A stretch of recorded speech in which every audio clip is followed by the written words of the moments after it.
integrity for camera serial numbers. Ready to copy.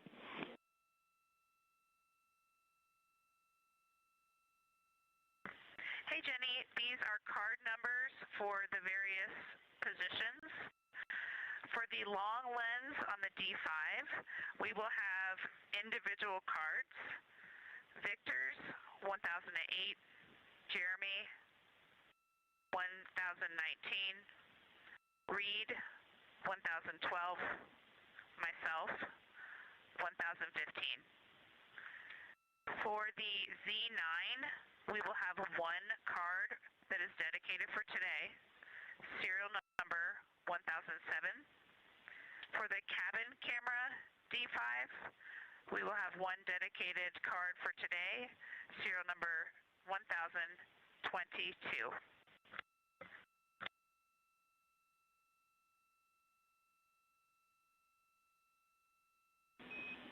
All right, Christina, we copy all. Thank you.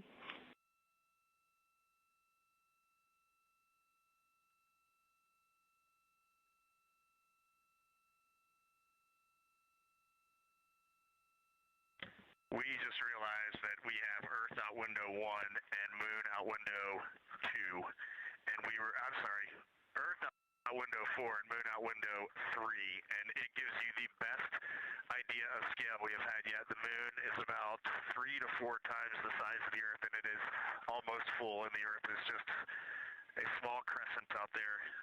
It's magnificent. I got a picture of it with the wide lens. Such a majestic view out here. Amaze, amaze, amaze. Thank you, Reed.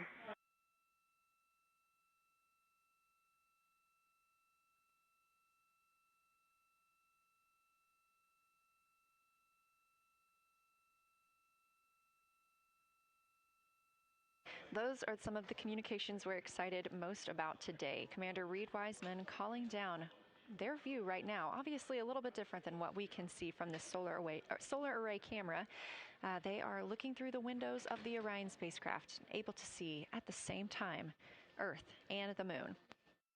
You also heard NASA astronaut Christina Cook calling down some of the cameras that they will be using today.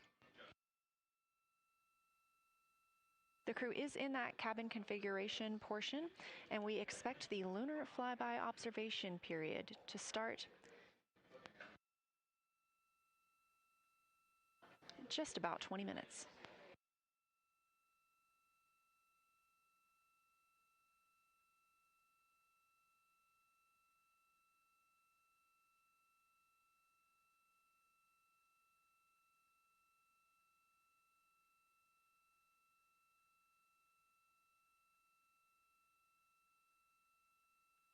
Checking in on Orion's distance and speed, they are currently traveling 1,071 miles per hour, 249,159 miles away from Earth, 11,293 miles away from the Moon, and continuing to grow closer.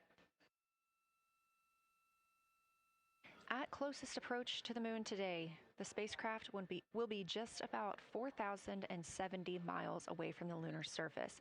This will be during our loss of signal with the crew as they travel behind the Moon, and we will await their return to get the official number for you for how close they come to our lunar neighbor.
Inside the cabin today, the Lunar Targeting Package is the primary tool guiding the crew observations and consists of two key components.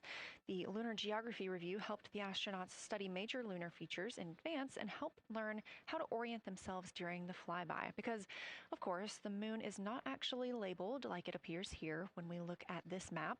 The Lunar Targeting Plan provides a detailed timeline of observation targets, background science context, and specific instructions for the pictures the crew should take, as well as the verbal descriptions that will be helpful to the science team reviewing them later. This is a screenshot from their lunar targeting package, and a screenshot specifically of that lunar. Integrity for attitude. Go ahead.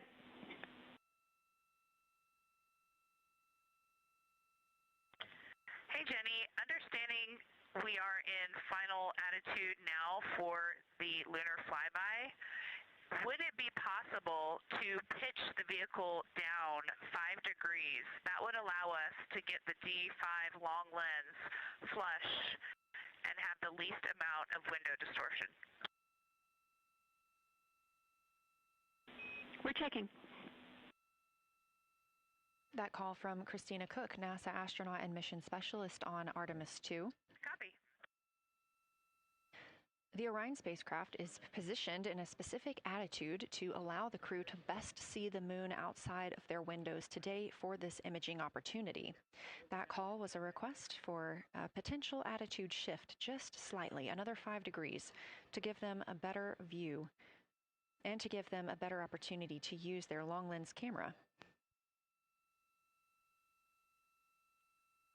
They'll also be using that lunar targeting package we were discussing. I am following along with that real time, so I'll be able to share with you exactly what targets the crew is looking at and when. They also trained with a lunar science passport. It's a little reference guide used on Earth to reinforce recognition of key lunar features. It is not on the flight, but it was a significant study tool for the crew to get them ready for launch. The apparent size of the moon will change throughout the flyby, and it'll appear roughly like a basketball held at arm's length at the crew's closest approach. That reinforces the need for careful planning and practiced observation techniques.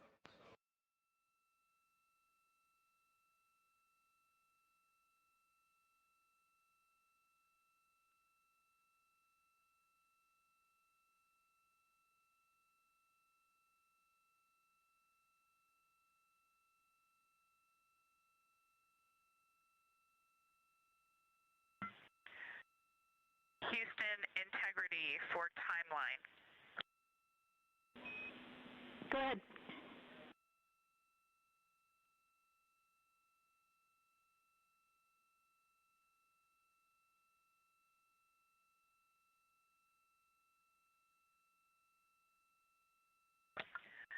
Hey, Jenny, just to make absolutely sure that we start observations when expected, we are showing in Optimus that observation time starts in about 15 minutes, and in LTP that our first target, discussion 1, starts in about 29 minutes. Can you confirm you'd like us to start discussion 1 in 29 minutes at 1900 GMT?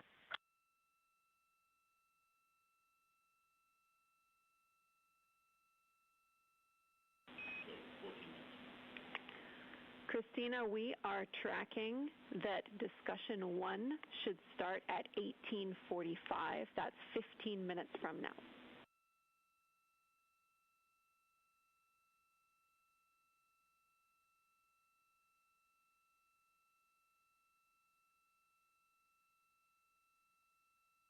Okay, copy all. It may be a granularity issue with LTP, but understand that we start that observation in 15 minutes, and I bet when we get there, the green line in LTP will match the start of the white band for discussion 1. I think it's just a matter of the labeling and the granularity. Thanks for confirming. Copy, and we'll look into that a little bit more on our side as well.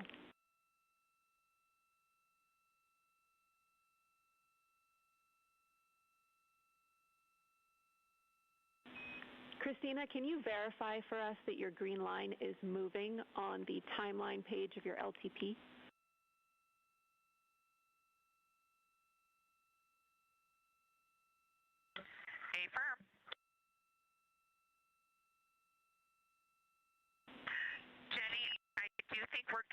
looking closer, I see the labels are just not aligned with start or end times of the white visible bands. It fully makes sense now, so I think we are all set. We'll look forward to starting some observations in about 13 minutes. Copy. Thanks, Christina.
As you heard discussed, we are expecting the crew's observation time period to start in about 10 minutes. First, they'll be conducting a warm-up, warming up to their science observations of the moon. They'll be discussing with each other, helping each other orient using the major landmarks that they've studied, asking what is familiar. If we roll left, port 5 degrees, that would get the moon closer to the left side of window 2.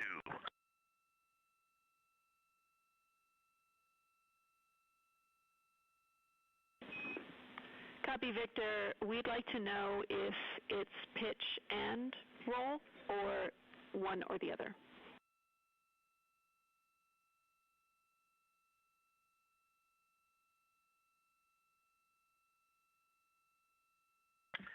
Jenny, we actually thought you already put the pitch in. Had the pitch been put in already? No, we need a little while longer to talk about it.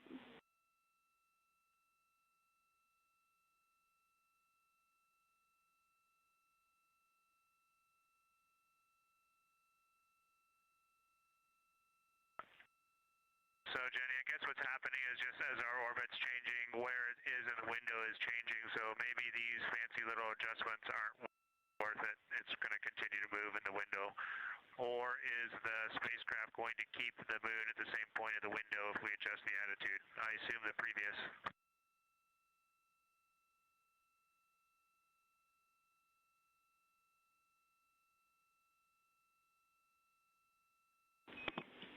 Right now, we are pointing the center of the window to the center of the moon with 2 degrees of deadband.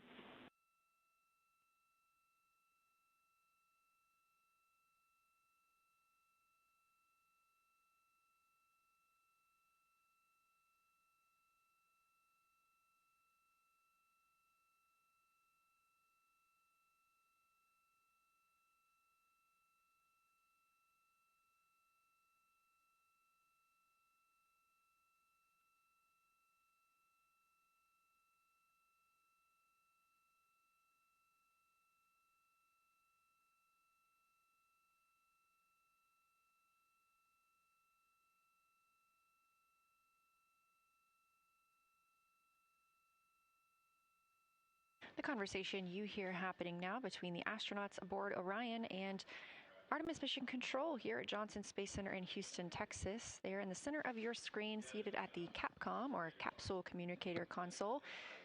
That's Jenny Gibbons, Canadian Space Agency astronaut, and Artemis II backup. She was also the lead Capcom for Expedition 63 aboard the International Space Station.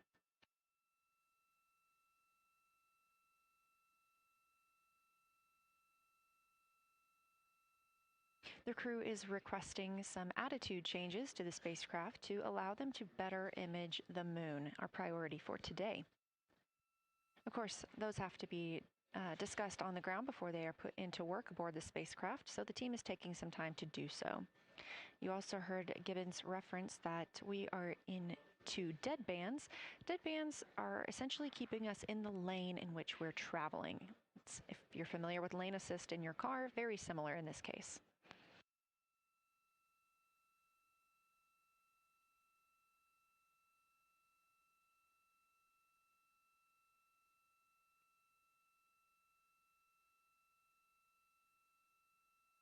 We are now 10,870 miles away from the moon, traveling 1,066 miles per hour and 249,390 miles away from Earth.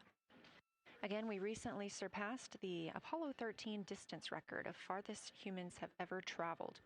And upon calling down some words during that milestone, Canadian Space Agency astronaut Jeremy Hansen noting that he hopes that this record that they are setting today is soon broken by future explorers.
This is Artemis Mission Control. We are standing by for the beginning of lunar flyby.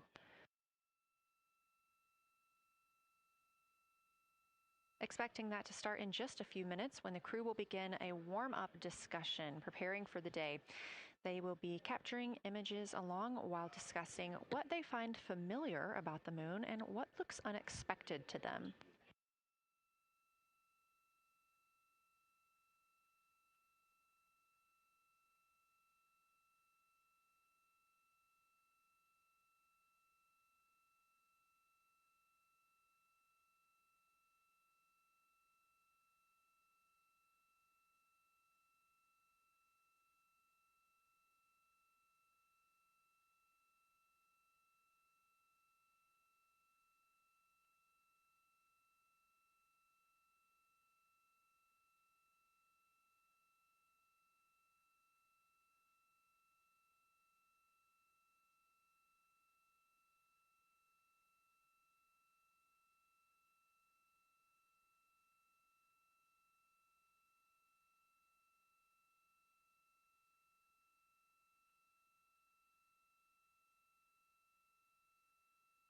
Again, just minutes away from the official start of lunar flyby, or when it is timelined for the crew.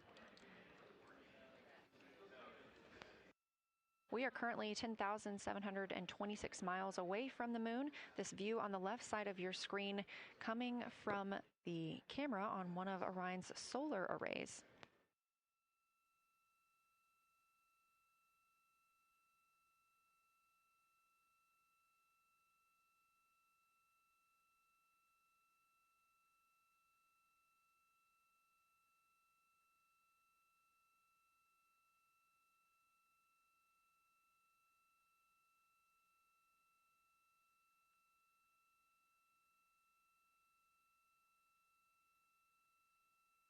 Other conversation points while the crew are getting ready for their flyby today.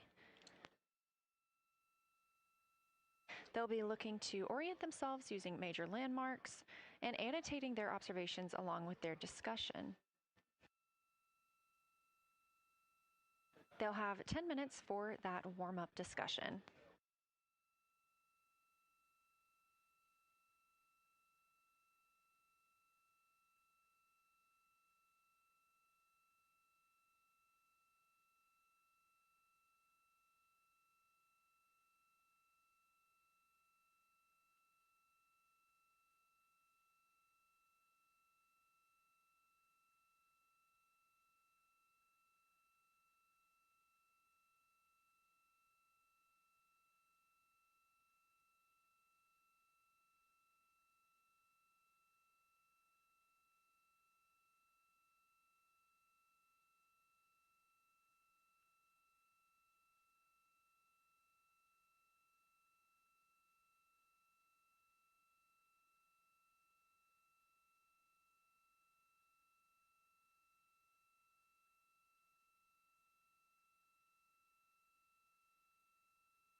Houston integrity.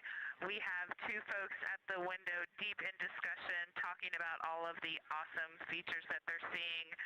We just had a huge moment realizing that Hertzsprung is about the same size as our incredible Oriental. We're really excited about this target that's kind of new to us. We're orienting on things like how we talk about albedo, finding some of the prevalent things that we're used to from all of our training, and just overall taking in this view.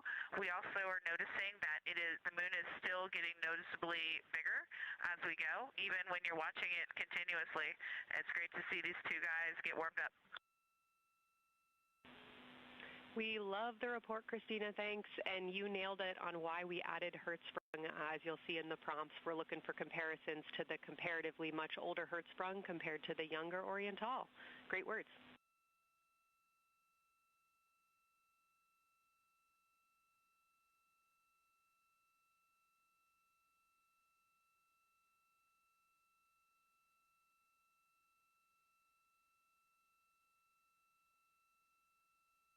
This is Artemis Mission Control. That was the voice of Dr. Kelsey Young speaking with the astronauts aboard Orion as they begin their observation period and lunar flyby.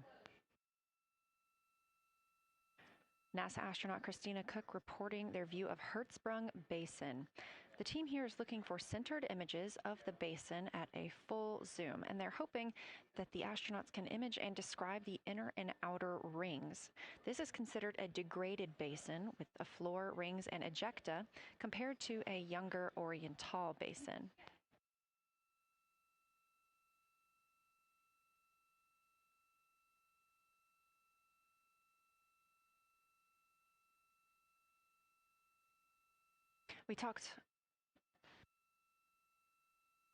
We spoke earlier with Julian Gross, the Artemis curation lead, about some of the terms we will hear the crew use today. One of those just called out, that's albedo, looking at surface brightness, or the amount of light a surface reflects.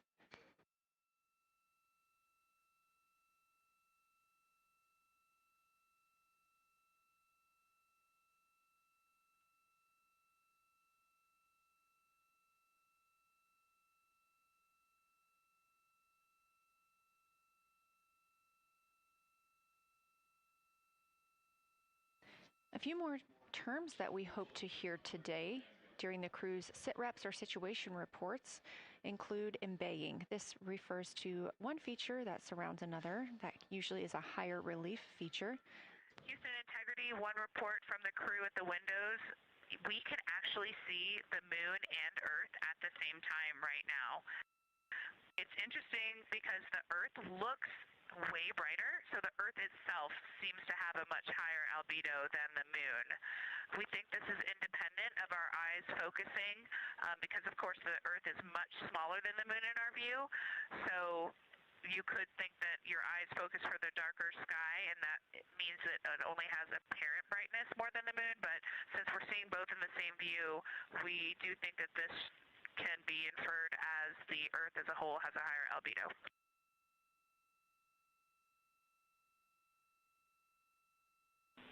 Great observation, Christina, and reminder that as you're starting to look for those subtle color and albedo variations on the moon, the relatively bright albedo Earth might make those a little bit difficult, but as your eyes continue to adjust, we expect you to start to see more nuance on the moon. Thanks.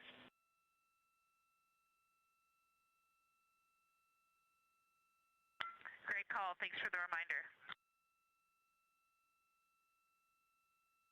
We're all going to be experts in lunar terminology by the end of the day. Another one we expect to hear is mare. These are dark regions paved or filled by volcanic deposits. You also can hear them called seas, oceans, lakes, or marshes, or other bodies of water.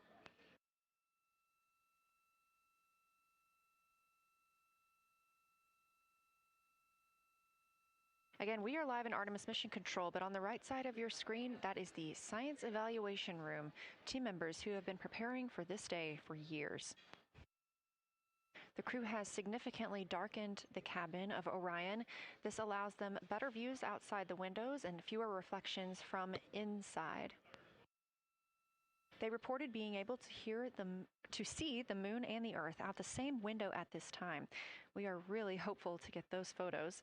Right now, this view on the left side of your screen coming from a camera mounted on one of the solar array wings on Orion outside the spacecraft.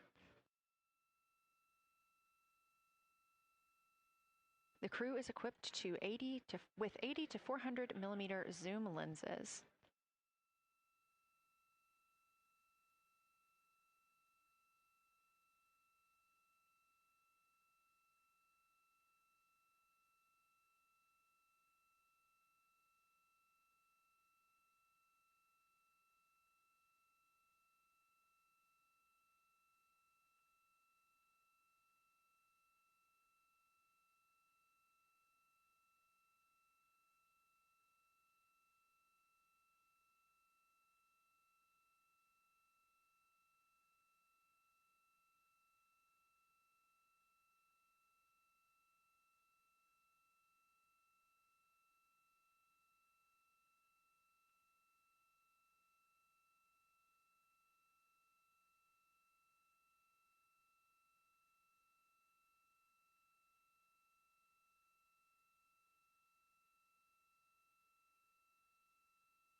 The team continues their warm-up discussion. I should say the crew members aboard Orion continue their warm-up discussion.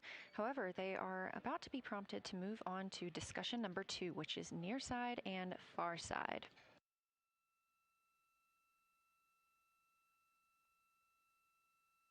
some of the things that they are looking to capture, the ground has prompted them to photograph anything that stands out to them and to compare the near side versus the far side mare in color, albedo, topography, and texture. They also want the crew to compare the appearance of rayed craters in the near side mare versus in the far side highlands. Of course, a reminder that some of the items that the crew, or some of the landmarks the crew are seeing today, is the first time that humans have ever laid eyes on those portions of the moon.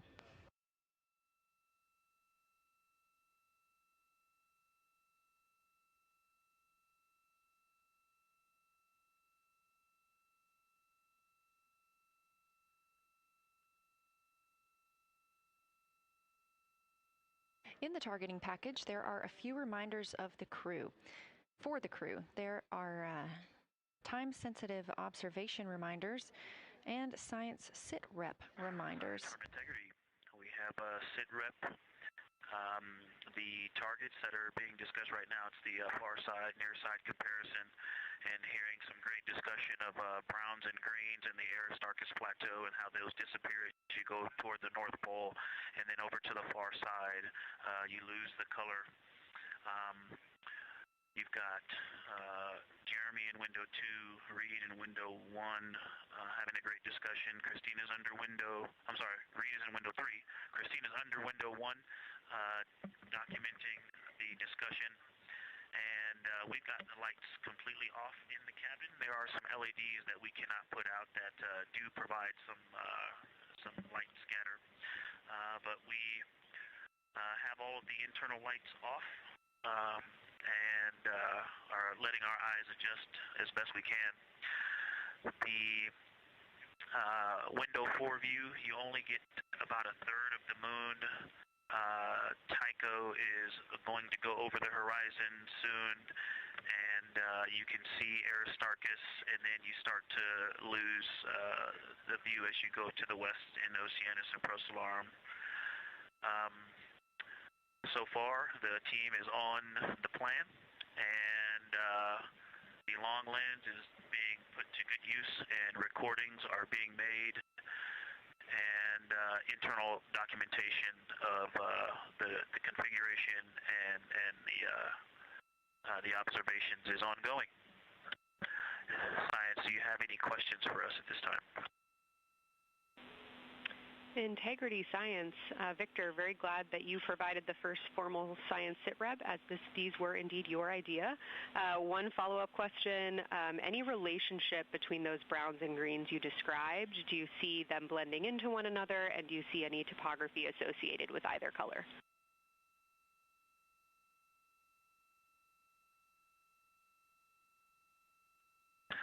I don't want to bother the window team. I just heard that, overheard that, and so I'm sorry I don't have that detail yet. I will eavesdrop and see if I can pick that up. I will try to answer that at some point.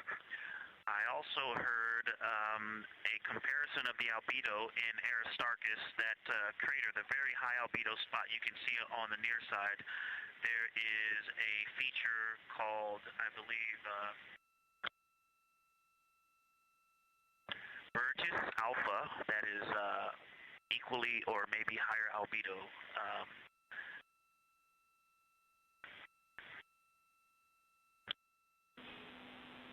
I apologize for the gaps. I'm trying to listen and talk at the same time, but I will try to get some more information to correlate those colors from Aristarchus for you. Understood, Victor, and good call to not bug the window team. Really like the brightness comparisons to Burgess A. Really helpful for the science team. Keep them coming. Thanks.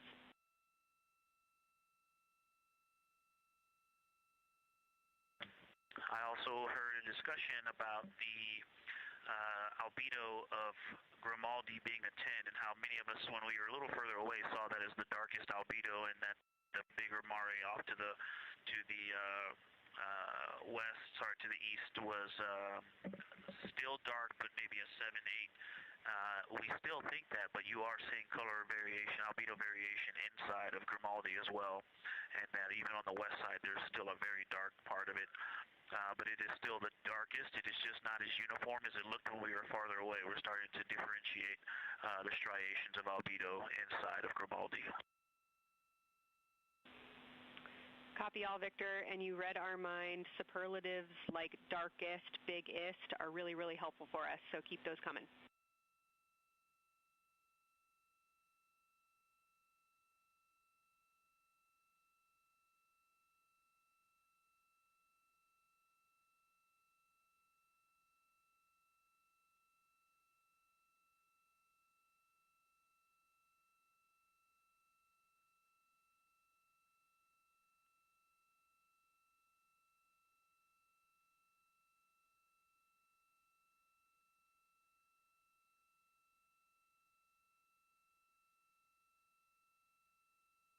As we were just mentioning, the crew is slated to perform these science sit reps. They are prompted to do so by an icon in their lunar targeting plan. That one coming down from NASA astronaut and pilot of Artemis II, Victor Glover.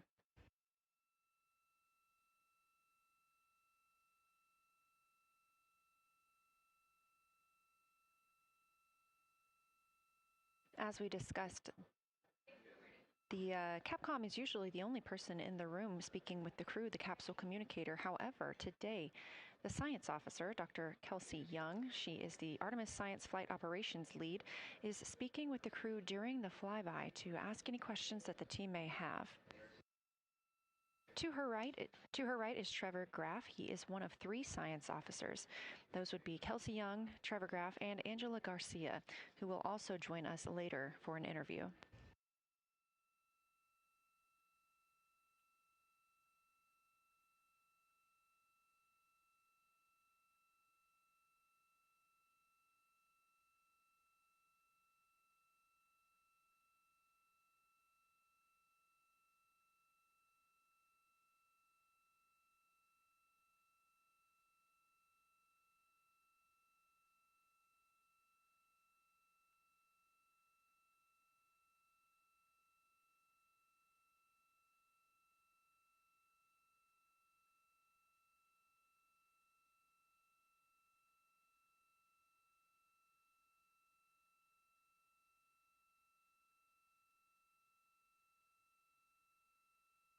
Houston Integrity was able to, Science Integrity was able to get a view out of window 1, which is a beautiful view. I can see the entire moon that they're looking at.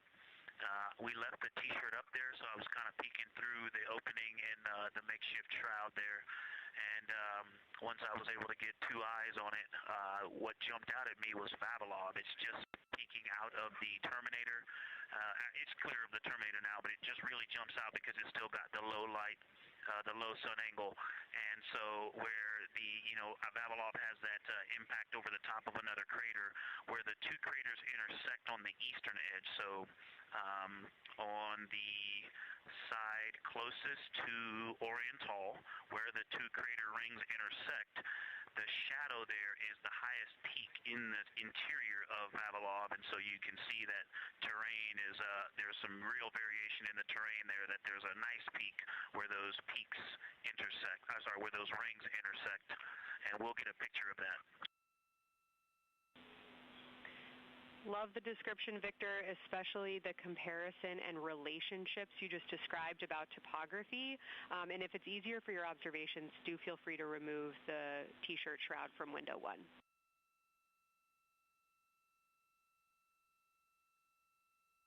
Yeah, absolutely, we will do. Thank you.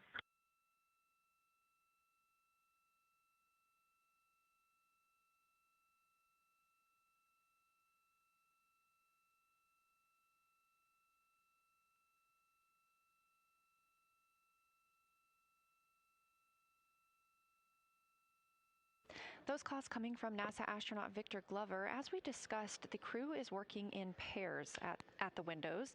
Right now, taking photos are Commander Reed Wiseman and Mission Specialist Jeremy Hansen. Serving as their support team are pilot Victor Glover and Mission Specialist Christina Cook. You're hearing those calls from Victor Glover, as he is on that support team, and he is tasked with providing the science sit reps, while the two crew photographing and making annotations of the moon are in Windows 2 and 3. Windows 1 and 4 are available for the support crew to fly up to, obviously look at the moon themselves, and provide these science situational reports. The view on your screen is part of the lunar targeting package, and it's something that the crew can reference as they are flying by, but this is an animation.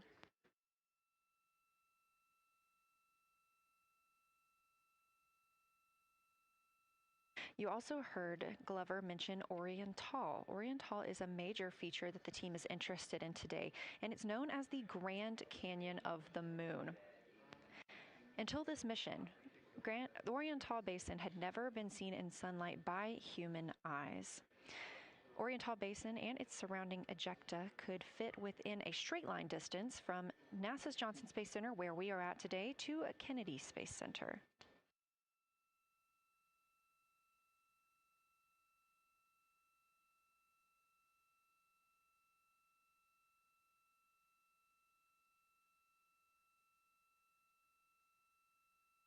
This a live view in Artemis Mission Control in Houston, Texas, where the teams are monitoring all systems, not just for today's flyby, but on the spacecraft themselves.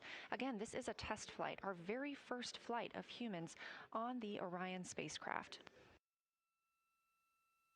This team has been This team has been monitoring the entire time of the mission, as well as we have been live the entirety of the mission, and we will be continuing to do so all the way through splashdown and crew recovery from the Pacific.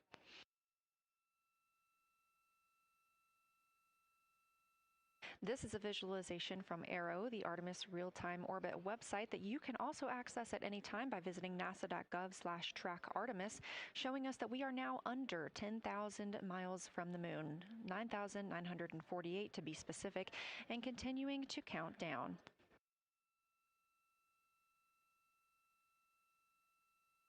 Again, our closest approach to the moon today should come about 6:02 p.m. Central, 7:02 p.m. Eastern. However, we will be out of contact with the crew at this time as they begin transiting behind the moon.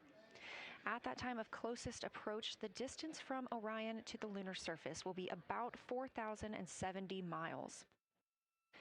Of course, these are estimates at this time, and we'll be sure to provide you with the official numbers once that closest approach has been reached.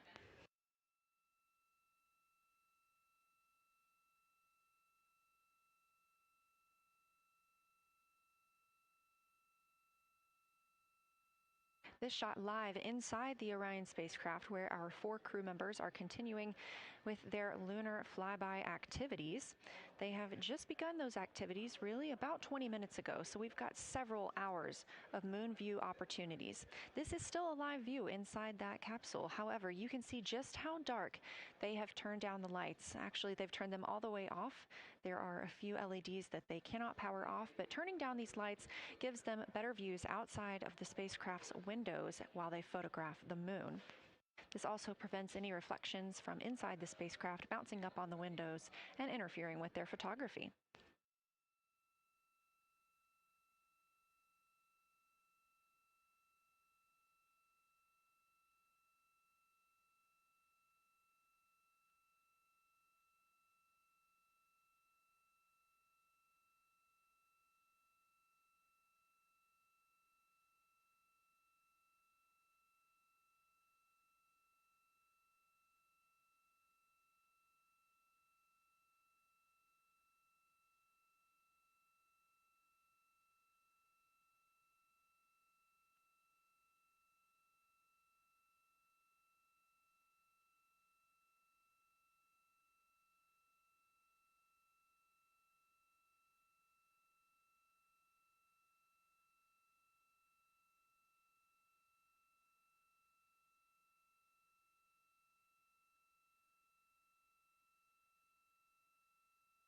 As we were previously discussing, the crew members are serving on teams, the first team being Commander Reed Wiseman and Mission Specialist Jeremy Hansen at the windows photographing what they see. We heard reports earlier that they could see both the moon and the Earth in the same view, and we are looking forward to seeing the moon and the Earth in the same view as well.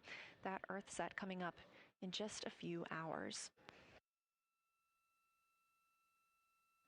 While Wiseman and Hansen are at the windows photographing, Glover and Cook are serving as support crew. They are able to assist with cameras.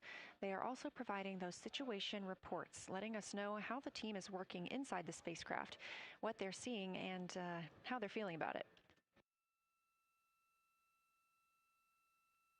Those first blocks of teams will last about an hour, and the crew members are approaching the halfway point into their first observation block. A reminder, we have 5 of those blocks today. So they're approaching this halfway point, during which the crew at the window will switch roles. One will begin taking pictures, and the other will be making annotations on their PCD, that's portable computing device. Both of those crew members at the windows are recording audio of what they see. They are putting on headsets and recording audio into their portable computing devices. Obviously, we are not hearing this right now. This is going to be sent down to the science team, and they will be able to analyze that at a later time. What we are hearing, though, and will continue to hear, are those science sit reps a few times every block. Once this block is complete, about 40 minutes from now, we will have the teams switch. That means pilot Victor Glover and Science integrity, looking out of window 1. I think I may have misreported earlier saying that it was Tycho going over the horizon. That was Copernicus I was referring to. Apologies. It was Copernicus is what is farthest bounding to the east, and that is now like on the horizon or just past it. And Korolev is now a few degrees from going over the horizon. And then, next it'll be Aristarchus Plateau. And so on the west, we are getting a much better view of the Terminator. Looks like we have about 80% illumination of the moon. And Vavilov and 1 Vavilov diameter to the west is where the Terminator is right now. And so other features are starting to peek out there. The center of the illuminated part of the moon is to the lower part is Oriental, and just around Oriental, a lot of light structure is starting to show up. A lot of high albedo, similar to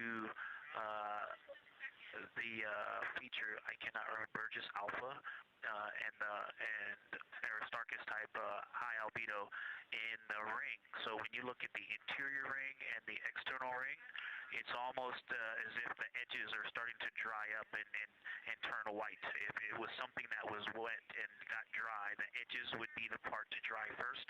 You just kind of outline all the topography in the interior of that wall is like it was dusted with chalk or is starting to dry, or maybe dusted with snow. If this was the Earth, I would say there was snow dumped on some of the ridges on the interior of the rings of Oriental.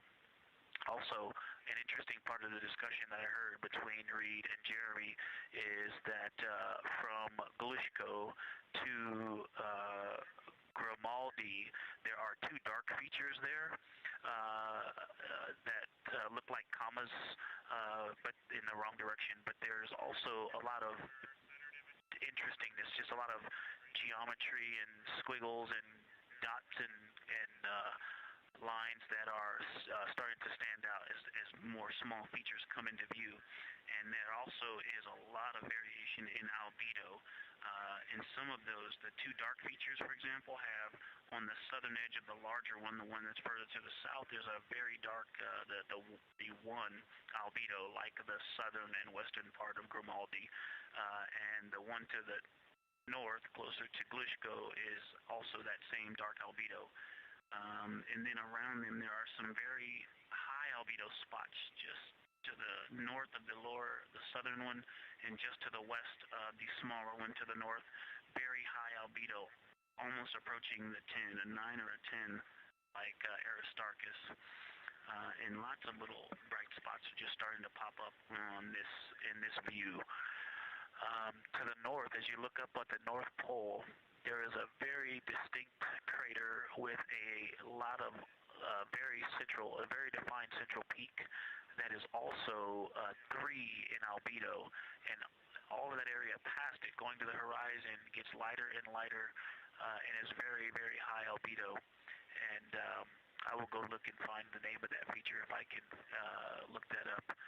And then to the south, really getting some interesting geography and topography in the South Pole Aiken Basin. And the view of the South Pole is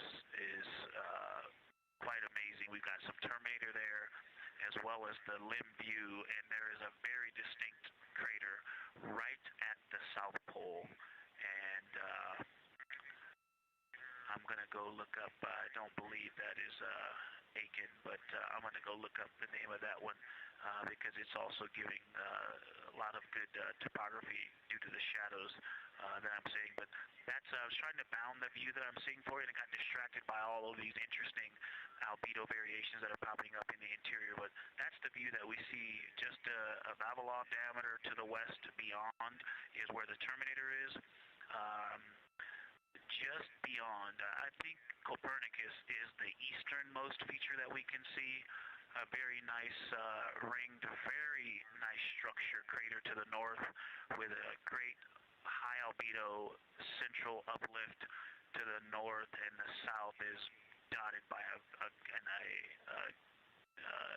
very characteristic crater with a lot of terrain, shadow features, and I will go try to find some landmarks to put names with those. Any questions for the observation team? Integrity Science, love the descriptions. You're definitely looking odd up there. Appreciate seeing the training being implemented.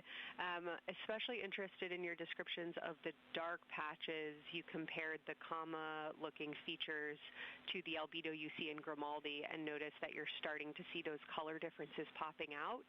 Any observations you want to make, especially when you get on, the PCD in a little bit, would really help us tease out the differences in those dark Mare deposits. Great description, Victor. Keep them coming.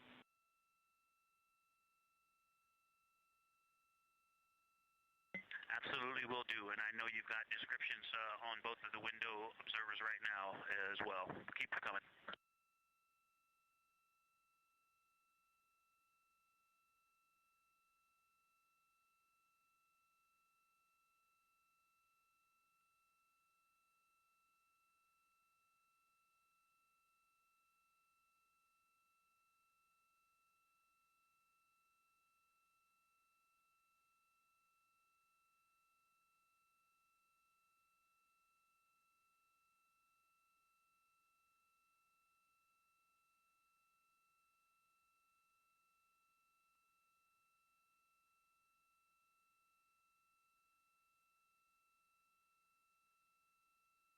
Great evidence of how well trained this crew is by the science team.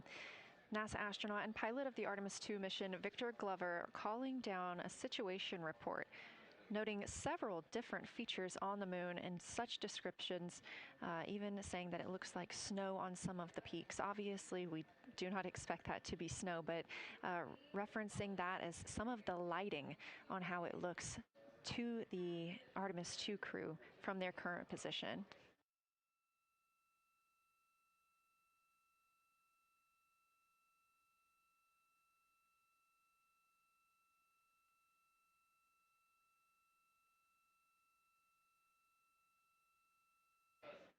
The team is slated to be switching their positions at the windows now.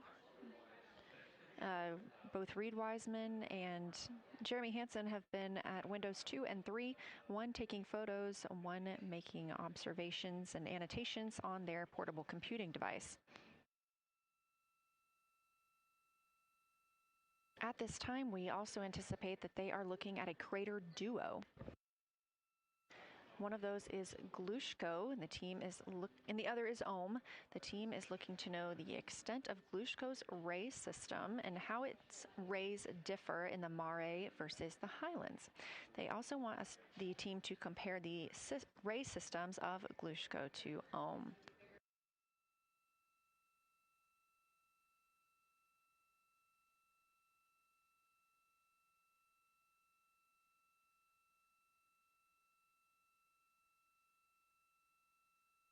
Ohm is considered a young crater. And if you've ever seen a photo of the Richat structure, it's also known as the Eye of the Sahara. It's 40 kilometers in diameter, and that could fit within Ohm's interior.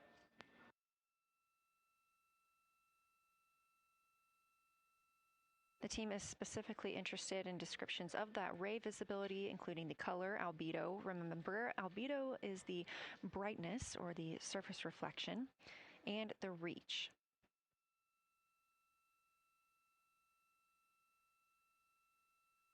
Again, I am using the same lunar targeting package that the crew is referencing on board right now. This helps keep them on time as well as prompt them for when they need to make a call down to the science team and report what they're saying.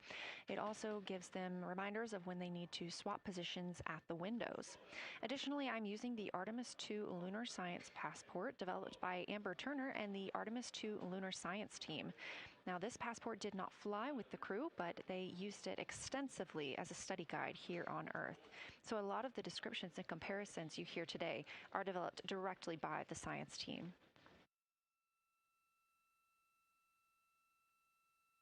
We are now 4 days, 20 hours, and 43 minutes. Science, integrity, that crater to the north, that is, it's like we've got one in the north that looks like just a textbook crater, and one on the South Pole as well. The one on the north, I think, is Pythagoras. And what I wanted to highlight about that is it is either a very distinct central uplift or just a very defined area of high albedo. If a majority of the crater, especially the floor of the crater, is, say, an albedo of 5, this center, and gosh, only a tenth of the diameter of Pythagoras is an albedo of 2, maybe 3, but it is very bright and it stands out.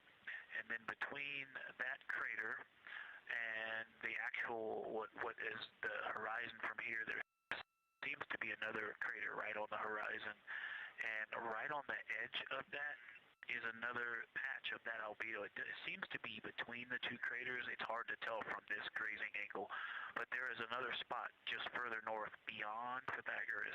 Between the two, I can draw a picture of this one and show you where that very high albedo, again, another 2 albedo surrounded by 5 and most of the area bounding it.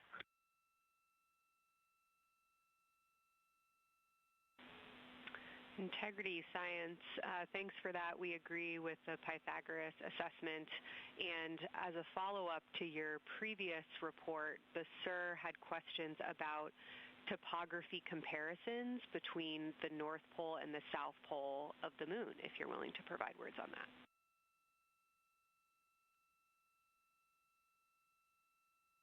Topography comparisons, absolutely. And if you have any idea what... if you draw a line between Pythagoras and the western edge of the outer defined ring of Orion, it intersects a beautiful textbook crater on the south. I would love to know the name of that. The topography differences, now the South Pole has a little bit of a benefit that it has more of the terminator, and I can see a little more shadowing there, but there's a nice crater right at the South Pole, so that's the main thing defining the topography there. Seems to be quite a bit of elevation change. I can see some very jagged shadows, a 90-degree just to the west of that crater at the South Pole. I can see a very distinct change in the shadow directions, indicating, I don't know, a very high wall or a very deep canyon just to the west of that. And in the north, it seems to be that from sort of the edge of the mare that's dark, which is maybe 1 Pythagoras diameter south, if you draw a ring about that, maybe the top 7 degrees of the moon, and just draw a ring around that, the near side is an albedo of 5 and looks quite smooth from here. And then along the same edge of the mare, the edge of the mare that kind of Grimaldi's just outside of, Glushko is just outside of, Carroll Crater is just outside of, and you start to see the stark differences between the darker 7/8 and the 5s and 6s, the 4s and 5s. If you follow that line up to the north, that line is also where the change in topography happens at the North Pole. The line defining the light and dark on the edge of the mare that you can see from Earth. Draw that line, roughly the midpoint of all that, straight to the North Pole. And on the side facing the Earth, you see smoother topography and dotted by Pythagoras and its next door neighbor crater. And then on the far side, you see a lot more cratering and a lot more topography. And again, the far side has the benefit of a little terminator there, but I am seeing a variation in the topography. It seems to be more jagged and a more challenging place to find a place to land and to even traverse in the south. All around the South Pole, and at the North Pole, it seems to be it would be more challenging to translate on the far side of the North Pole compared to the near side of the North Pole around Pythagoras. Copy all, Victor. You really help paint a contextual picture of what you're looking at. We really appreciate the way that you're guiding us into the areas you're seeing by drawing comparisons between recognizable features. Thanks for that.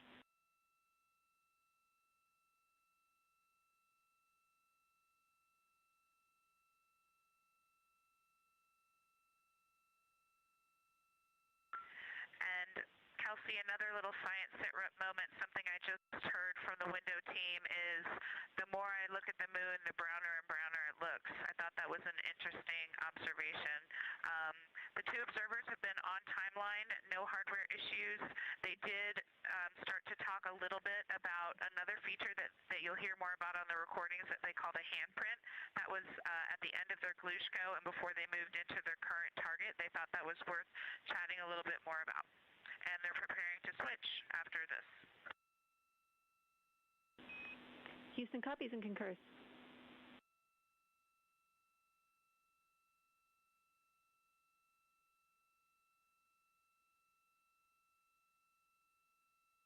Hey, Houston and Science, integrity, another just observation from the human. My eyes have shifted a little bit since I've been up here. I've been wearing my reading glasses to look at the PCD. Well, this is a very taxing event on the eyes, looking out the window and seeing the very bright moon, then coming back inside to the dark cabin and trying to work cameras and microphones and logistics and lunch and those kinds of things, and then looking at the PCD, which is dimly lit. It's just been an exercise. It is a difficult thing to manage it. I'm up and down on the glasses and then having to wait as my eyes adjust when I come back in. As soon as I look back into the cabin from looking out the window, I can feel my eyes adjusting, and I just have to work through it as they adjust. Appreciate that report, Victor, and know that we are prepared to read you up targets from the ground if that would give you the ability to keep your eyes focused on the moon and not having to swap between that and the PCD. Just let us know.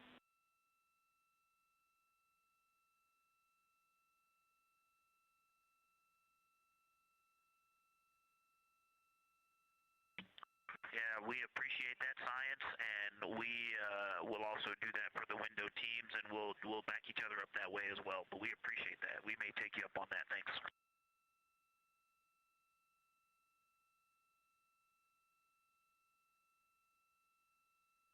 Continued detailed descriptions from the Artemis II crew aboard Orion. Again, this is a test flight, the first time we've flown humans aboard this spacecraft. So every detail, even that it's difficult to look outside the window and then back at the PCD, that portable computing device, every single detail is appreciated as we prepare for future missions. Glover also mentioned that he is now wearing his glasses now that he's in space and that his eyes have shifted a bit. This is something that happens when our astronauts go to space. There is a fluid shift from the lower half of your body up into your head, and that can cause changes in your eyes. It's something that we have seen over time for some crew members, especially now that we have been living and working on the International Space Station for over 25 years.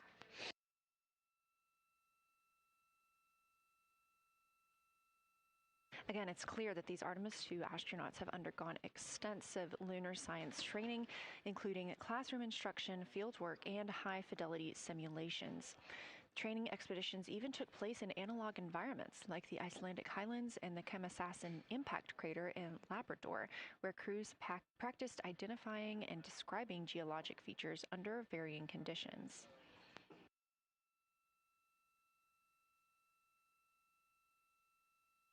Additionally, here at Johnson Space Center, Orion mock-ups were used to rehearse crew choreography, including three-dimensional space management with an inflatable moon globe to simulate the flyby.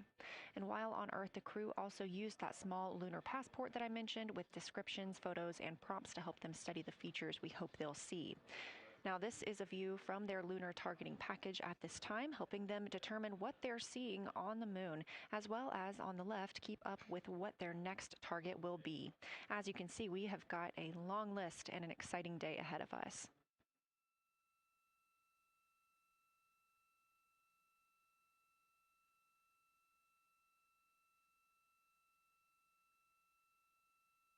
It's now been 4 days, 20 hours, and 53 minutes since Orion launched atop the Space Launch System rocket from Kennedy Space Center in Florida with our 4 crew members aboard: NASA astronauts Reid Wiseman, Victor Glover, and Christina Cook, and Canadian Space Agency astronaut Jeremy Hansen.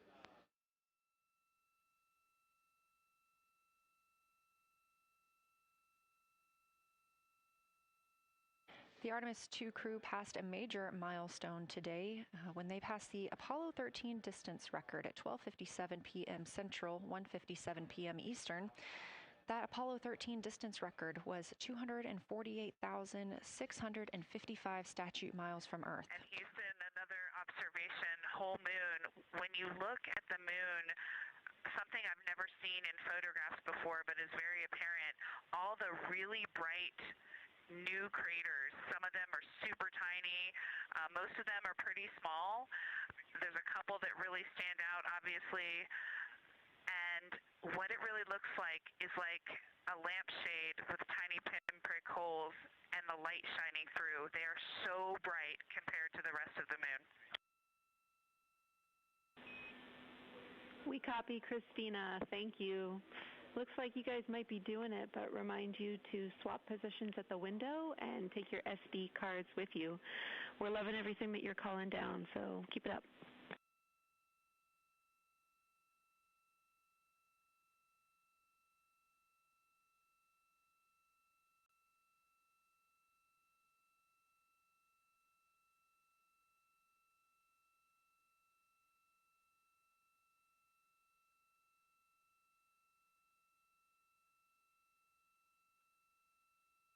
Again, Orion previously surpassed that the Apollo 13 greatest distance from Earth by humans. That was 248,655 statute miles from Earth, and Orion now 250,294 miles away from our home planet. The spacecraft is 9,033 miles away from the moon and growing ever closer. At its closest approach, it'll be about 4,070 miles away, and we will make sure we confirm what that distance ends up being. This is an approximation and an estimate ahead of that moment. We're anticipating them to make that closest approach at 6:02 p.m. Central, 7:02 Eastern, when they are in a loss of signal, transiting behind the moon. They will be the first humans in over 50 years to fly behind the moon and lose contact with Earth. We will regain that contact about 40 minutes later as they reconnect to the deep space network, emerging from behind the moon, and we will look forward to seeing an Earthrise.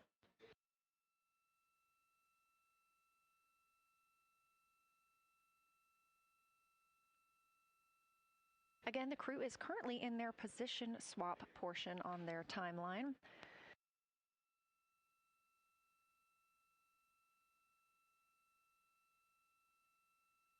This allows crew members the opportunity and the experience of all roles necessary during today's flyby.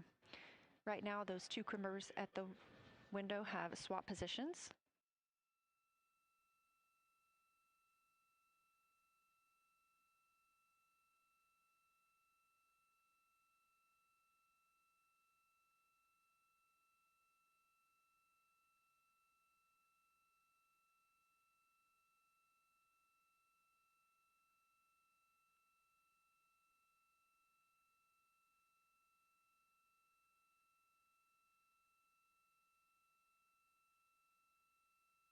Again, the crew at the windows swapping positions.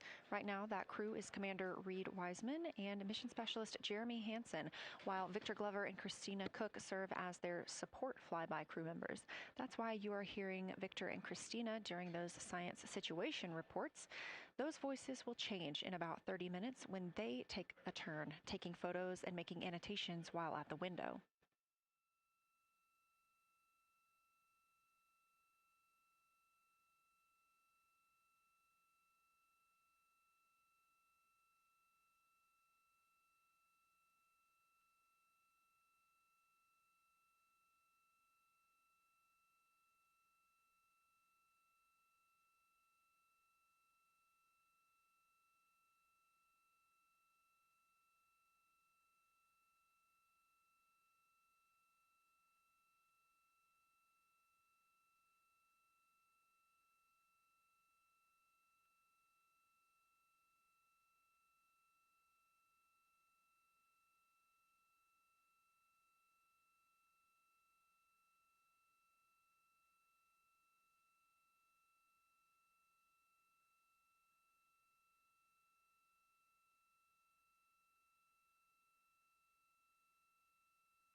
Houston, integrity.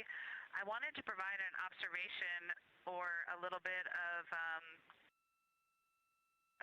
descriptive nature on something that we saw on the first day we had good moon views. This was when we saw more of the near side, and the ground helped me out with identifying Mare Imbrium. Mare Imbrium, when you have the western limb also in view, looks completely different than the normal view we have of the near side. It is the most striking feature of the western limb view that we had, and the mountain chains that form its eastern side are very prominent, but they actually stand out more than I'm used to seeing even on the western side, and the whole thing just feels like a big bump. It actually looks like a large healing wound with a high albedo forming the mountain chain around the impact basin. And I just don't think I had enough chance to describe how striking it was on that western limb view as we were coming in a couple days ago. Christina, science, absolutely love that, especially since that's a feature that all of us here on Earth can observe from home. So I'm sure tonight everyone's going to be going out and looking for evidence of that beautiful topography you just said. Thanks for those words.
The view on your screen coming from Orion, a camera mounted on the spacecraft's solar array wing. Toward the right of your screen, the near side is the hemisphere we see from Earth. That is identifiable by those dark splotches, which are ancient lava flows. Science integrity. A question and a comment.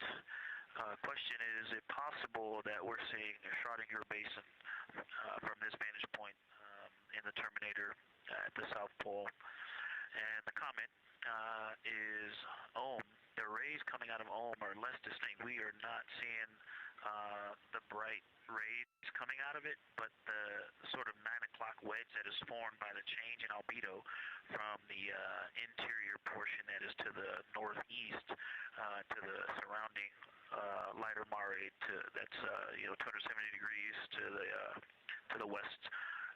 That 90 is very distinct and interior. You got some great descriptions from the two at the window about the colors in there, but in that darker part, in that wedge, you've got some really interesting color, even though the rays, the distinct difference in the albedo almost look like rays, but it's not the rays coming out. It's the just change in that albedo. Integrity science, that is very intriguing, those color rays coming out of rather than sort of albedo. And as answer to your question, we do not think you can see Schrodinger. It's in darkness as of now. But thanks for that description, and it sounds like the pair at the windows got great descriptions that we're definitely going to dive into tonight.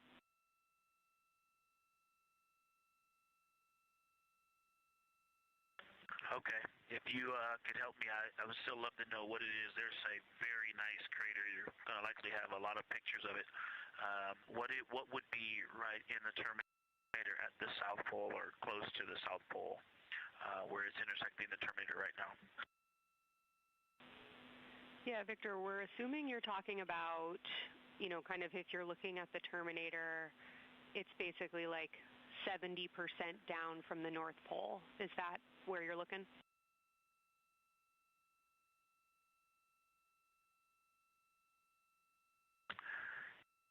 Contact, yes, that is where I'm looking.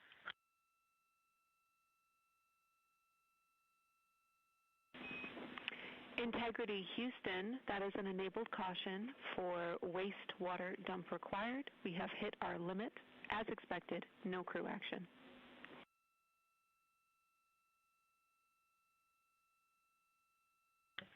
Copy, no crew action.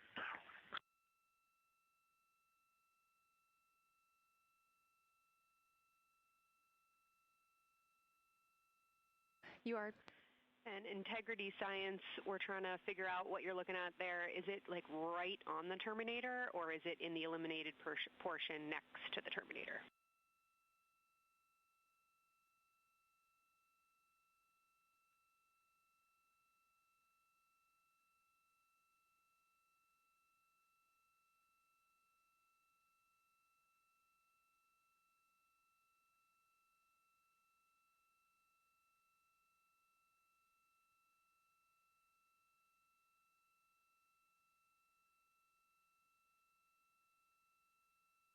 While we wait for a response from the crew, the Terminator is that difference between day and night, or brightness and darkness, that you see on the moon. We see this from the International Space Station as well, looking down at Earth. And science from integrity, excuse my space orientation adaptation. If you draw a line between Glushko through the center of Oriental, and then another line from Glushko through the southern tangent of Oriental, that line would almost perfectly intersect tangentially the crater that I'm talking about, and it is on the Terminator. So yeah, I think I'm not looking at the South Pole. I was a little twisted. That line description was really helpful. I have eyes on the SIR right now, and they are actively discussing lunar geography. We will be back with you shortly.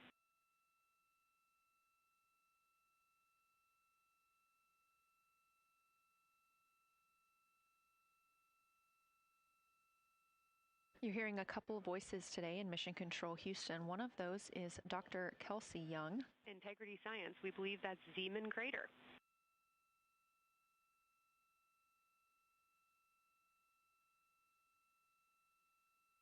Oh, I floated away from the speaker. Say it again, please.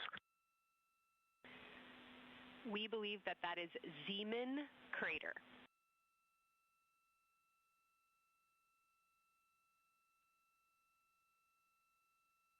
Zeeman. Okay, and can you say the first letter? I may be pronouncing that wrong. What's the first letter of that word? Zulu. It's Z-E-E-M-A-N.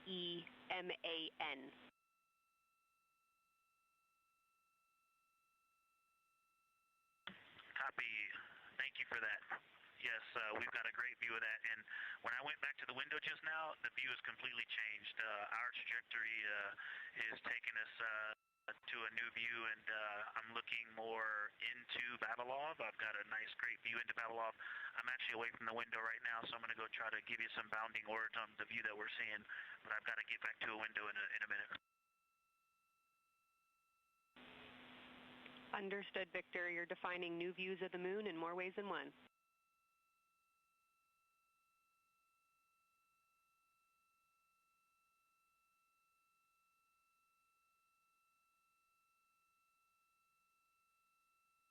Again, when you hear calls down to science or from science, that's Dr. Kelsey Young, the Artemis Science Flight Operations Lead here at a console in Mission Control. You also hear communications with the crew from Canadian Space Agency astronaut Jenny Gibbons. She is the Capcom for today. She is a backup Artemis II crew member. Those calls from pilot Victor Glover asking about a feature he was seeing, specifically a crater on the moon. Meanwhile, the team here in the science evaluation room was actively working together to determine which feature he was describing.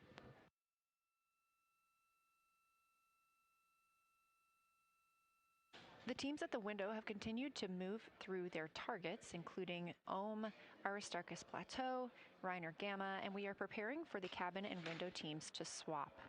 That's when we'll hear more from Reed Wiseman and Jeremy Hansen when they take on these support roles, while Christina Cook and Victor Glover are at the windows photographing and annotating.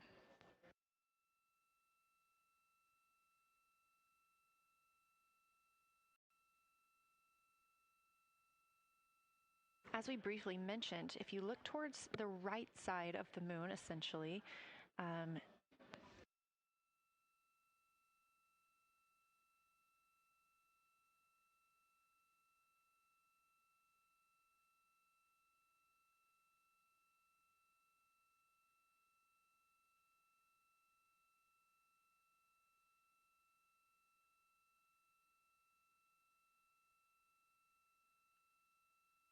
this live view coming from a camera outside the Orion spacecraft, and if you look on the right side of the moon where you see those dark patches.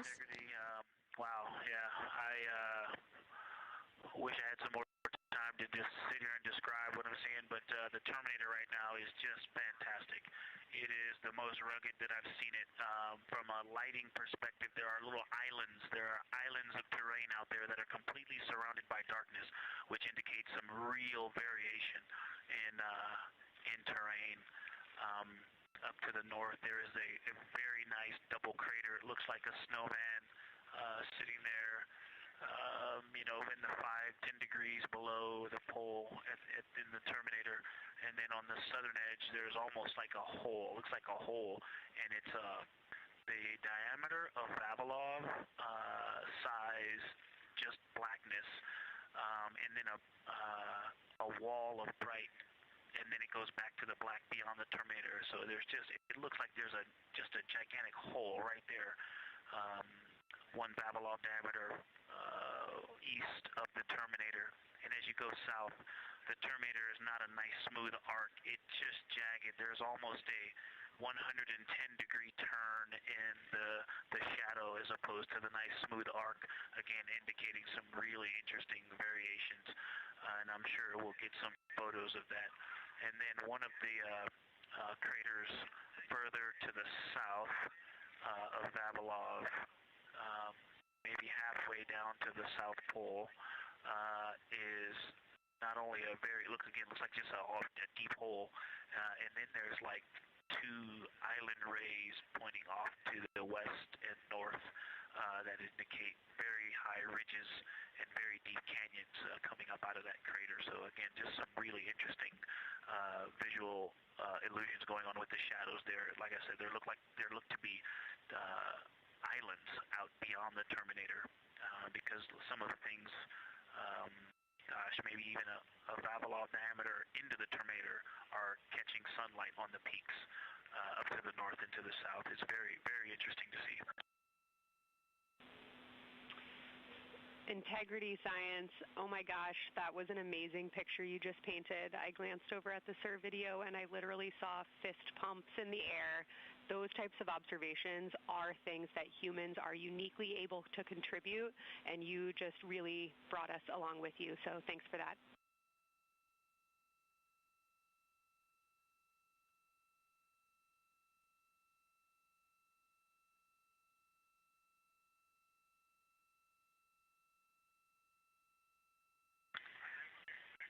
That's awesome, Kelsey.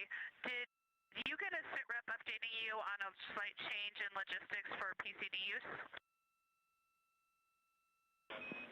Christina, this is Houston. We did not, but we will take it now.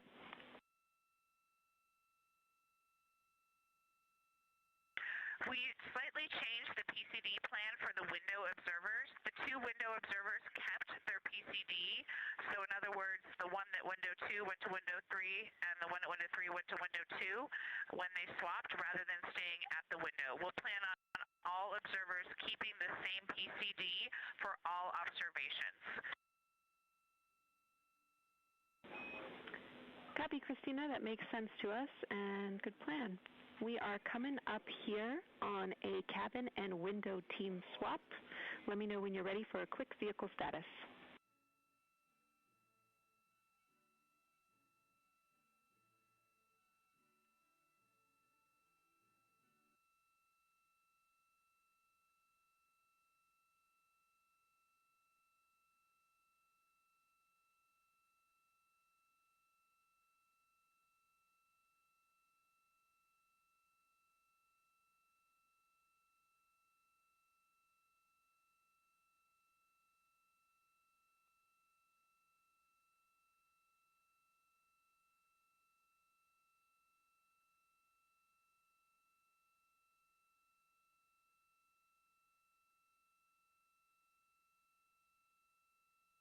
As you heard, science. Houston, go for the vehicle system update. Howdy, Reed. We don't have much for you. We just wanted to let you know that toilet right now is no-go for use as we stick with the predetermined limit for now. All crew members, please use CCUs. Otherwise, Orion is looking very good. And you have 15 minutes in this handover time where we expect Victor and Christina to switch to the windows and you and Jeremy to be in the cabin assisting. Let us know if you have any questions.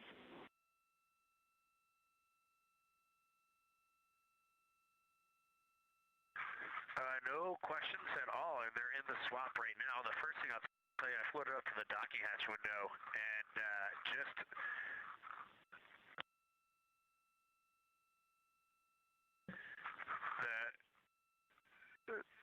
what I'm going to call the Mari around Oriental just looks so different out the docking hatch right now. It's quite a bit darker. It's the same darkness, if not a little darker, than Grimaldi.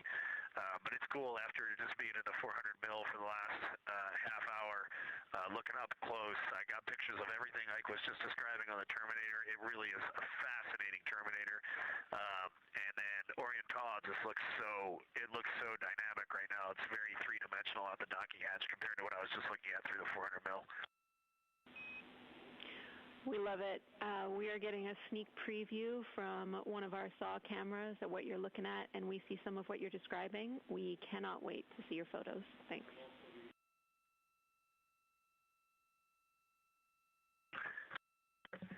Yeah, Jenny, I wish you had some longer lenses on those solar arrays so you could see the whole moon, but man, it is, or the up-close moon, not the whole moon, but it is just fascinating here. It's so cool. All right, MPO and Inco, take notes. We want a zoom lens on those saws next time. Thanks, Reed.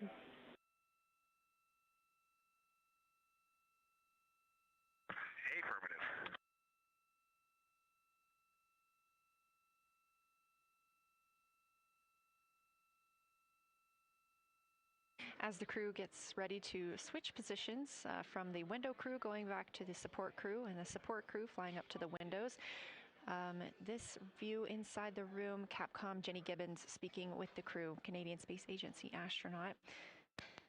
The crew has continued to provide excellent descriptions of what they are seeing on the lunar surface.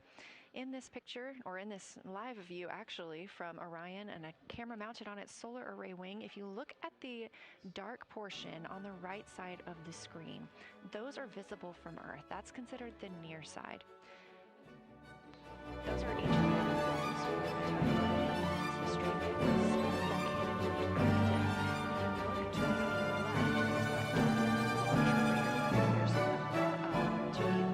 lava flows. That's Orion's Hall Basin. It's about 600 miles wide, and it straddles the moon's near and far side. And this mission is the first time that humans have ever been able to see this with their eyes in the daylight. Again, you hear conversation about that Terminator. You have a great view of that as well. That's the difference between light and darkness on the moon. Victor Glover explaining that as a very jagged looking Terminator due to the peaks that they're seeing and the craters that they're seeing as they prepare to cross over the far side.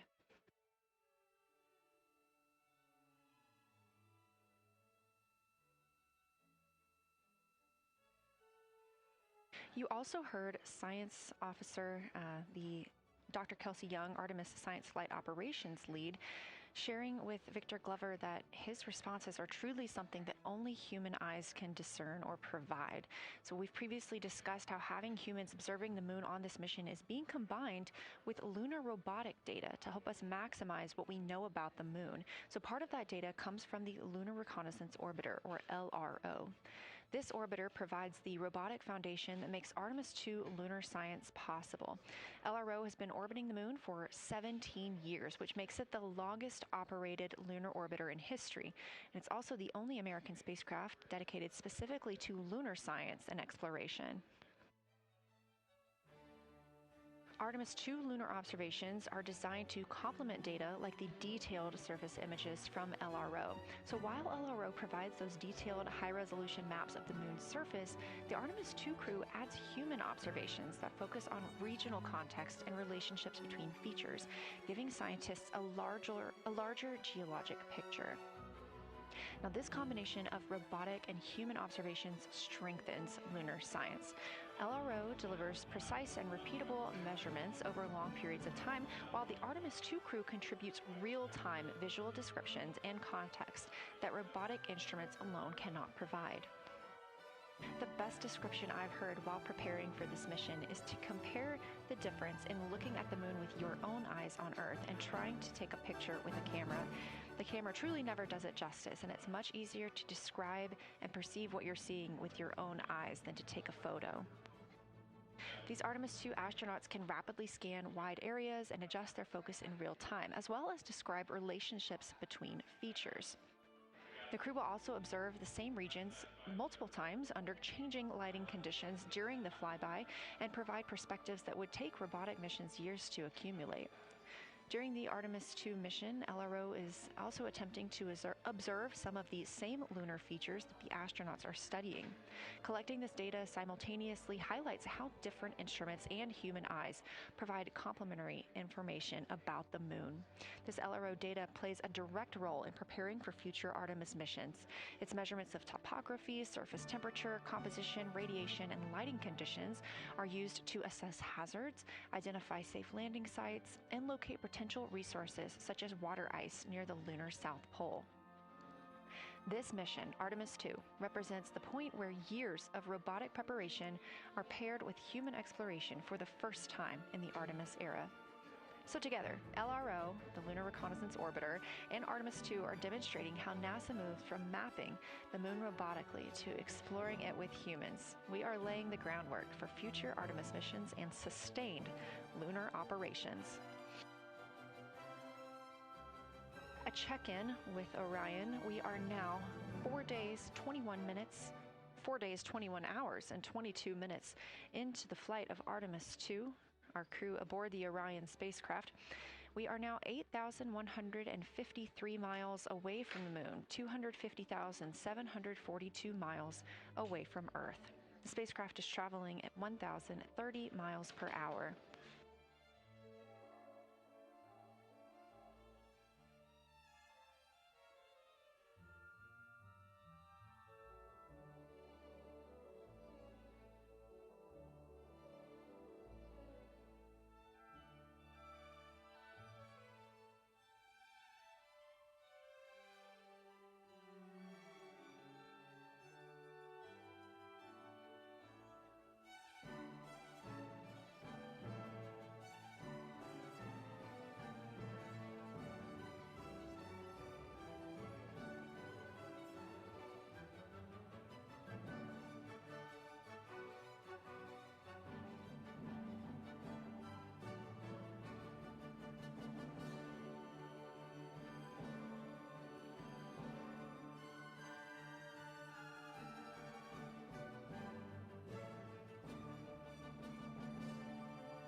With the long lens, and we're just getting ourselves oriented here.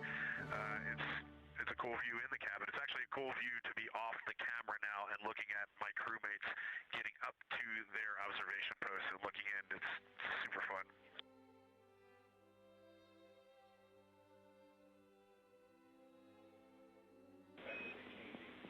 Copy, I'll read. We like it.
As we heard confirmation from NASA astronaut and commander of Artemis II, Reid Wiseman, they are now switching positions of the support teams and the observation teams.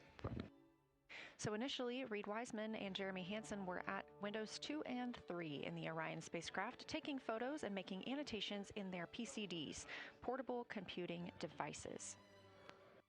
They were also giving audible descriptions into their PCDs, wearing headsets with microphones and providing recordings that the science team will be able to listen to later. We were hearing from NASA astronauts Christina Cook and Victor Glover as they made observations as part of the support team. Now, as these teams are swapping, we anticipate hearing more from Reid and Jeremy as they'll be on the support team, while Victor and Christina will be at the windows taking photos and making annotations.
4 to block out the ambient light from a very bright planet Earth. And it'll be interesting to see if in the data, Victor and Christina see any differences from me and Jeremy with that window blocked. It's a lot darker in the cabin now.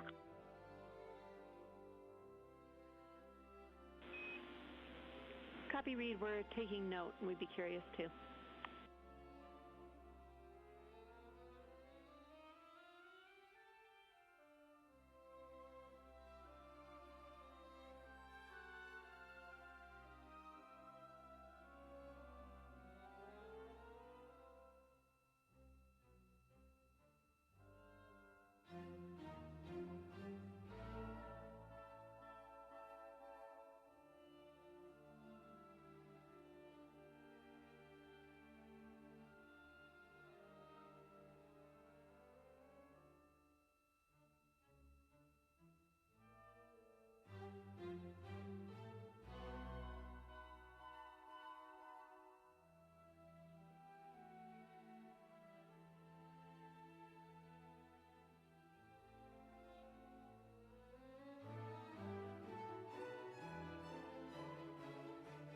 We are live in the Artemis mission control room during the lunar flyby of the Artemis II crew, the first humans to fly by the moon in over 50 years.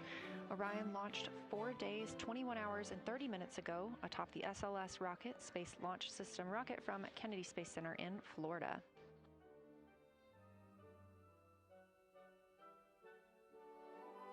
Our 4 crew members inside the spacecraft are transitioning their positions. The cabin and window teams have swapped. Currently at the window, we have Victor Glover and Christina Cook, NASA astronauts, and serving as support, Reed Wiseman and Jeremy Hansen.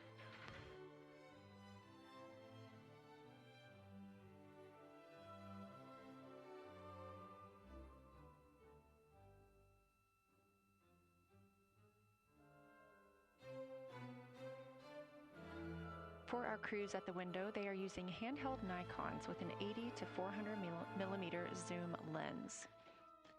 There are also GoPros on each of the solar arrays on Orion, and that's where this view is coming from right now. We have an interior camera of the crew as well, but they have dimmed the cabin lights. They've actually turned off the cabin lights to allow them to better see outside of the spacecraft. This also helps prevent any reflections from lights inside the spacecraft reflecting onto the windows while they are photographing the moon.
We talked a little bit about the views and the cameras being used on the Orion spacecraft. And again, we do have GoPros on the tip of each solar array wing.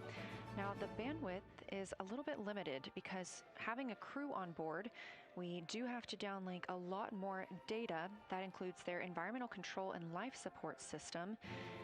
We are not the only data, this view that you see, coming down from the spacecraft, and so we do rely on sharing some of that with the other flight controllers in mission control. This helps the team monitor all systems aboard the spacecraft and ensure the safety of our astronauts.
We are standing by for a situation report from the crew aboard the spacecraft. They've been imaging the whole moon.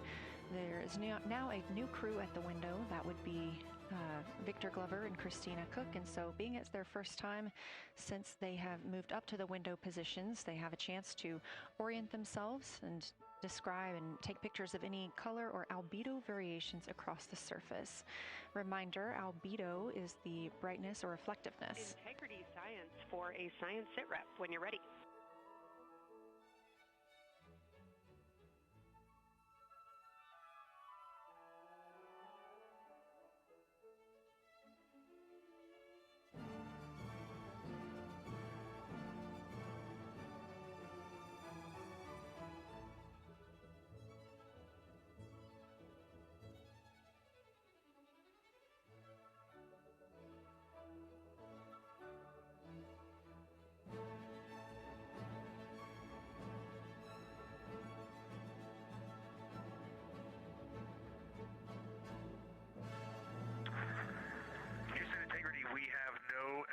Of the moon right now for the floating crew members, so my only science sitrep is that we have Victor in window 3 doing observations and Christina in window 2 with the long lens.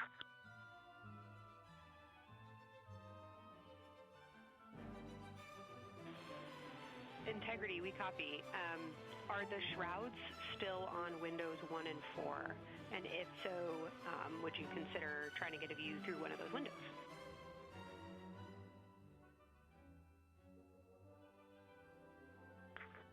We cannot take the shroud off of 4 because the Earth is too bright and it's impacting Ike's peripheral vision. And then I can get a grazing glimpse out the docking hatch window. I can see Oriental south down to the South Pole. And the primary thing that I see from Oriental right now is just the long trenches that come out. When you come out the north side of Oriental, the ejecta kind of boulders across the northern half of the far side. But coming out the southern half of Oriental, I just see those large, here they look like gorges. They're almost like rain when it comes down the Grand Canyon and fingers off into the desert, kind of what it looks like. Also, Burgess Alpha is extremely bright. It's the brightest thing that I can see. Even brighter now than Aristarchus, which is heading off to the Terminator. It's almost impossible now to see Aristarchus, the thing that Jeremy and I looked so much at. I can just barely see the crater rays from Ohm, and I would say for albedo right now, I would go back to Grimani is still extremely dark, especially in that southwest corner, and there are parts of Oriental and the outer ring of Oriental that reach that same level of darkness, especially the rings of Oriental.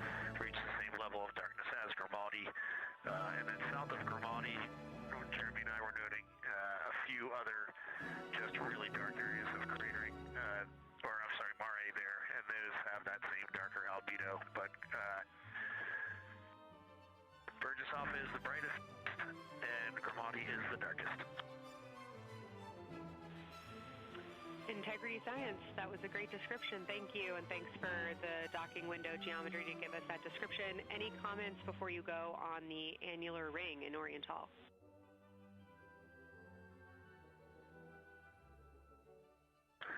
The annular ring, which I think everybody kind of describes as like a pair of lips or a kiss on the far side of the moon from here, is very circular in nature. The northern part of it is wider, darker. The southern part is much lighter. It is very neat looking, and but it is far more circular than I remember it looking in our training.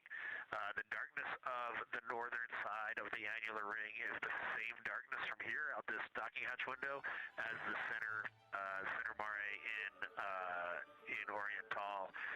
Not quite as dark as Gravity, but it is probably only because dust and lunar regolith has kind of impacted over time.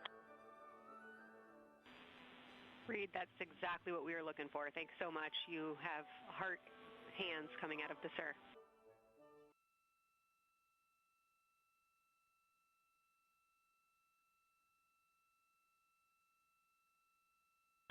Say that again, Kelsey.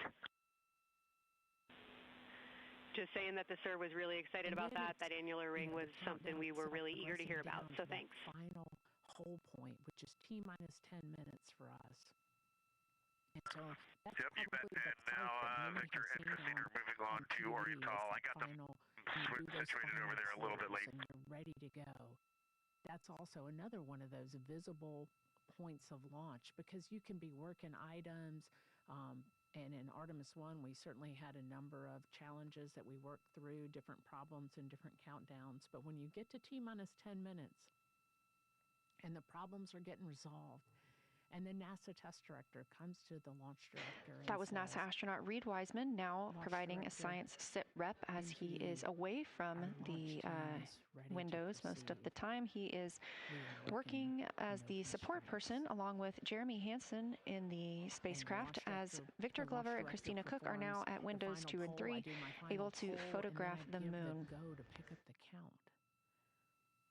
And terminal count, that last Christina and Victor are also providing recorded information to their portable computing devices, that's their PCDs, and the science team will have access to that at a later time. They will then review it and compile all of this data to help further our understanding of the moon. One of the items you heard mentioned was Oriental Basin. This has been a very exciting opportunity for the crew. They have all been very excited about seeing Oriental, as well as the science team has been looking forward to it. It is known as the Grand Canyon of the Moon, as we discussed earlier. They're focused on their go, no-go, or their launch commit criteria and ensuring that we are ready. From the pictures, the science team is hoping that the crew will take centered images of the entire basin and surrounding craters in a single frame, but also use those 80 to 400 millimeter zoom lenses to create a mosaic entire basin.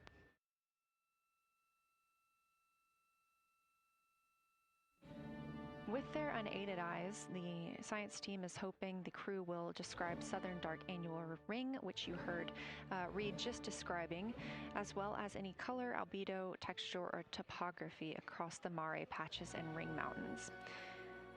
Science team reports that the observations will be used to study the geologic evolution of the youngest lunar basin and to inform formation hypotheses for the annular ring.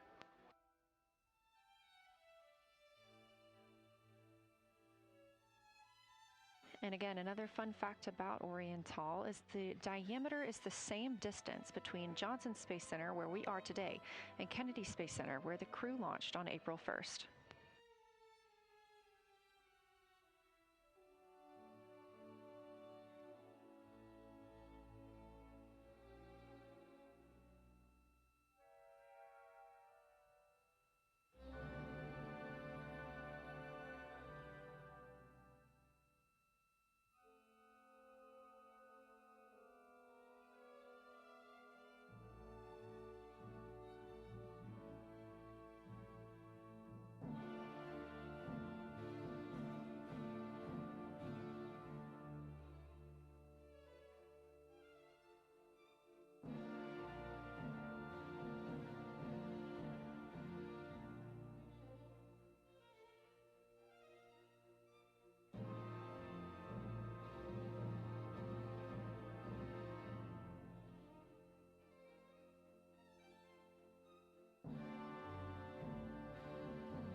This live view from the Orion spacecraft on the Artemis II mission, now 7,373 miles away from the moon, 251,130 miles from Earth.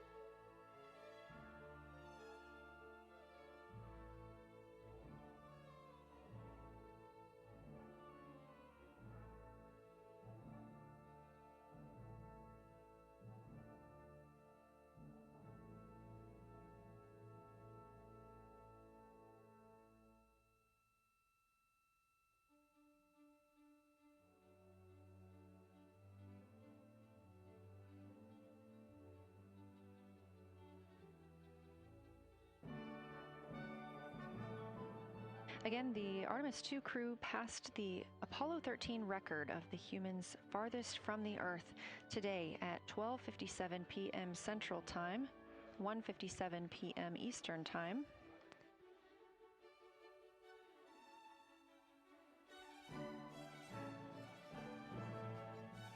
That distance set by Apollo 13 was 248,655 statute miles. We have clearly passed that, and we expect to pass that by about 4,105 miles. That will be when the spacecraft reaches its farthest distance from the Earth. It could be around 252,760 miles, but again, these are approximations and our targets, and we will make sure to report back the final numbers once we have them.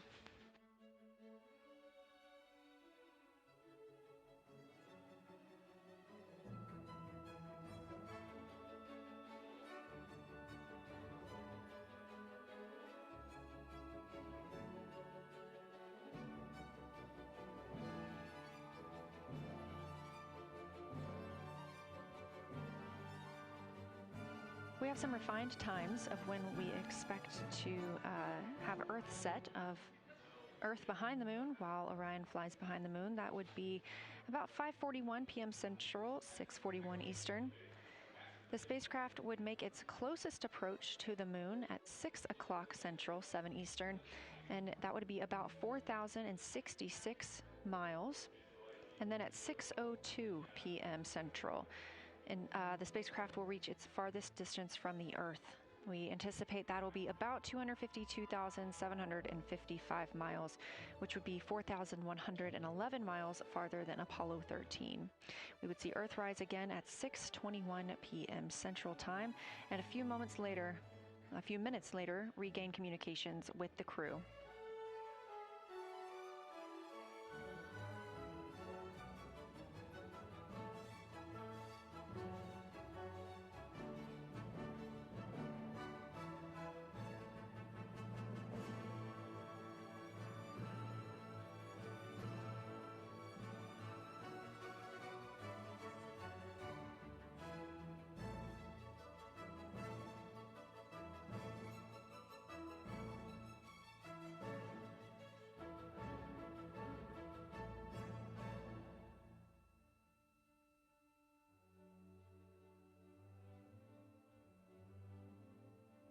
Currently aboard Orion, Victor Glover and Christina Cook are the two team members conducting lunar flyby observations, meaning they are using the Nikon cameras to photograph the moon, and their PCD, or the portable computing device, to conduct annotations. They are both recording information that will be downlinked to the science crew, and tomorrow morning the science team will have a conference with the team while the information is so fresh. They'll be speaking with the crew about their observations and their data collection.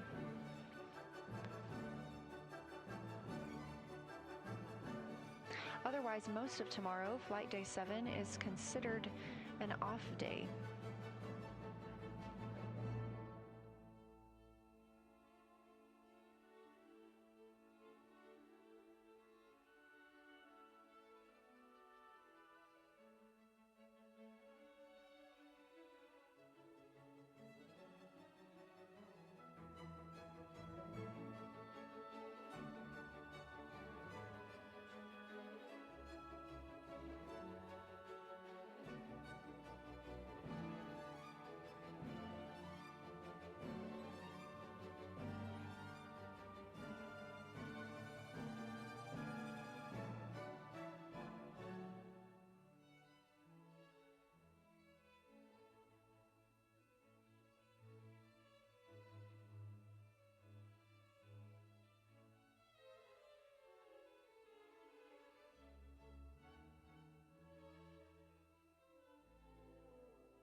We are on flight day 6 of the Artemis II mission, the first time in more than 50 years that humans will observe the moon directly, providing a critical opportunity to practice how lunar science will be conducted during future Artemis missions.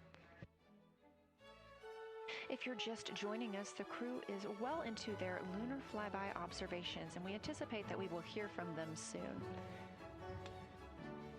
A few times every hour, they are slated to call down with science sit reps or situation reports. We most recently had one from Commander Reed Wiseman. He and Jeremy Hansen, mission specialist, were first at the windows today to photograph and make annotations of what they were seeing. Therefore, we heard more from Victor Glover and Christina Cook earlier in the day during those first blocks.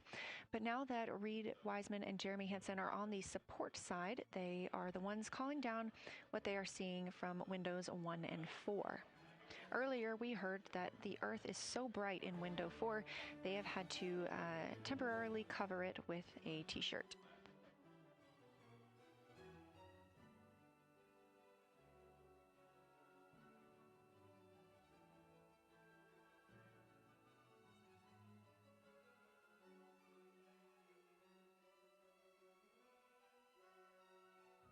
The moon preserves a near-continuous record of solar system history that has been erased on Earth because the moon doesn't have an atmosphere. So things that we experience on Earth, like weather or plate tectonics, don't really apply. So the lunar surface retains evidence of ancient impacts, volcanism, and solar activity that scientists can study today. And studying the moon helps scientists understand how planets formed and evolved, how the moon influenced our own planet Earth's history, and how the sun shaped conditions across the inner solar system.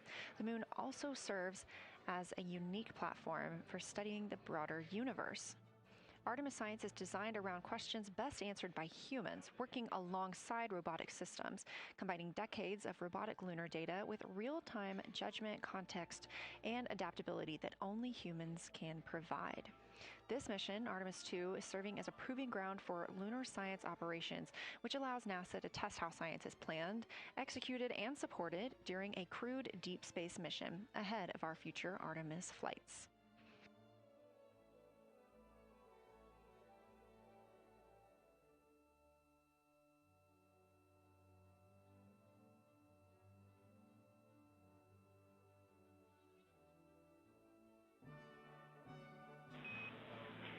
Integrity, time for a window team position swap. So Victor and Christina, please switch places if you've not done so already, and remember your SD card for the camera.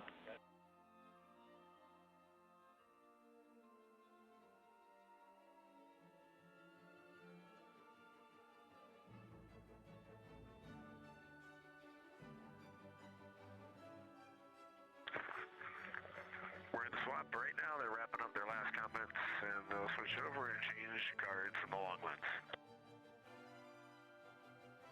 Copy.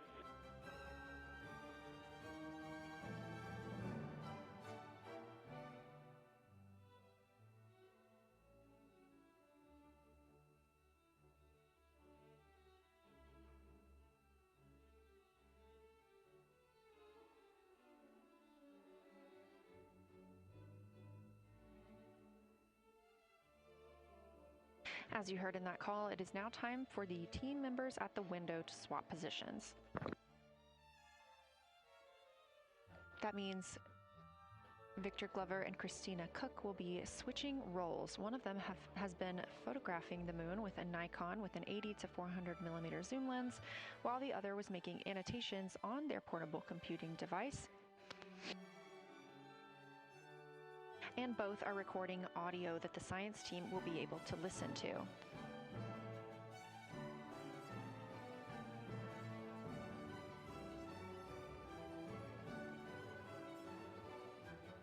We are now 2 hours and 10 minutes until we expect to lose signal with the spacecraft as they fly behind the moon. And the next target for the crew is considered a crew choice event.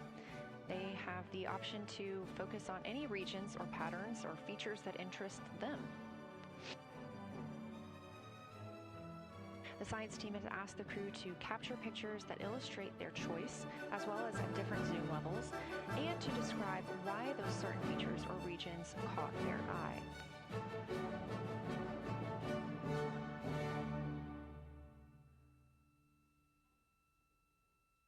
Those recordings are part of what are being saved on their PCDs, portable computing device, that will be sent to the science team for analysis.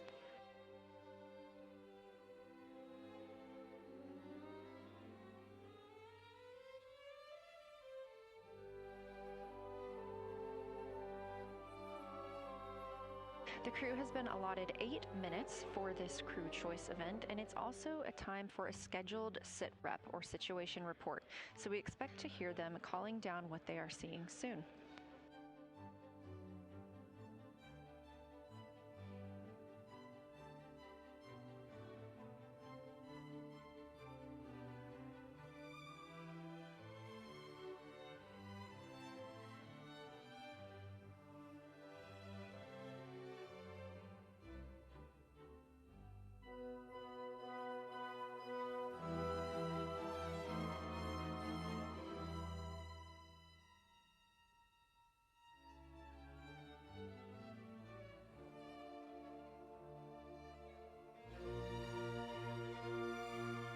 Something that the crew or that the science team has used to help prepare the crew is a cue card. These ask for a feature ID if they happen to know the type or name, and if it is a target. Of course, in this situation, when they have a crew choice, they do not need to, it may or may not be a target. They want to know the location and the observation style. They've also asked for the geometry of what's being captured, the size, shape, boundary, and preservation, as well as the color and shadow, so the color tone, the albedo, that reflection or brightness, and any shadows or illumination. Next, they're interested in structure and texture. That includes slopes, structures, and textures, of course, and geologic relations, like association to other features, any contact to those features, and of course, their thoughts, impressions, or interpretations. They are interested even in emotions and excitement that the crew may be having.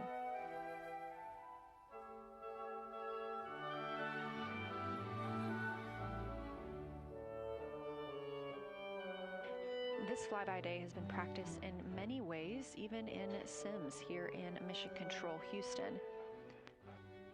The team also conducted some field work, learning how to look for specific geologic features. They also photographed a large globe, and the science team helped them determine which features they would be targeting and how to look at those.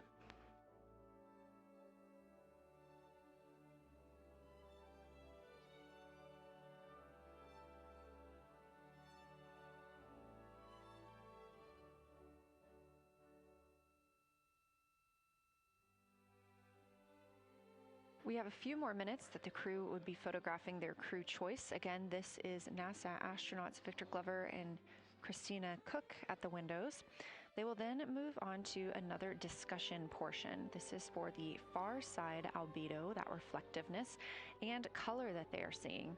We heard earlier about some browns seen on the moon, which is very interesting, especially here from Earth, where we are just seeing whites, grays, and maybe even black at some points.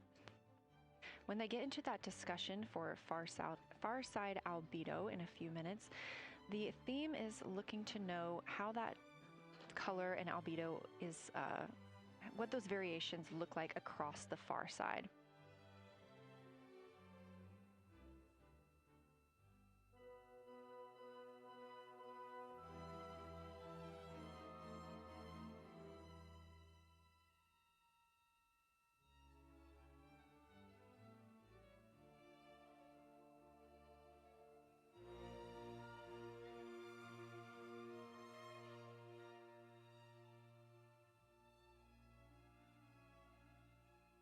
On the right side of your screen, the Science Evaluation Room, or SIR, where team members are looking real time at what the crew is seeing, and even earlier we're... Houston Integrity, you ready for Science Zero?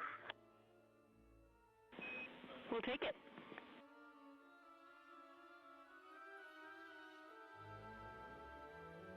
Okay, the crew has swapped positions. They're in their crew choice.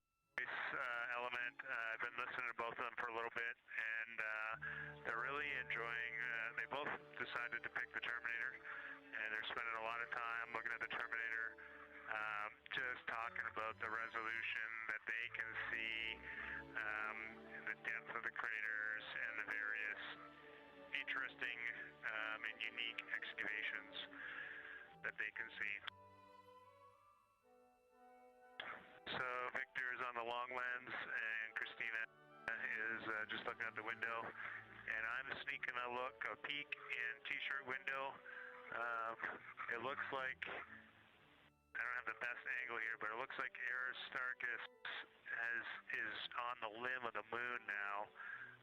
It's amazing how quickly it changes as we speed around the far side of the moon, stuff that's leaving our field of view, and now we have a lot of the dark side of the moon that, you know, it's missing for us right now, but it would be in view if it was lit at all.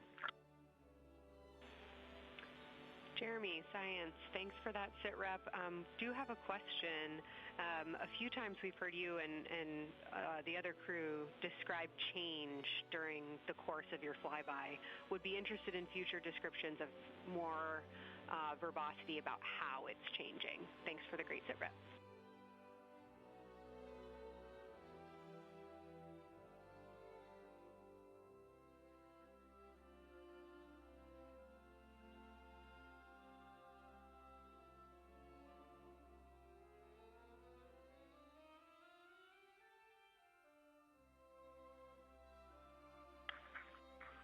Kelsey, sounds good. We are definitely keeping an eye on that. My eyes are just not readjusted. The moon is so bright when you come back to the window. I was just in the interior of the cabin. I've come back to T-shirt window, and it's just overwhelming brightness. And my viewing angles have been challenging, so I won't be able to give you great observations from this window. But I will talk about something that I was talking a lot about in my recordings earlier, which was we've been talking about some shades, and so we have obviously the dark and the light gray, and then we've talked about naming some colors, a brownish hue and a greenish hue. And I'll tell you, like right now, Aristarchus, the plateau is hard for me to see from this window, but that had greenish hues to me. It was very unique. I didn't see anything like that anywhere else on this side of the moon. And then I see a lot of these, what I would call brownish hue areas. There's a number of them. And they, for example, in the northwest corner of the highlands, to me it looks like the brownish hue is caused by ray or ejected material landing on the highlands, and then we obviously see the ray areas as a lighter albedo, but in between the rays where the deposit would be thinnest, that is what it looks like is causing the brown to me. So I saw that in the northwest side of Aristarchus, or sorry, that dark area of the highlands, northwest side of the highlands. I saw it in the highlands to the east of Glushko, and then I see those same brownish hues west of Oriental, and I drew a contact there on OneNote, but that's a huge region, kind of like a piece of pie with the point of the pie pointing at Oriental and then going up towards the northern side of Hertzsprung. And that is an area that just looks like a different, that brownish albedo. That was fantastic, Jeremy. We had heard rumors of the green and brown hues, and so you really read my mind on asking about those. Understand they likely didn't have any contact with each other the way that you described them, but please correct me if I misunderstood that. And then last thing, I'll make the same offer we made to Victor earlier. If it would be helpful for us to verbalize any targets so you can stay at the windows and keep your eyes adjusted to the moon, please let us know.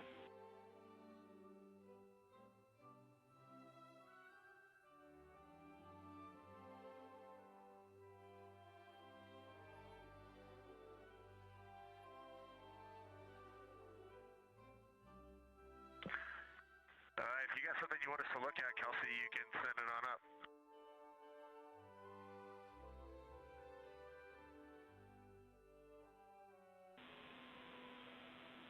definitely not looking to interrupt your flow, Reed and Jeremy, only offering assistance if you guys want to keep your eyes off of the PCDs.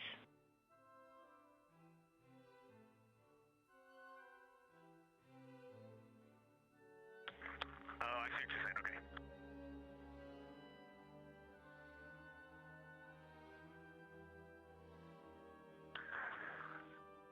Not really science related, and we definitely learned this in Apollo, but the thing that is just most fascinating, I think, to me and Victor right now is even as rugged as the far side looks, when you look at Oriental and Ohm, it's rugged, but man, when you look at the Terminator, it is just like impossibly rugged, and it reminds you that the whole far side is that way, and just the Terminator is really bringing out the shadows and the hills and the valleys, and it is just, it's unbelievable. It's like no surface of the Terminator is not marked by meteor impact, and it's just, it is very impressive to look at that, and you realize that that is true across the whole far side. You just can't see it due to sun illumination right now.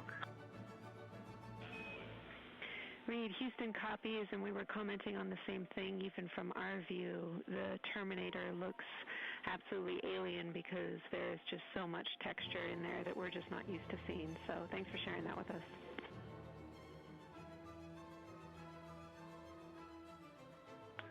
There's also, I don't know the name of it, coming out the south-southwest of Oriental, right on the southern Terminator, is just a massive crater. I don't know the name of it. Maybe you can look on the solar array wing video and tell me it's right. It's the southernmost crater you see on the Terminator right now. We're looking for you.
We're loving that picture. Thanks for showing us. And Reed, as an answer to your last question, we believe that that is Chebyshev crater. And the sir agrees with that.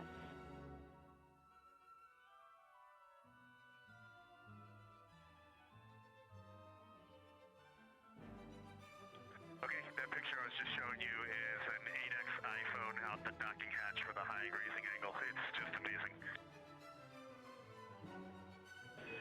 We love it. Thank you.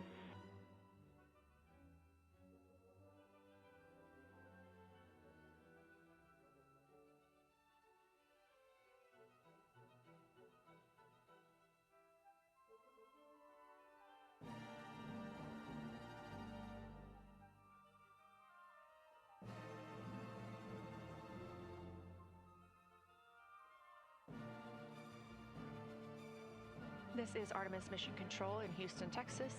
Mission elapsed time, 4 days, 22 hours, 12 minutes into the flight of Orion.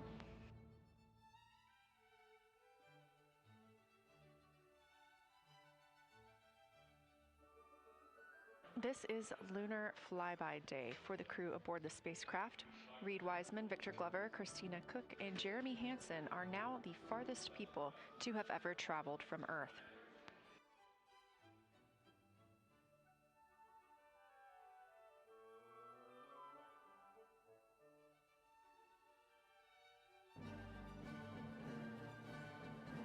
This a live view from inside the spacecraft. They have turned off the lights so they're able to see outside and photograph the moon better with no reflections from inside. And for a very brief moment there. Integrity Science, thanks for those iPhone views. It's helpful to see what you're seeing.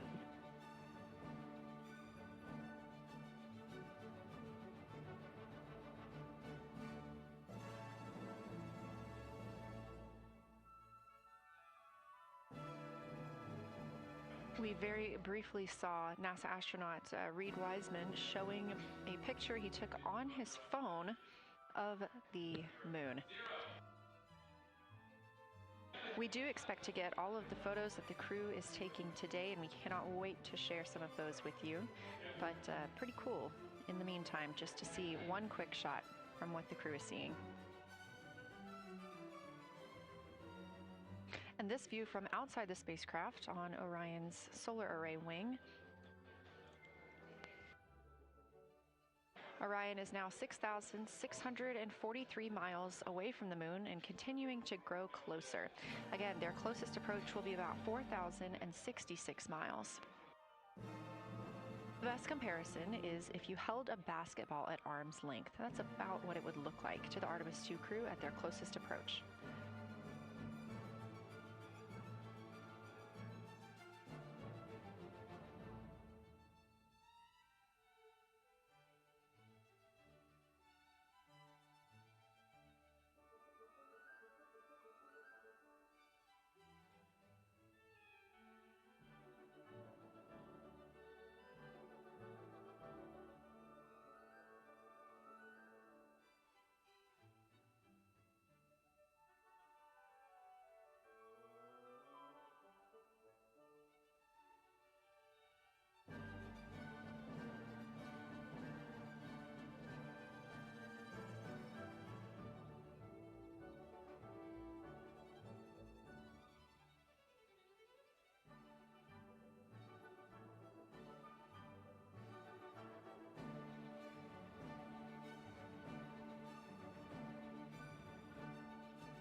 This view showing at the very top, a camera coming from Orion, continuing their flyby of the moon. We have 3 more flyby observation blocks after the completion of this one. Down on the bottom left of your screen, that's the SIR, the Science Evaluation Room, where team members are continuing to work through all of the targets that the crew is photographing today, and they've helped identify some of the craters and some of the other items that the crew has seen on the moon's surface. Down on the right is Artemis Mission Control here in Houston. Those 2 rooms down at the bottom are just down the hall from each other.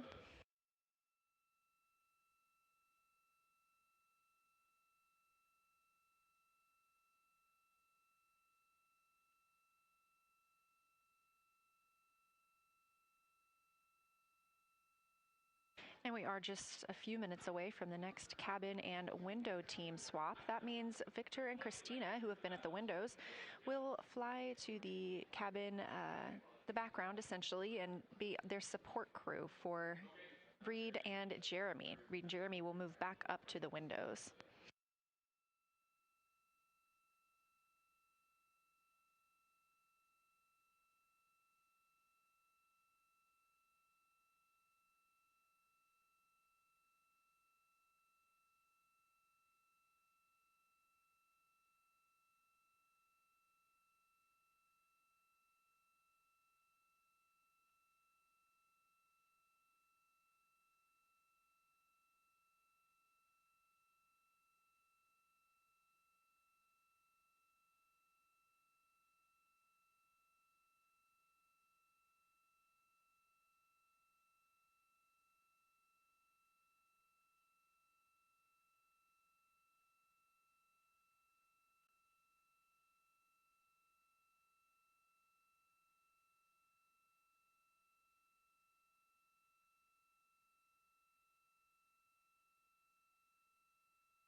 crew is continuing their discussion portion of the flyby in the lunar targeting package, where it says far side albedo/color. They are looking, the science team is looking to get a good understanding of what the crew can see on the far side at this point, and its brightness as well as any colors. We did hear earlier Canadian Space Agency astronaut Jeremy Hansen reporting that they could even see browns and even greens on the moon. I'm really looking forward to seeing those photos.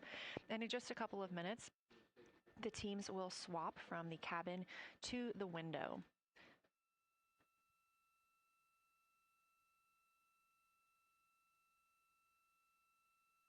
Another rundown of just how this flyby is choreographed inside the spacecraft today. So these activities have been timelined, and there are these 5 blocks of time during which the crew is going to be observing the moon from Orion's windows. Now we are just coming up on the end of the second block, and we'll start the third soon. So at any time during those blocks, 2 members are at the windows working in a pair. One is taking photos from window 2 and has a blue shroud over the window to help prevent any reflections from inside the spacecraft. They are also using an 80 to 400 millimeter zoom lens. And the other astronaut on the window team will be in window 3 using their portable computing device to make annotations.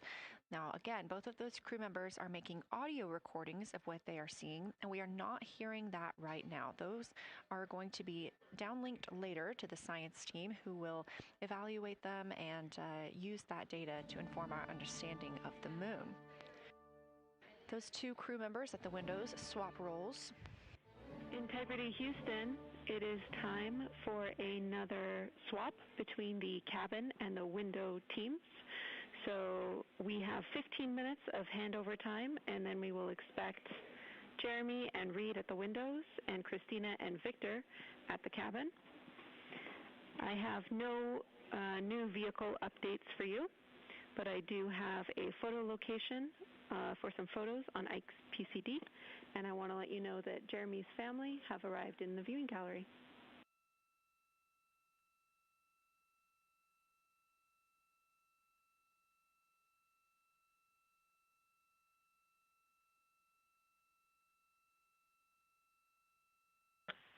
Okay, Jenny, we copied most of that. The only thing we're missing is what you meant about the photo location on Victor's PCD. And hello to my family. I think that must be Catherine and Devin that are there. And I'm glad they made it into the viewing room. And we copy, it's time for crew swap. The A team's coming out of the windows and the B team's going in. Okay, copy. All I meant to pass for Victor's PCD is that there are some late load photos that were requested that are now in his favorite photos folder. And you're exactly right. We have Catherine and Devin here. They give you a big wave, and they're super excited and happy to see part of what you're seeing.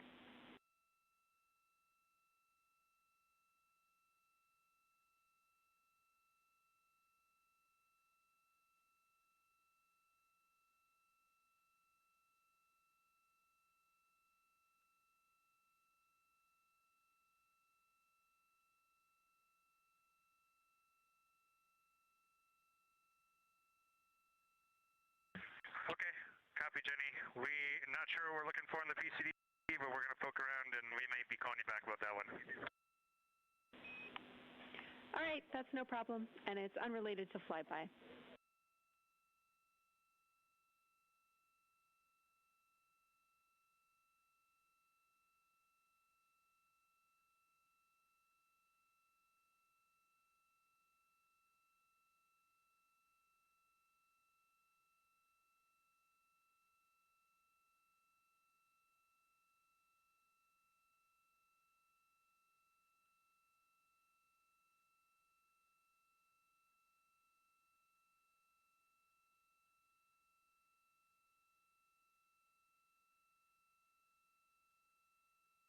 This is Artemis Mission Control here at Johnson Space Center in Houston, Texas. And as you just heard, Capcom, or Capsule Communicator Jenny Gibbons, Canadian Space Agency astronaut and Artemis II crew backup, relaying to the teams in Orion that it is time for a swap from the cabin to the window teams.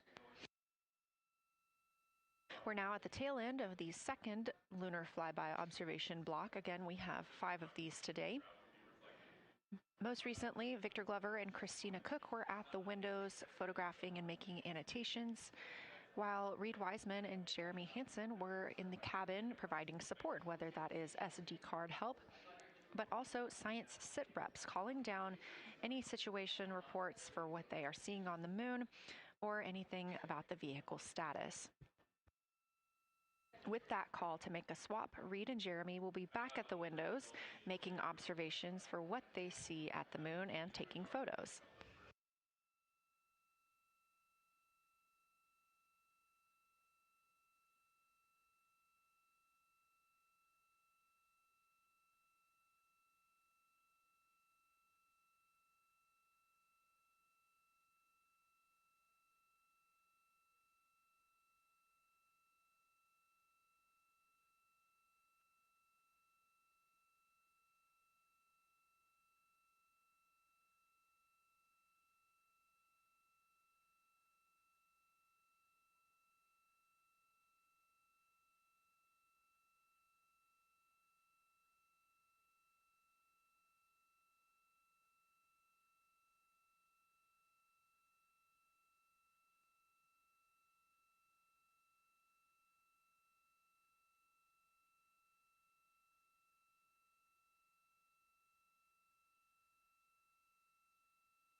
Again, you're watching live coverage of NASA's Artemis II.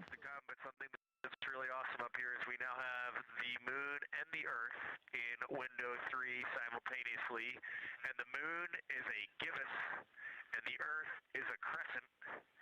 And I'm guessing in about 45 minutes we'll have 2 identical crescents as we change our position in the universe. That is pretty darn cool. Thank you.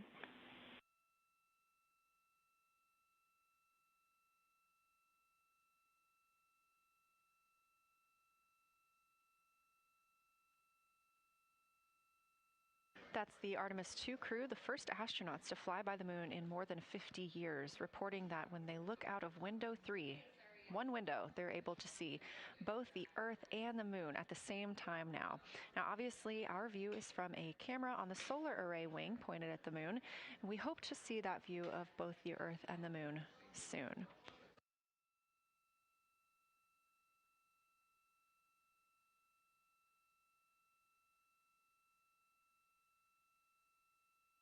Some upcoming times for what you can expect. In about an hour and 40 minutes, we will have Earth set. And during that time, we will have a view of Earth going behind the moon. Shortly after, just a few minutes later, we will lose signal with the Orion spacecraft. This is tracked as it is going behind the moon and out of reach of the Deep Space Network. At 6 o'clock p.m., the spacecraft will make its closest approach to the moon at a distance of about 4,066 miles. At 6:02 Central, the spacecraft will reach its farthest distance from Earth at about 252,755 miles. Of course, these are approximate, and we will make sure to provide you with the final distances once those are confirmed. At 6:21 p.m., we will have Earthrise from the Orion spacecraft, but we will not have communications with the spacecraft until 6:25 p.m. Central, when we expect to acquire signal with them after they've emerged from behind the moon.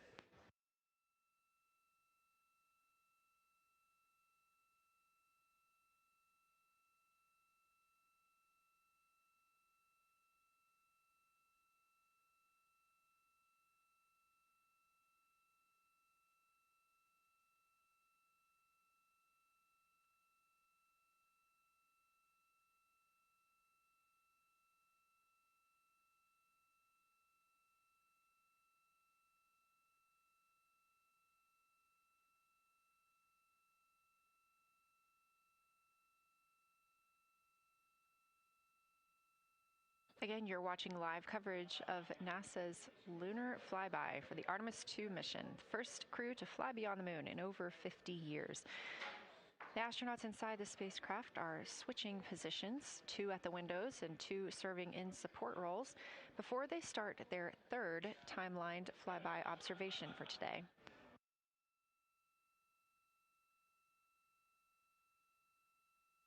We've heard great calls from the crew so far describing what they're seeing, all well trained by the science team here on the ground.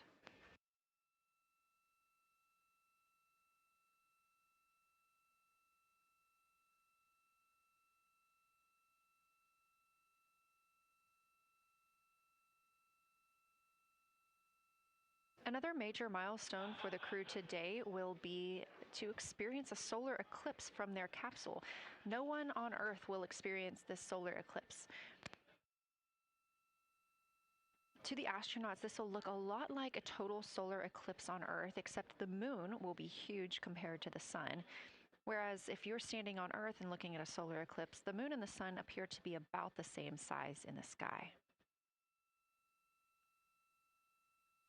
As the moon begins to cover and then uncover the sun, the astronauts will see a partial solar eclipse, so that's before and after totality, and during that time frame they will have to wear eclipse glasses so they can safely view this phase. They also intend to capture images of the sun's corona during the eclipse. This is a rare glimpse at the innermost corona that will only be captured by the astronauts' cameras.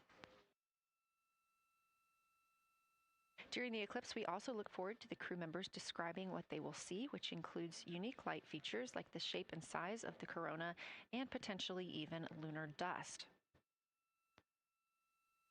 At the same time, Venus, Saturn, Mars, and Mercury will be near the sun, so they may be able to identify what part of the sky they're looking at. This can help train future Artemis astronauts on what part of the sky they're seeing, which is useful knowledge in challenging situations when they may need to rely on that information instead of instruments for navigation and orientation. That eclipse window will last about an hour, and it'll happen near the end of the day today, closer to 7:35 p.m. Central, 8:35 Eastern.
As you can see in this live view from Orion, the spacecraft is maneuvering around the moon, and the views of the moon have changed since we started our broadcast.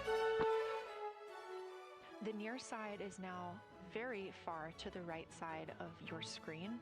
This is the side that we can see from Earth. That darkened portion are ancient lava flows.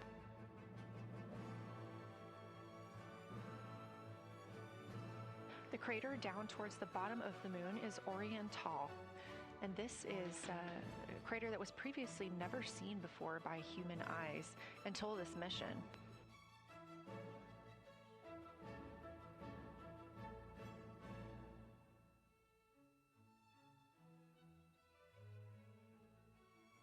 Everything to the left of Orion is considered the far side. And this is what we typically do not see from Earth.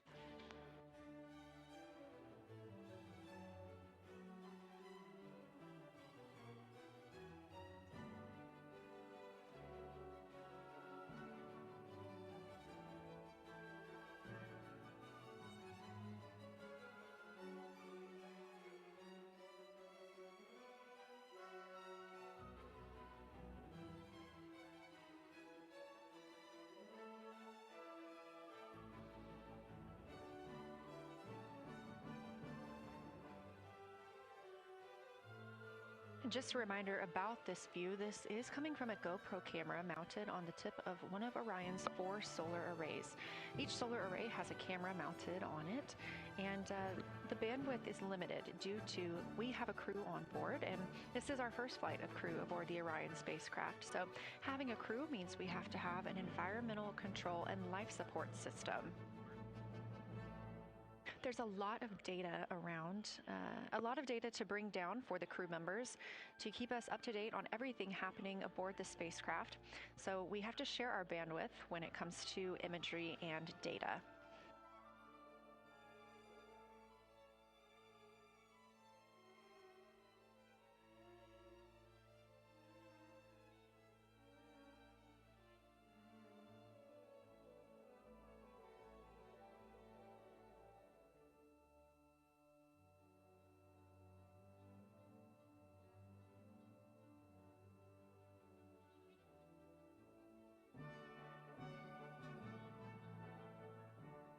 Inside the Orion spacecraft, the astronauts have completed their cabin and window team swap, meaning we have moved into the next block of lunar flyby observations.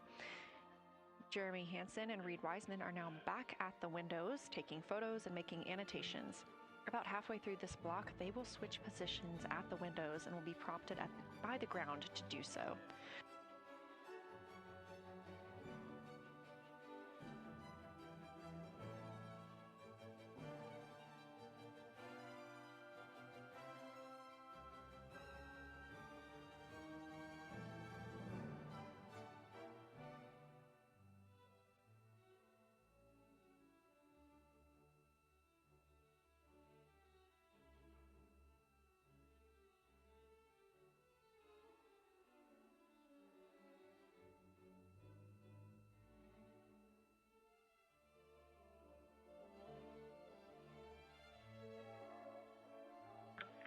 Houston Integrity Fort SITREP.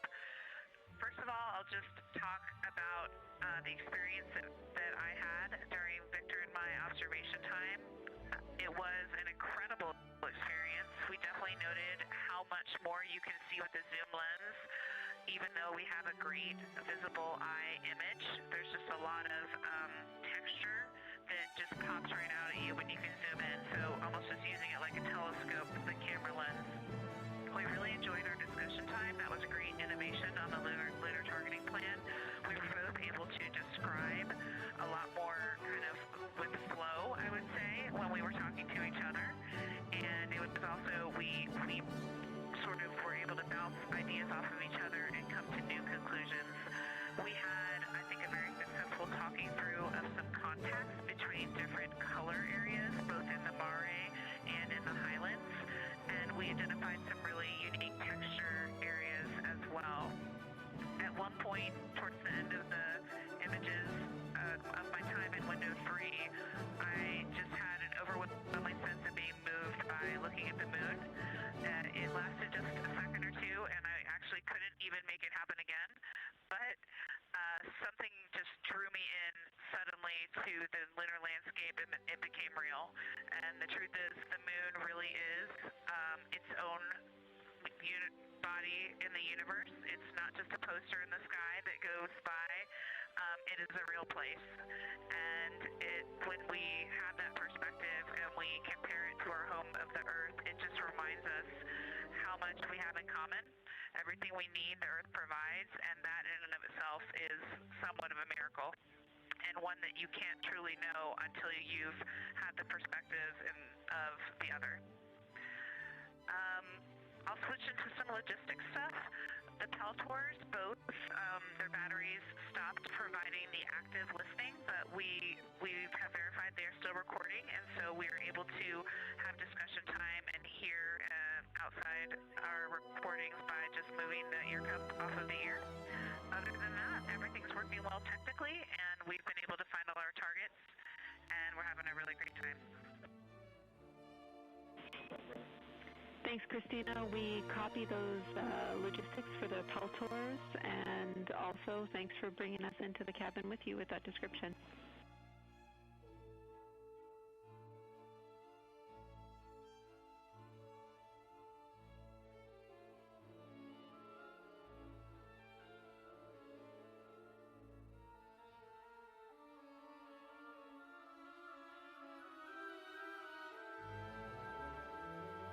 Right on time. NASA astronaut Christina Cook, a mission specialist for Artemis II, calling down a science a situation report. Good news, reporting that she and her teammates have been able to capture all targets that were listed.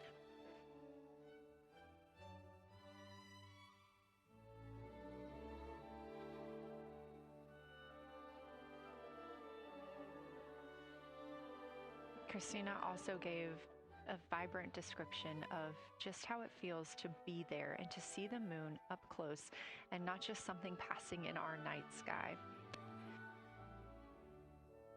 Currently, the team members at the window are Reed Wiseman and Jeremy Hansen. Meanwhile, Integrity cabin team for window shroud.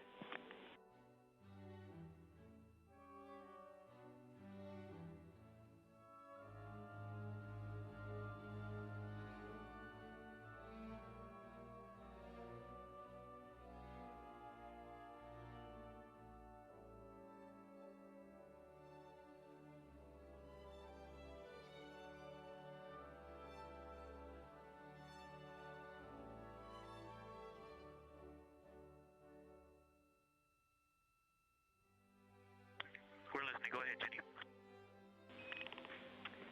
Hey, Victor, we have a temperature constraint on the windows, and the shroud might be getting us close, so we just want to check on the state of window 4's shroud, whether you believe it's still necessary because maybe things have changed with our viewing, and if so, we would like to request to have the shroud removed.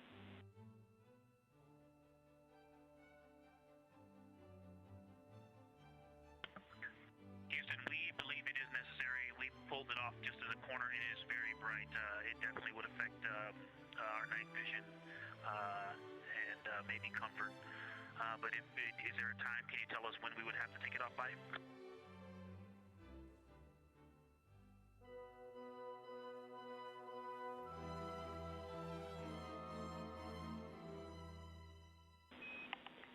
Unfortunately, since it's been on for a while, we are going to have to request that the shroud is removed, and we can recommend something that could block the light but just create a bit of distance between the window and whatever is covering it. Something like a t-shirt would do the trick and help.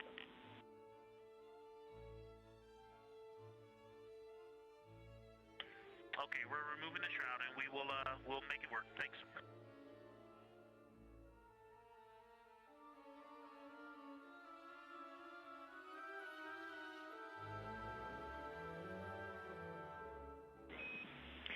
Thank you, Victor. We know it's pretty bright in there now with that window uncovered.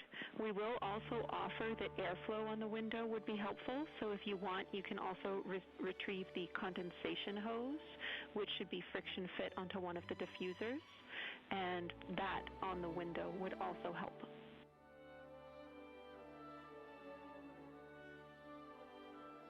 We can easily point a diffuser at the window, so we're going to start with that, and it's pointing at the window now.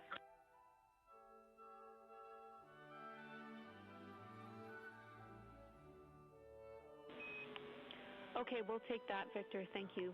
Please keep us updated.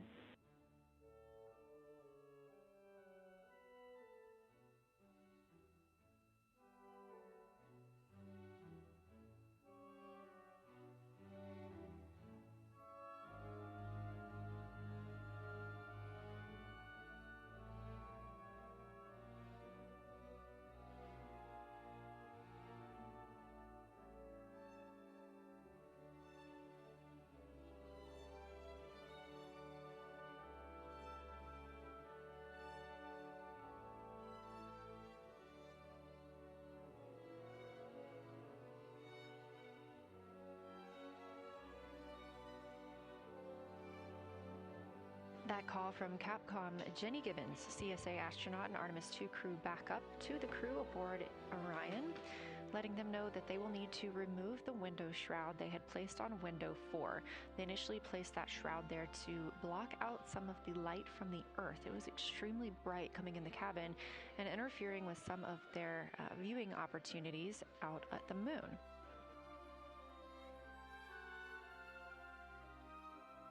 This was a request from ground teams to ensure that they are protecting other systems, and the crew has been offered the opportunity to use something else to cover the window.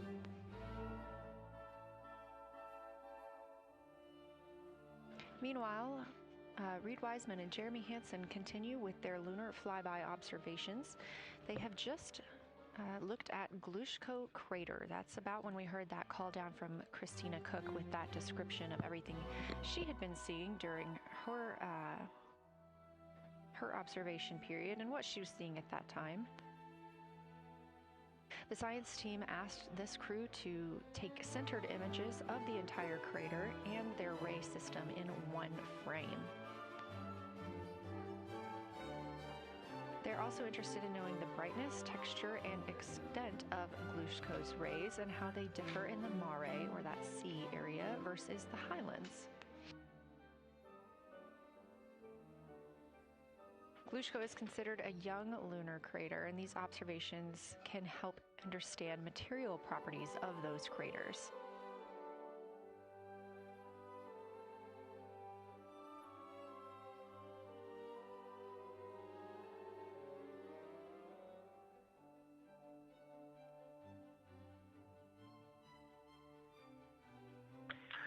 Science, integrity. First, I wanted to start off with connecting with what Christina said, that it was very moving to look out the window. I had the unfortunate sequence to start looking out the window and then moved to the long lens, and it was hard to speak looking through the zoom because I went straight where Christina went, and I was walking around down there on the surface, climbing and off-roading on that amazing terrain. I also want to underscore something that she said. As we continue to explore, when we actually do go down there to the surface, I know for safety reasons that we would never send someone alone, but I just want to really emphasize how important the discussion time was. When we started to talk, we not only got better science discussion, we got better human connection, and so doing this as a pair, we just learn and grow together, and that's just super important, so thank you for adding that to this plan. Reed just passed me a note that the Orion Tall Basin annular ring has a similar albedo to the center, but a different color. It has more brownish tones in it, and he said it's very distinct now that he's been staring at it. Victor, thank you. You got a cheer from science there, and we all just went on that moonwalk with you, so highlighting how important it is to talk about these things. I also want to let you know that we have Deanna Glover with us in the viewing gallery. She's all smiles.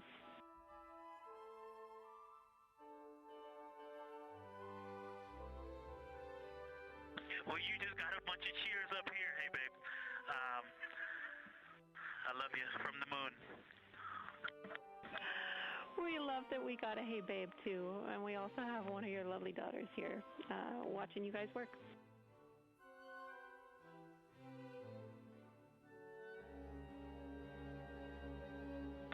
Thank you guys for doing that and for supporting them through this. And to all of you, Genesis, Maya, Joya, and Corinne, I love you. And Deanna, I love you. I'm glad you get to be there.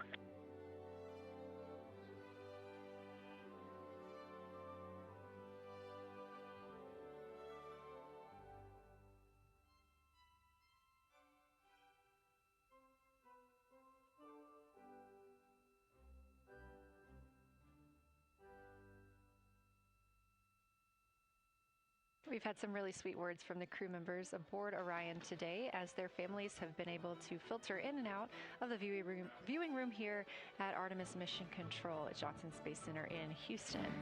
Victor Glover also giving a great science sit rep and just a description of how it must feel if you were down on the lunar surface while he was looking through that 80 to 400 millimeter zoom lens. He also expressed how important it was to be able to talk through that real time with Christina Koch and stress the importance of that on future missions, that it not only made their discussions better, but also more human. Glover and Cook are in the support roles right now, not taking photos or making annotations at the windows, but they are also encouraged to have their midday meal at this time. For lunch today, those two crew members have options of beef ravioli, salmon, butternut squash, sweet and savory kale, pickled beets, cherry blueberry cobbler, tuna noodle casserole, tomatoes and artichokes, broccoli, and chocolate peanut butter bar.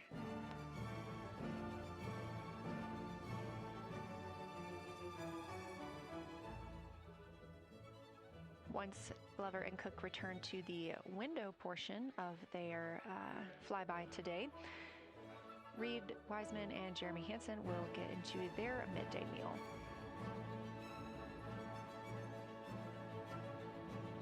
Again, this is the third of 5 scheduled blocks for our lunar viewing today, and if you were watching at the start of the broadcast, you can definitely tell the difference in the distance from the moon. We are now 5,518 miles away from the lunar surface, and again, expecting the crew to get about 4,066 miles away. They are currently 252,050 miles away from Earth, and every mile is a new record, having surpassed the Apollo 13 milestone for furthest distance earlier today.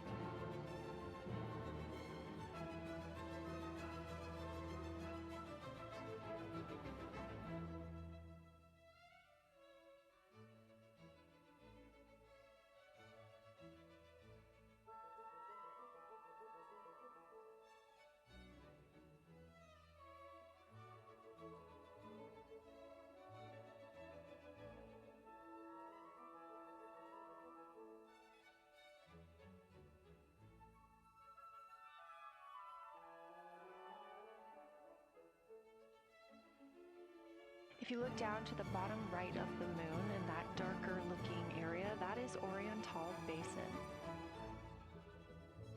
We have continued to lose views of the near side. It is just barely visible over towards the bottom right side of your screen. And then you'll also hear later about that terminator. That's the line between light and darkness while on the moon. It is really exposing some of those craters at this time.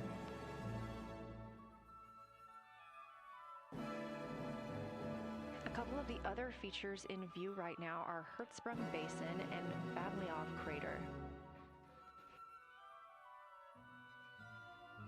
Hertzsprung Basin is nearer to the center of the moon, closer to that terminator line right now, and Vavilov Crater is just on the outskirts of it, closer again to the terminator.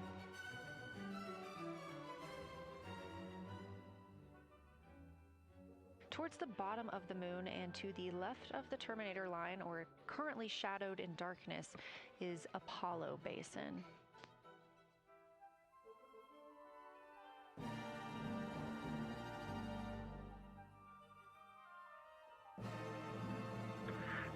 Science from integrity. Let me find out how far we are from the moon right now. But our view is about a third of the moon is in eclipse. That beautiful terminator is out there calling to me. We're 4,691 miles from the moon. And what looked like in the terminator about a third of the way up from the southernmost part of the terminator looked like a dinosaur print if one was running to the northwest. Now is clearly a crater with a bunch of craters around it. And that terminator, I can only see about half of it. I'm looking through the docking hatch window right now because we have the Z9 in window 1. But that terminator has moved. I guess I've been using Vavilov the whole time, so it's gone 2 more Vavilov craters to the west. And so a few more features are starting to peek out into the sunlight there with that low sun angle, and so you still have ridges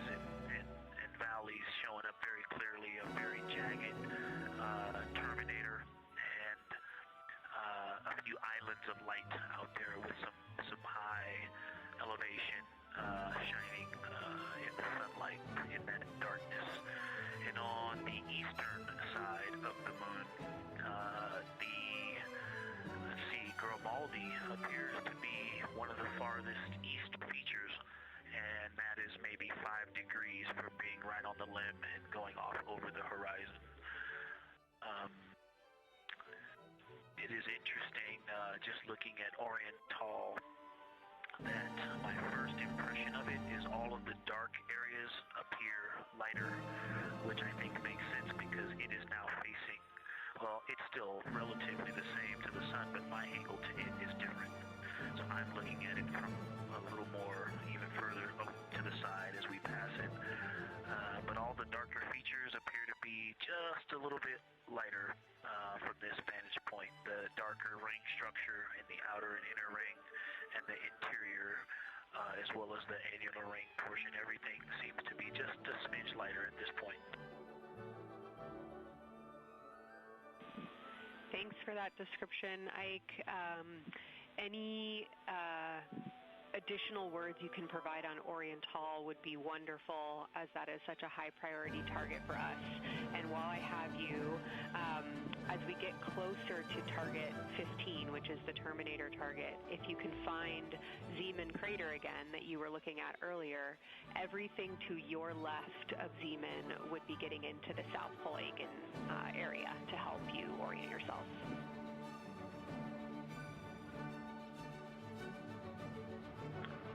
Zeeman is a great waypoint out there. I definitely see it.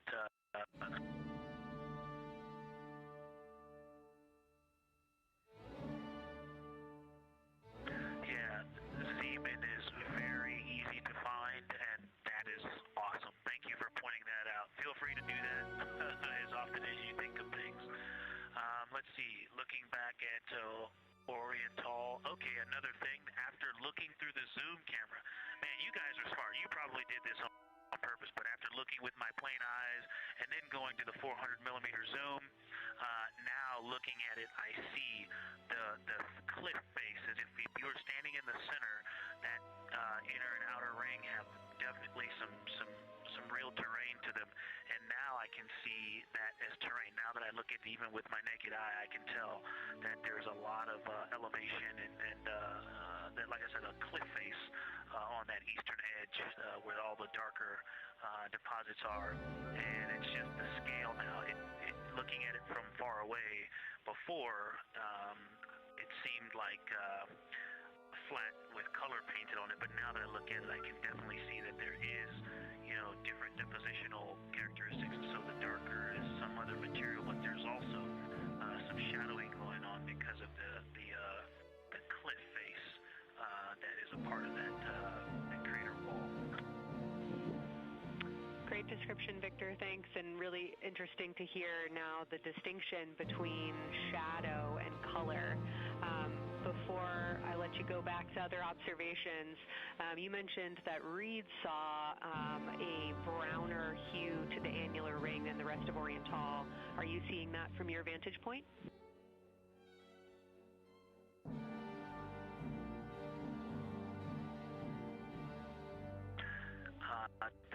The way that I'm looking at Oriental, again, I'm still in the docking hatch window. There's like a thermocouple right here in the center of the window, and it is the orange Kapton tape color, and so it is unfortunately it's like trying to look at stars, next to a metropolis. I think it's drowning out any color that I can pick up from the moon. I am not able to see that color, but I have not looked at it through one of the forward from one of the windows 1 through 4. I think when I get away from this Kapton tape strip that I would be able to see the variation that Reed's talking about. That is great feedback operationally. Thanks, Victor. I'll leave you to it.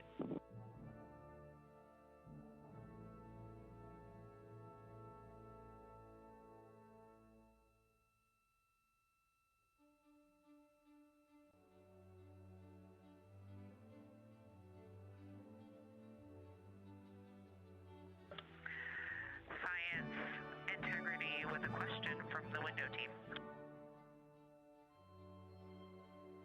Integrity to Science here with you.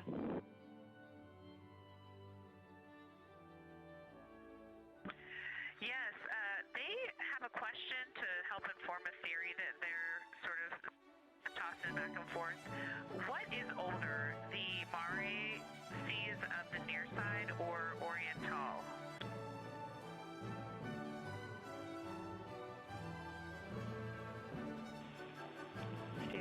Integrity. We're going to get you a little geologic history here.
Integrity Science back with you for some lunar volcanism when you're ready.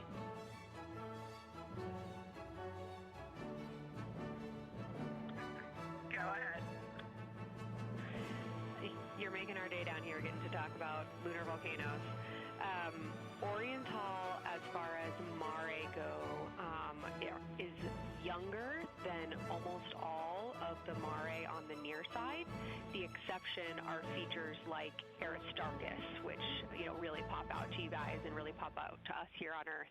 That is younger, but other than that, Oriental is pretty young as far as mare go.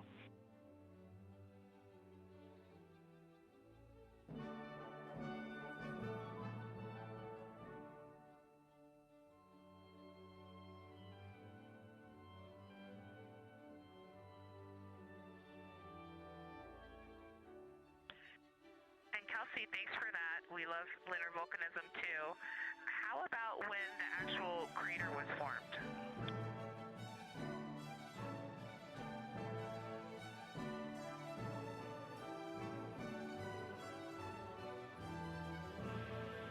Yeah, we're going to get you an age for Oriental, and while we're getting that, Christina, can you, maybe you've heard the window team talk about the sort of contacts around Oriental, but because that material is so much younger, if anything pops out to you about physical relationship between that and surrounding terrain, we'd love to hear it.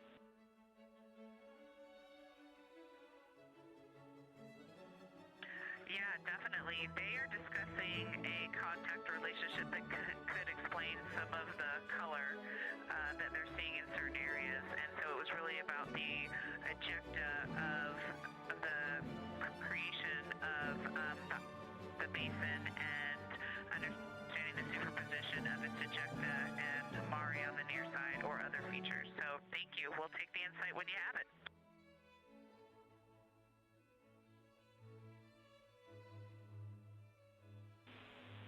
Thank you, Integrity. And I know Jenny wants to get to you with some topics, so I'll leave you with Oriental is 3.8 billion years old.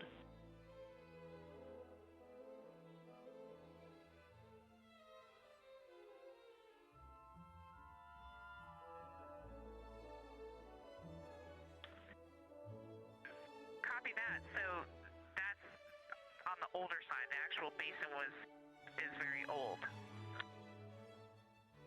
Correct, as is the case with a lot of mare. Typically the big basin formed, and then the volcanic eruption was able to punch through the crust where it was weakened by that basin formation.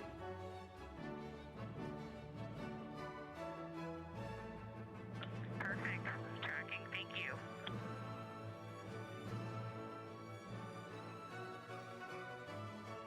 NASA astronaut Christina Cook calling down some questions to the science team on console. The voice you're hearing with those answers is Dr. Kelsey Young. She is joined by Trevor Graff on console today. Christina asking about the age of Oriental, and specifically the Mare regions. Those are those dark regions that you see. They are paved or filled by volcanic deposits.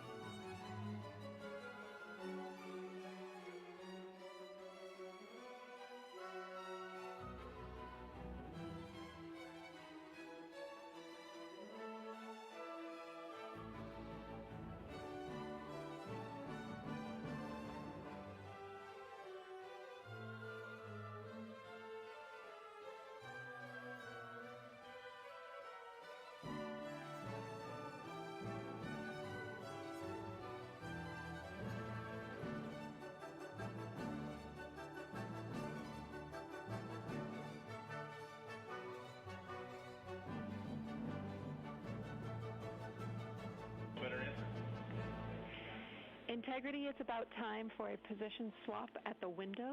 So we will ask Reed and Jeremy to swap positions, and I'll remind you again about your SD cards. And Victor or Christina, I have one window task for the cabin team when you're ready.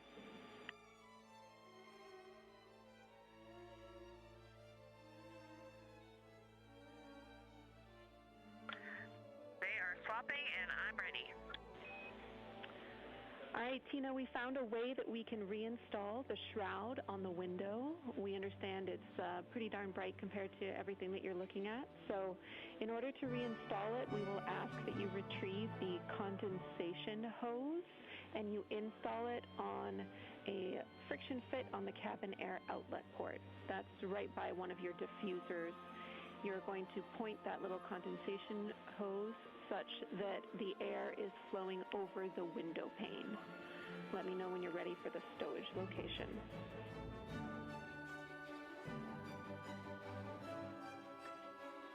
Ready.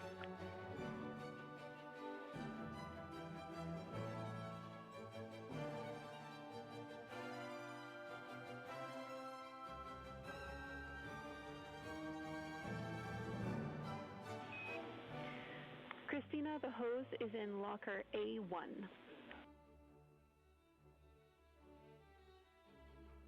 The crew has gotten a go to reinstall that window shroud they were using to block some of the earth shine.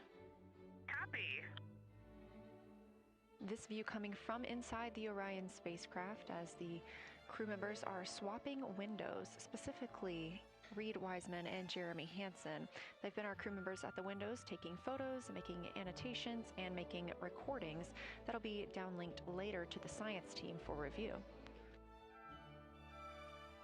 The science team will have a conference tomorrow morning with the crew to get any fresh perspectives or things that they learned during the flyby.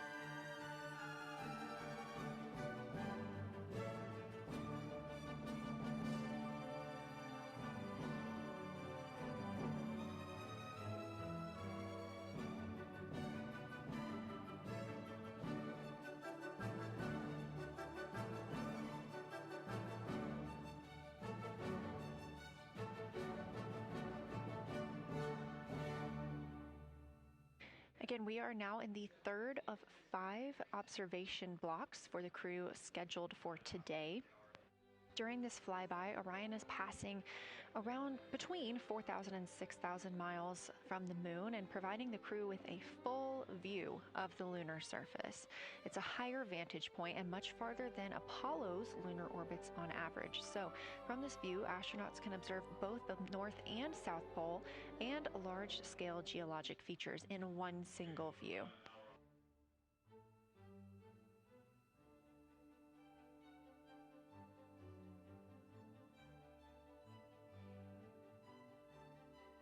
We are now just under an hour until Orion passes behind the moon, and we lose communication with the crew. They will be out of reach with any of our deep space network antennas. That loss of signal will last about 40 minutes, and we expect to regain communications with them once they fly behind the other side of the moon.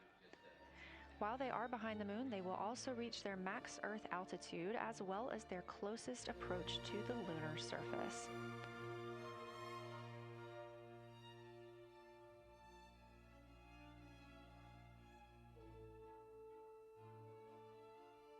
The view you have right now is a live stream from a camera on Orion's solar arrays.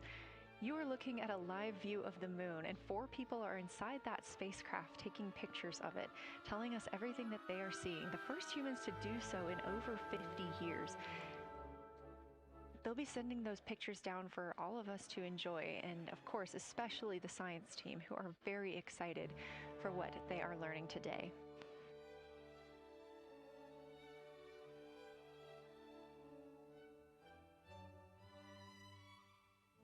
It appears the Artemis II spacecraft, Orion, is now under 5,000 miles away from the moon. Again, we expect their closest distance to the moon be about 4,066 miles.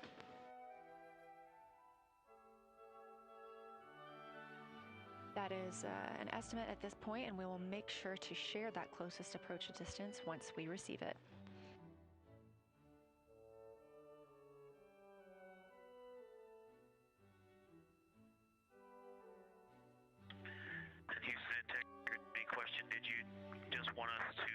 Cool the window with the condensation hose, or did you want us to put the shroud back on and cool the window at the same time?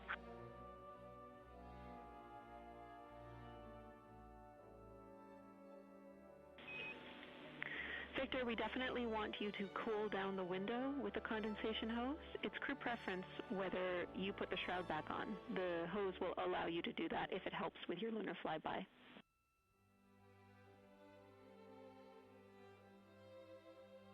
Okay, copy. We're going to do both at the same time. Thank you. Houston copies.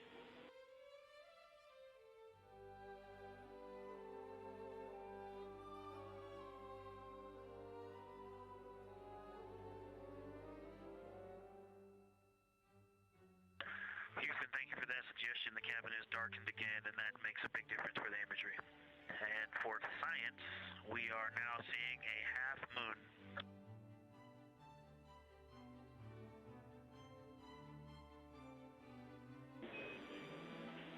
Thank you, Victor. We're happy to hear it, and we see half moon, full moon joy still.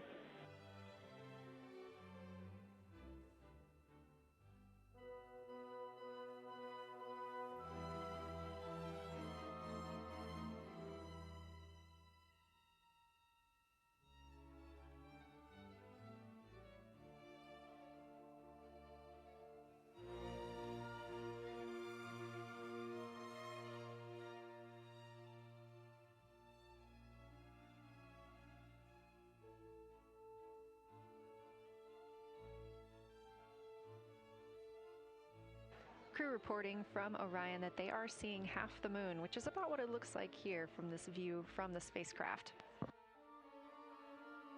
However, what has become a little bit of a catchphrase for this mission, everyone is reporting full moon joy.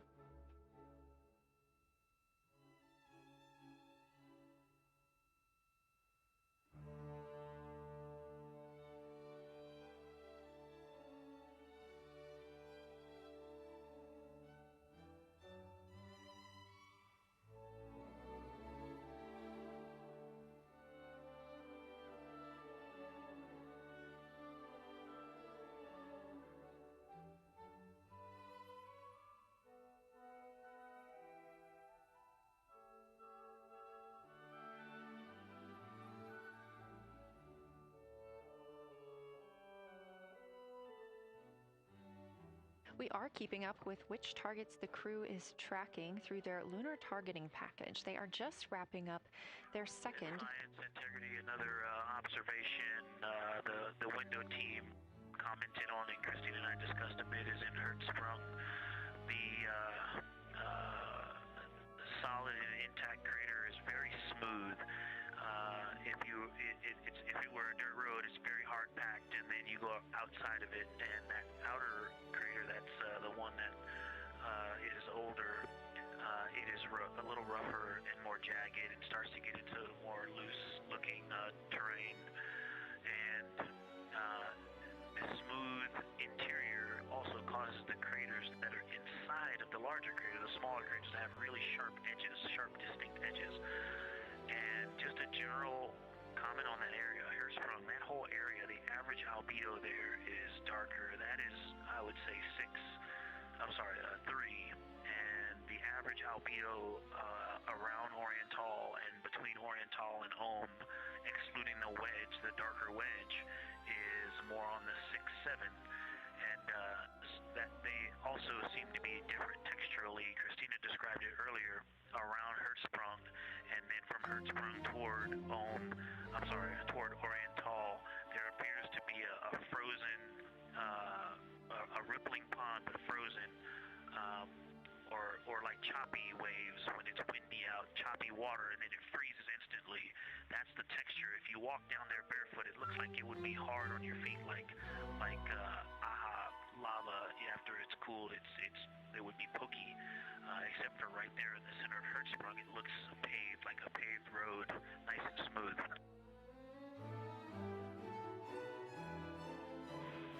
Victor, that's a wonderful description. Going from a paved road to lava reminds us of the Icelandic Highlands. Thanks for that.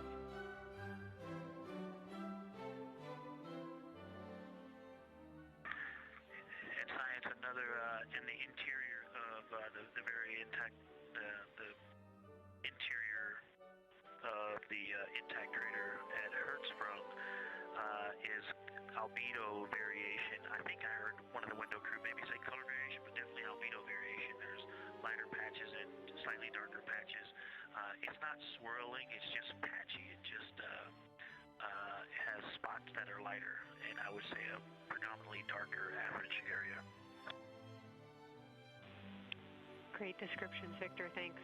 Not swirly, just patchy is really helpful for us.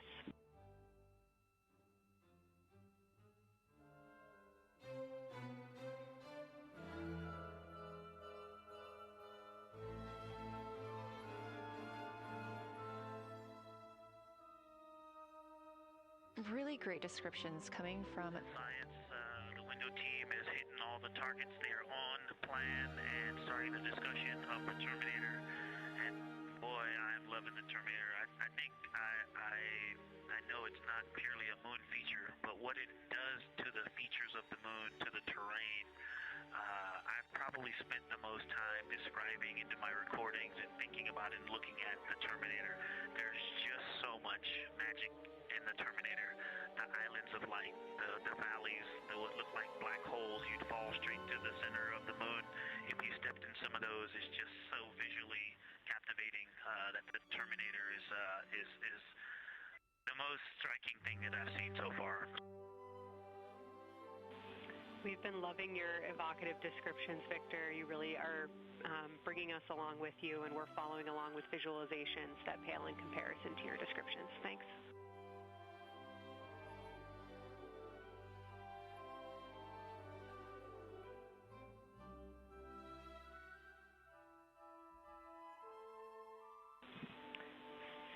Integrity Science, one more question on a status of what the window team chose to observe for crew choice.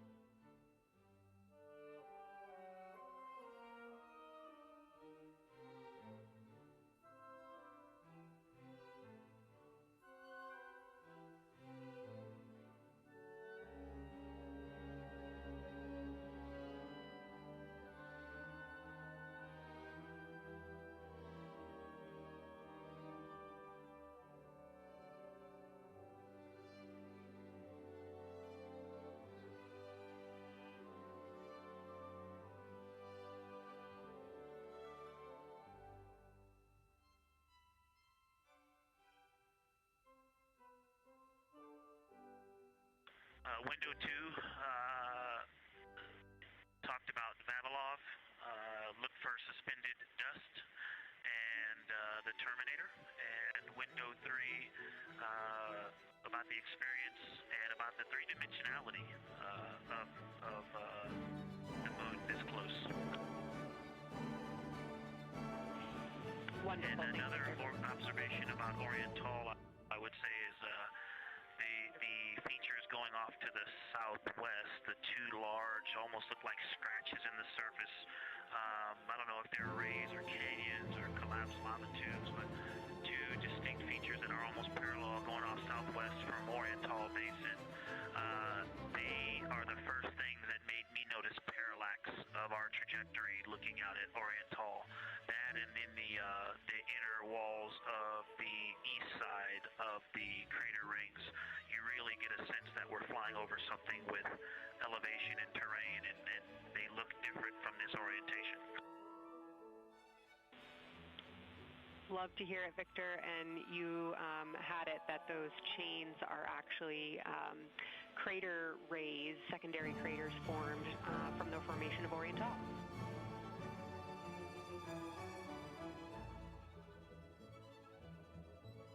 Yeah, speaking of crater rays, the crater rays that are going off to the northwest,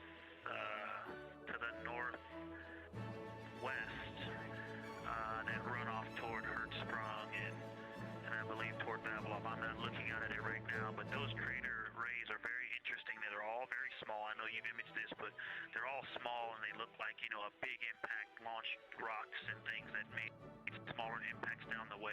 But something very interesting, and again, you can see this in imagery, but some of them are parallel, and then some of them converge toward the center of Oriental.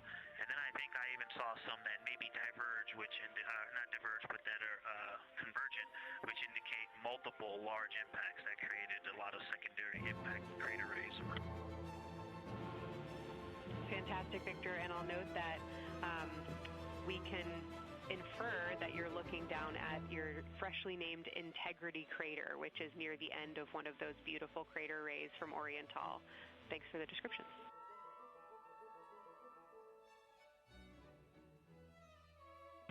Yeah, you're welcome. And Integrity is easily identifiable with the naked eye from this point.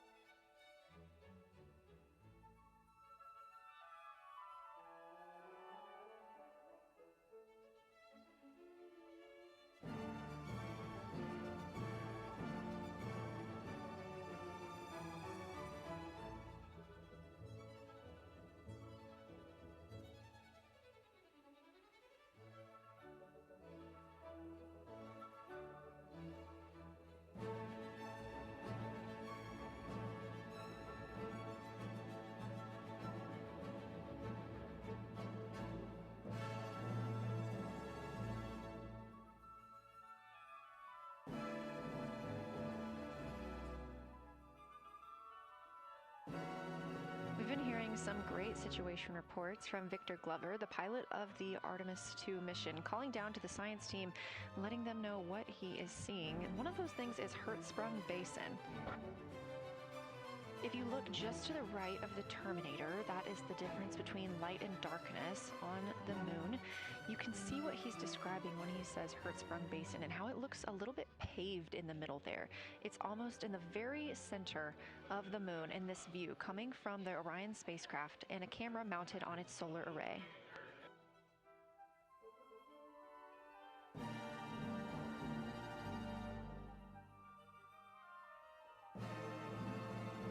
We are now 4 days, 23 hours, and 23 minutes into the flight of Artemis II, and we are standing by for their lunar loss of signal in about 43 minutes. Again, the spacecraft will fly behind the moon, and during that time, we won't have communication with them. They will be out of reach of our deep space network. However, we will regain communication with them approximately 40 minutes later when they come around the other side of the moon.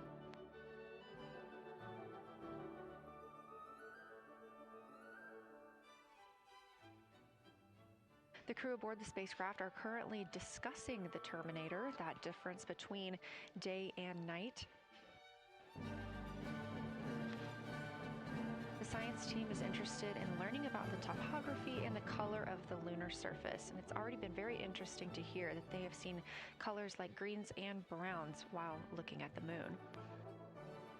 Some of the questions that they are hoping the crew will discuss are how do the quantities and sizes of craters and mountains vary along the terminator, and they are looking for the crew to describe the topography of features along or near the terminator. They're also looking for more information on any color or tone variations, and they're hoping that the crew will take images to illustrate their findings. Glover reported earlier that the crew has missed none of their targets when they are photographing at the window. We aren't hearing the conversations that the crew is having right now, but these are being recorded to their personal computer devices, PCDs, and those will be sent down to the science team. The science team will have a conference with the crew tomorrow morning to discuss their findings and experience when looking at the moon today.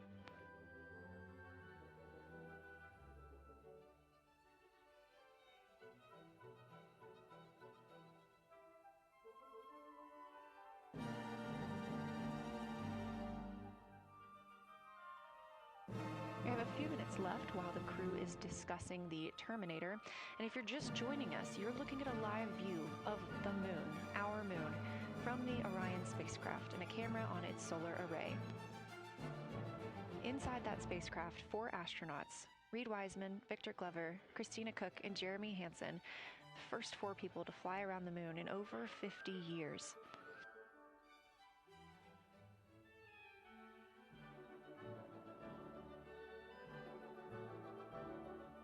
This is our lunar flyby day, and the crew has already surpassed one record today.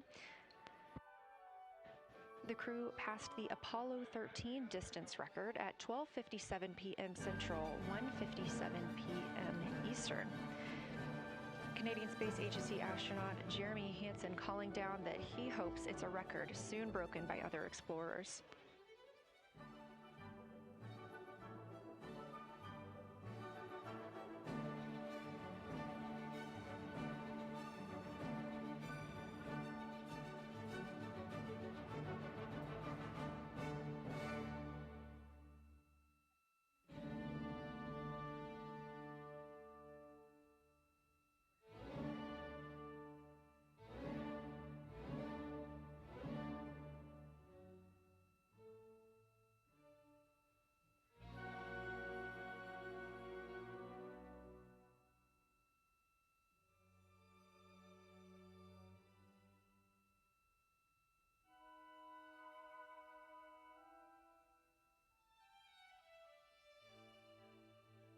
We are live in Artemis Mission Control in Houston, Texas, monitoring the flight of Artemis II.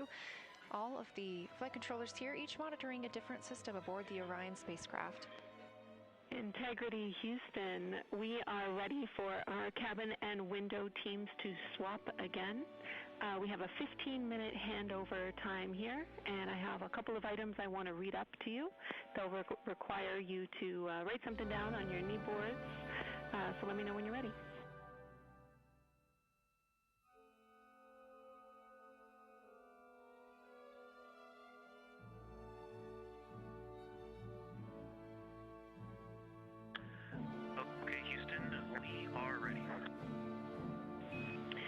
Copy integrity. First of all, once you start this next shift here, during this lunar observation shift, we will begin our lunar LOS, so you can expect a call from me a few minutes prior reminding you. And second of all, FIDO just sent us updated altitudes and METs for lunar closest approach and max Earth altitude. Let me know when you are ready to write those down. They differ slightly from Optimus.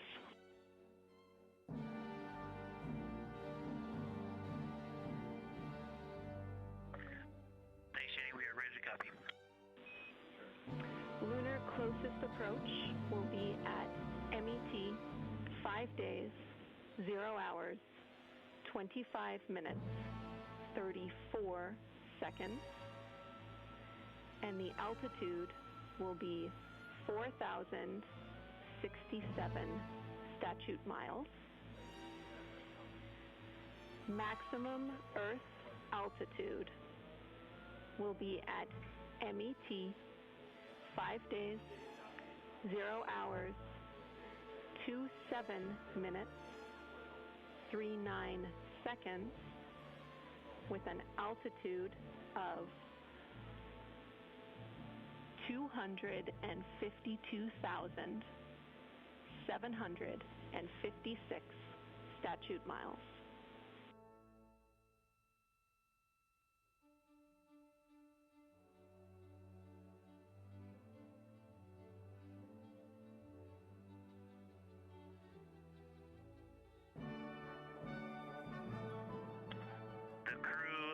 Wants to ask for that in kilometers and in parsecs, but thank you for those. That is great. Thanks for that update. I'll send Fido to work, and I appreciate the metric. Other than that, I have no new vehicle statuses to pass to you. Enjoy your handover time, and we're looking forward to picking back up with you shortly.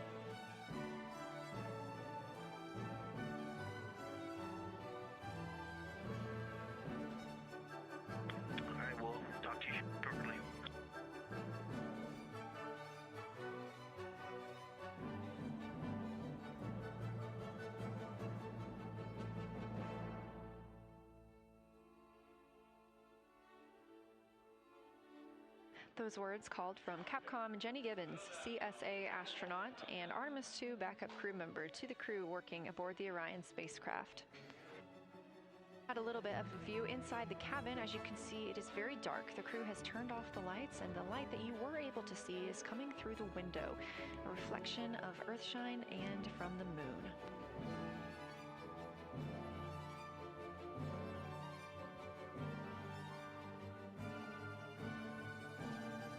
Moving into their next observation block, meaning they are taking time to switch cabin and window teams. We've had Reed Wiseman and Jeremy Hansen at the windows taking pictures and making annotations and recording some audio files that will be downlinked later to the science team. Meanwhile, Victor Glover and Christina Cook were in the background serving as support. They were also timelined to enjoy a little bit of their midday meal. Now that we are swapping positions, the support team becomes Reed Wiseman and Jeremy Hansen. They will be in the background helping with SD card swaps, as well as providing those situational reports to the science team. Victor Glover and Christina Cook will be the astronauts at the window, photographing and speaking into those PCDs, portable computing devices, about what they're seeing on the moon. As you heard Capcom Jenny Gibbons call to the crew, this block is also when we will lose communications with the crew. That LOS, or loss of signal, scheduled to be less than 35 minutes from now. We anticipate to be out of signal with them for about 40 minutes and will regain that communication once they've flown around the other side of the moon.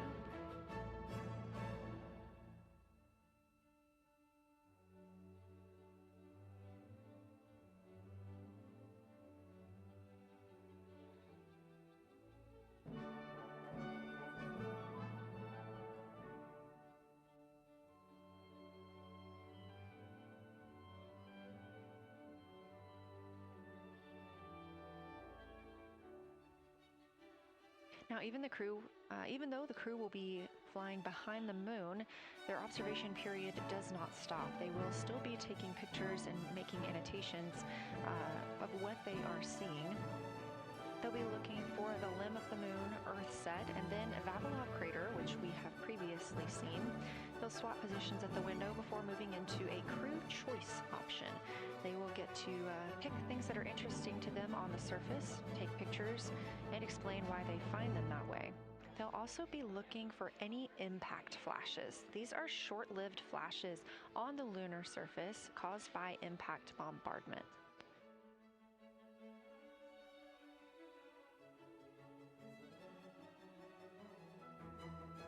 Just before Earthrise, the crew will be looking for lofted lunar dust. This may be lofted just above the lunar surface, and we could only see it just before Earthrise along the dark western limb. Any Earthshine would illuminate potential lofted dust. But once the crew is all the way around the Earth, the brightness of the Earth will wash out any of that dust they might be able to see. These were based on observations from Apollo missions and orbital spacecraft, and so we're very interested to see if the crew might be able to capture some of that lunar dust today.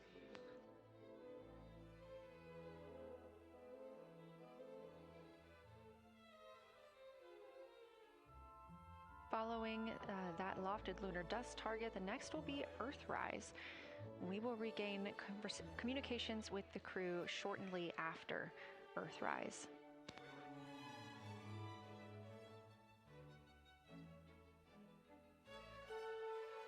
There will be a short observation break period where the moon is not in view. That's because we are also anticipating the crew seeing an eclipse today. The moon won't be in view because the team here in Mission Control Houston will need to change the attitude of the spacecraft and ensure that its solar arrays are gathering light from the sun heading into that eclipse period. So we will have communication with the crew, we just won't be able to see the moon. However, we will have views during that eclipse time frame.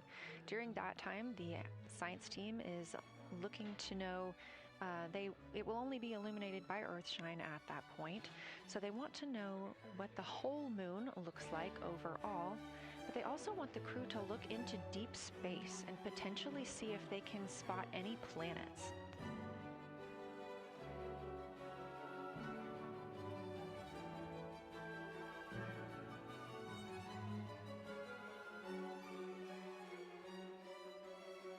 Once the eclipse is over, the lunar flyby period will have ended. We are live through the whole thing, and even once flyby is over today, we remain live 24/7 on NASA's YouTube.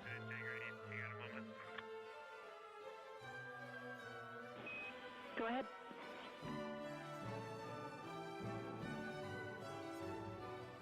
Okay, I don't know if Catherine and Devin are still there, but if they are, just wanted to just let them know how much fun we're having out here. It's extraordinary to be on the far side of the moon right now, just see you hanging out there and look back at the Earth. And Ashley and Caitlin, I know you're back in Canada, but if you happen to be watching too, just wanted to say hi to all you guys, love you guys, and we'll be heading back your way shortly.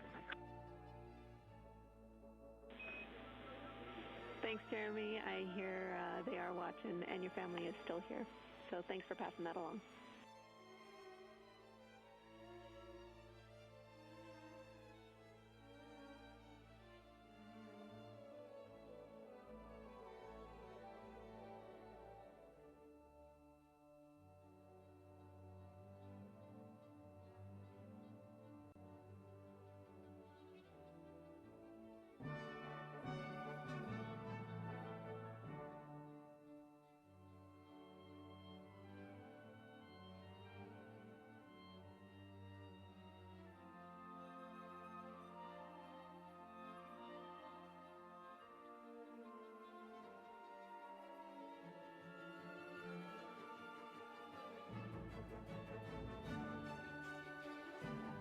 This view inside the Orion spacecraft, and it's a little hard to make out, but on the left there, that is Jeremy Hansen just calling down some well wishes to his family, joining us in the viewing room and watching online.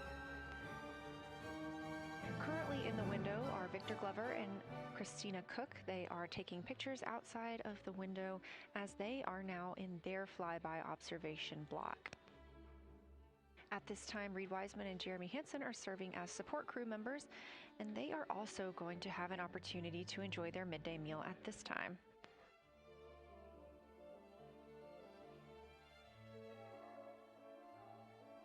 On the lunch menu today for Reed Wiseman and Jeremy Hansen, we have vegetarian chili, salmon croquettes, chicken with peanut sauce, sweet and savory kale, pickled beets, chocolate pudding, barbecued beef brisket, spaghetti and meat sauce, Italian vegetables, butternut squash, candy-coated chocolates, and maybe even a little bit of coffee.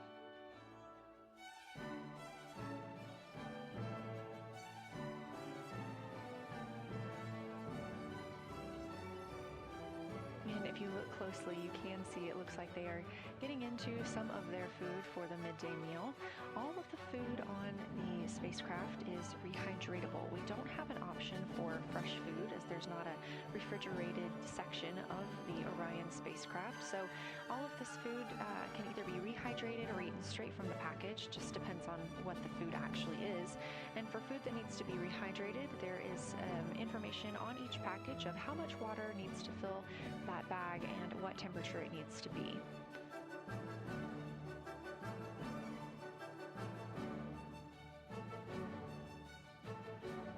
We are now 4 days, 23 hours, and 39 minutes, 40 minutes actually, into the flight of Artemis II, the spacecraft now under 4,500 miles from the moon.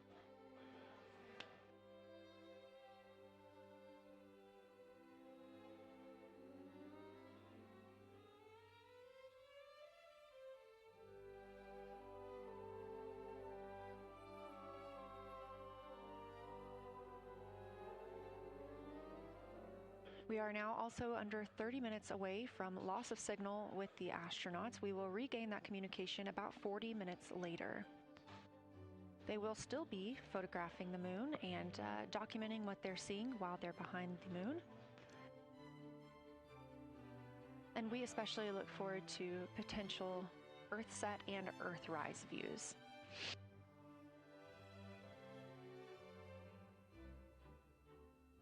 As you can see on the left side of your screen, we are streaming this solar array camera view throughout the flyby. And the science team also plans to capture an occasional still photo with the solar array intermittently, perhaps one every 8 to 10 minutes. Still photos represent the highest resolution imagery from those GoPro cameras. So starting 5 minutes before Earthset and loss of signal, the science team will capture a series of photos, one every 30 seconds, to include Earthset all the way through 5 minutes after Earthrise and acquisition of signal. In order to capture these frequent photos, the solar array camera that we were streaming will need to switch to time-lapse photo mode. So during this time, the streaming video quality won't be as sharp as you have it right now, but we want to ensure that the science team captures the data that they need during these time frames. And we really look forward to seeing those higher resolution images once they're available. But with the view you are seeing right now, we are sharing bandwidth on the Orion spacecraft with every system that is keeping the spacecraft powered and the crew alive, especially the environmental control and life support system. As this is the first flight with crew, this is also the first flight of a life support system, keeping the crew healthy and safe on the way to the moon and the way home.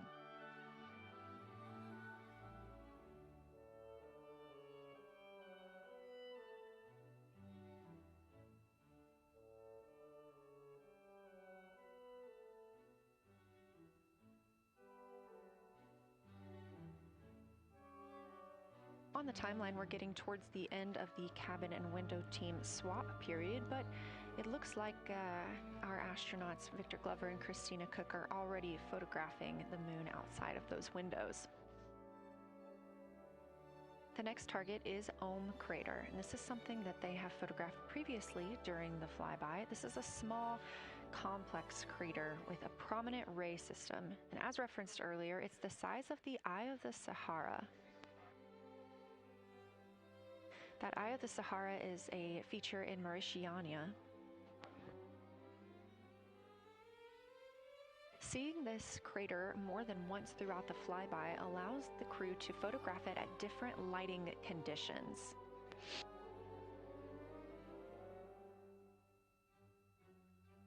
Those different lighting conditions help expose different portions of the target and can help the science team learn a little bit more about how it formed and what it is today.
Again, this view inside the spacecraft as the crew continues photographing the moon outside their windows. They have turned the lights off to allow them to better get photos of the moon, preventing any reflections from coming in from the spacecraft.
We expect the crew to be targeting Ohm Crater for another 6 minutes or so before they move into a discussion of the limb.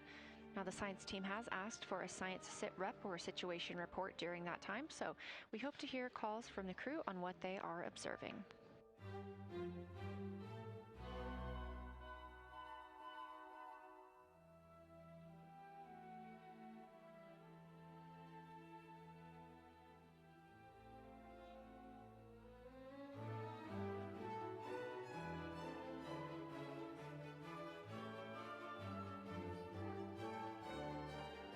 If you've been following along, at the start of the day, we did have much more of the moon visible. And even just an hour or so ago, we could see about half of the moon. We are now continuing to see more of the far side and that darkness where the moon is not reflecting light from the sun.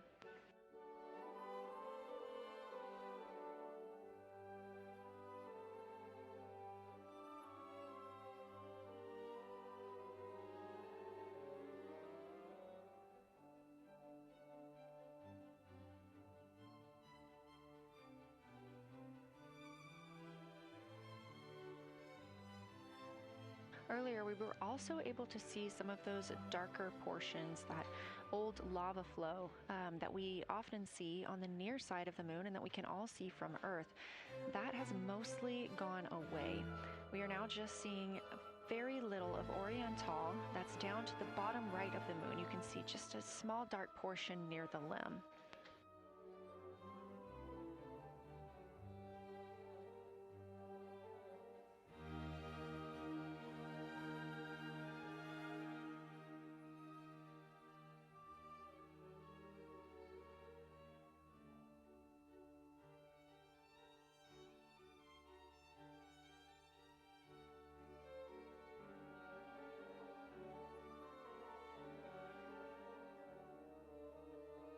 We are now about 18 minutes away from loss of signal with the Orion crew.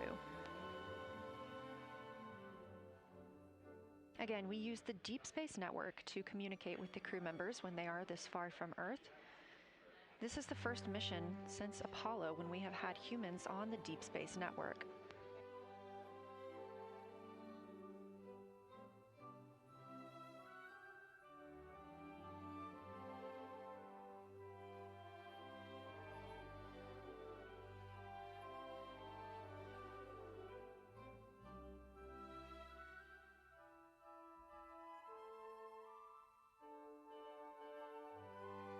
As you recently heard Capcom Jenny Gibbons call to the crew, We expect their closest approach to the moon to be at MET, or mission elapsed time, of 5 days, 25 minutes, and 34 seconds. At that time, their altitude would be 4,067 statute miles above the Earth's surface. Just over 2 minutes later, they will reach their maximum distance from Earth at mission elapsed time 5 minutes, 5 days, 27 minutes, and 39 seconds. The altitude at that time would be 252,756 statute miles. These are our latest numbers, and we'll make sure to verify and confirm those once those milestones have been achieved. Obviously, we will be without communication to the spacecraft at that time, so once we regain communication, we will make sure to find out those numbers and report those to you.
Checking in on the lunar targeting package, the crew is now in their discussion of the limb, seeing the limb of the moon, that illuminated part.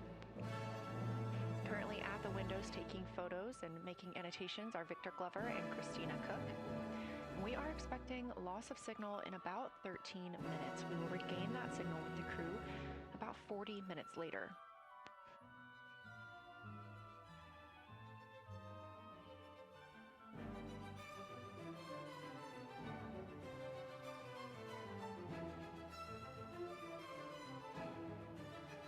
A milestone worth mentioning that this day marks the first time in more than 50 years that humans will observe the moon directly, a critical opportunity to practice how lunar science will be conducted during future Artemis missions.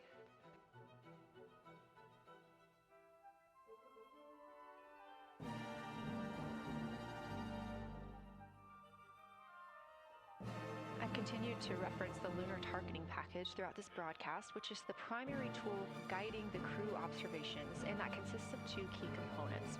The first of those is the Lunar Geography Review, which helped the astronauts study major lunar features in advance. That also helped them learn to orient themselves during the flyby. The Lunar Targeting Plan provides a detailed timeline of observation targets, background science context, and specific instructions for the picture the crew should take, and verbal descriptions of what will be helpful to the science team reviewing those pictures later. That's what we've been tracking real time and what the crew is using right now to keep up with their next milestones.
Integrity Houston, 10 minutes till the LOS. We'll take a snappy sit rep from the cabin if you have one.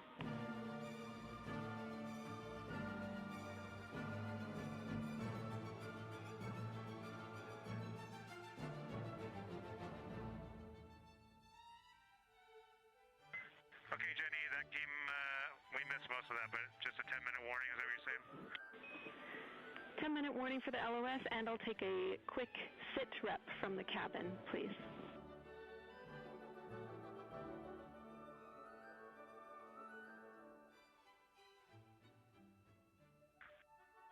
All right, cabin is still full of excitement. We've got Christina in window 2, Ike in Victor in window 3.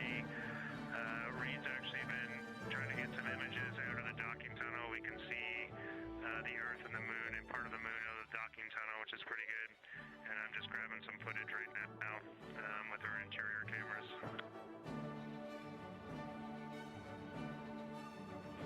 Copy, Jeremy. We'd like to know what camera Reed is using and also the status of window 1. Looks like there might be a shroud removed.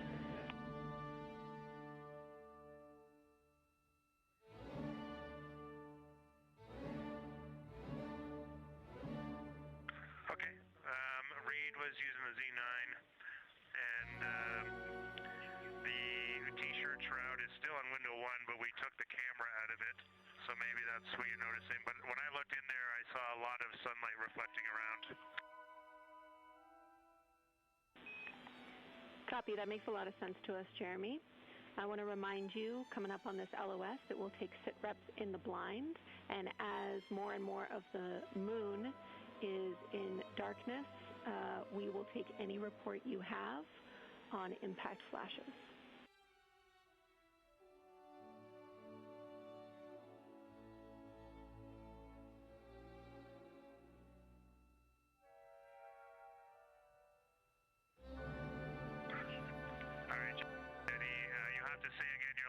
There's a lot of conversation here, and I was on the other side of the cabin, so I missed all of it. Look out for impact flashes, and we'll take sit reps in the blind.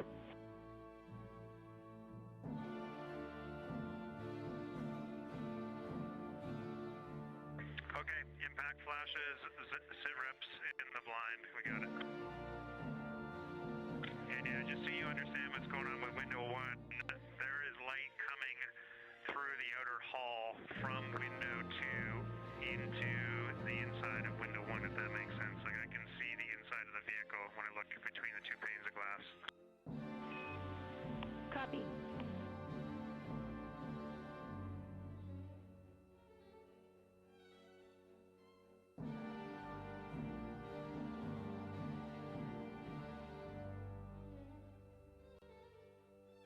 You're getting your first live look at Orion, the Moon, and the Earth. Everyone in this picture.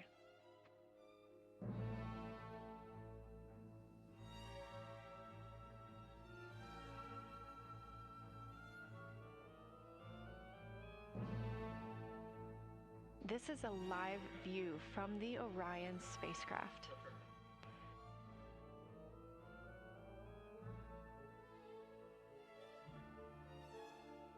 Currently aboard Orion, 4 crew members, Reed Wiseman, Victor Glover, Christina Cook, and Jeremy Hansen. And on the Earth, all of us, all of humanity. You can see the moon is starting to get a little bit dimmer as the astronauts are going to pass behind it. Now 6 minutes and 26 seconds away from that loss of signal. Again, we will be out of communication with them for about 40 minutes until they come around the other side of the moon and we can re-establish contact.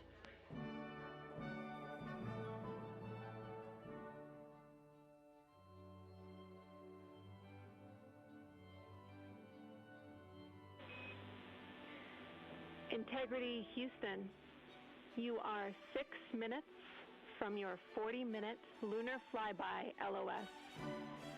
From all of us, it's a privilege to witness you carrying the fire past our farthest reach. Thank you. Godspeed.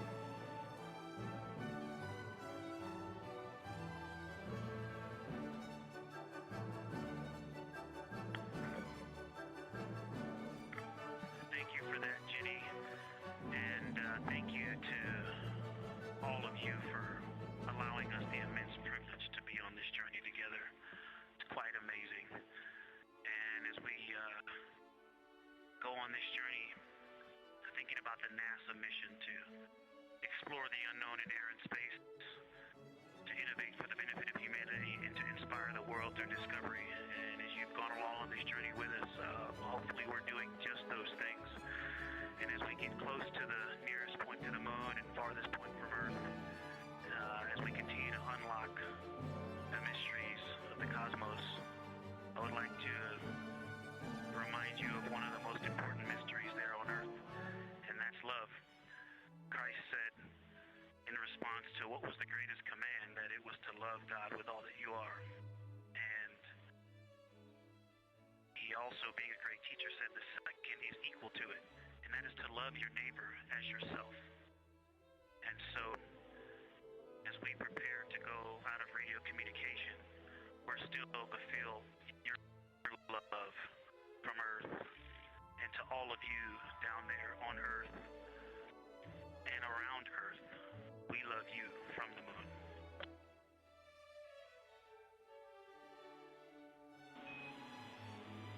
Houston copies. We'll see you on the other side.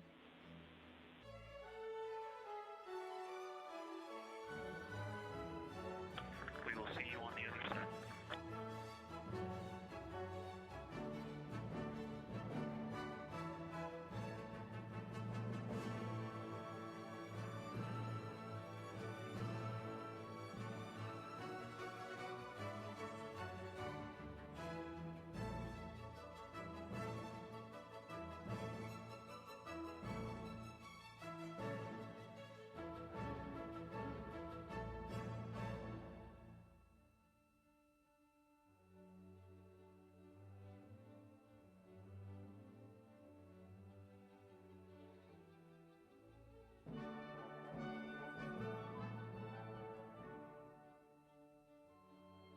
Poignant words from NASA astronaut Victor Glover, and a little bit of a love letter from the other side of the moon all the way to Earth. Glover touching on the teachings of Jesus, including to love your neighbor as yourself. We are now less than 3 minutes away from loss of signal with the Orion astronauts. The Artemis II crew will be out of signal for about 40 minutes as they are on the other side of the moon, continuing their work photographing the lunar surface, and they will re-emerge, and we will also get this view on the other side.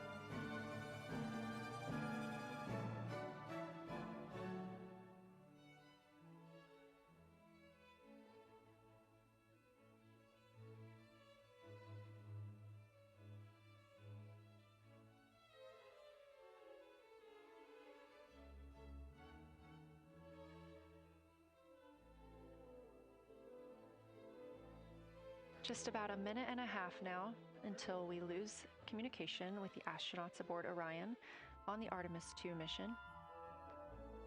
Now 5 days and 6 minutes since their launch on April 1st.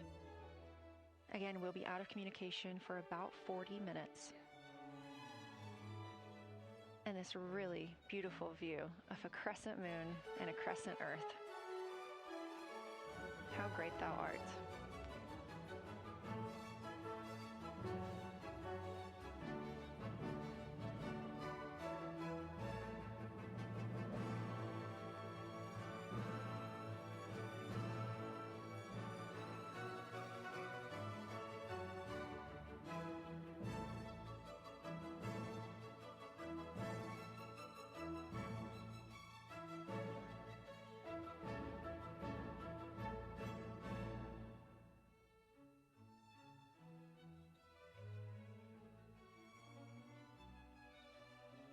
"30 seconds now until we expect loss of signal.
And we have confirmation of loss of signal of the Orion spacecraft as it flies behind the moon. We expect to regain communications with them in another approximately 40 minutes.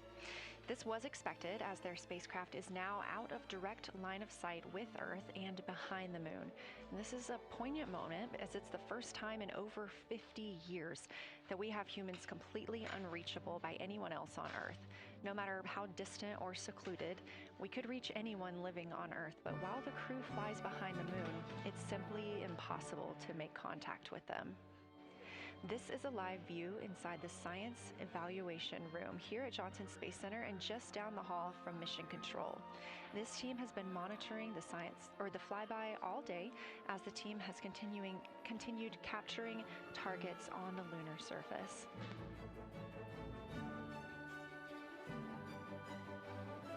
We even got to see this team in action as they were helping the astronauts identify some of the features they were seeing on the moon but not expecting.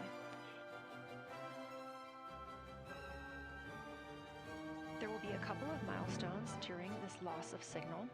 The first will be when the astronauts make their closest approach of the moon at MET 5 days, 25 minutes, and 34 seconds, when we expect they'll be 4,067 statute miles above the lunar surface. Their maximum Earth altitude will be reached just 2 minutes later, at 5 days, 27 minutes, and 39 seconds, when their altitude should be approximately 252,756 statute miles. Once those milestones are reached and we have confirmation, we will report the official numbers.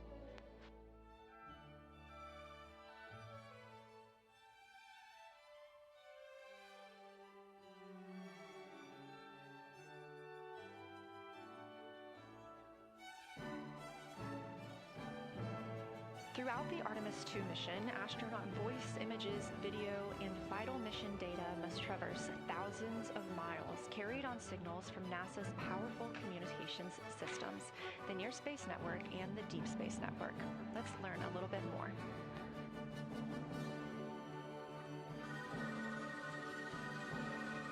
NASA's Artemis II will send 4 astronauts around the moon, preparing humanity for a long-term lunar presence and future journeys to Mars.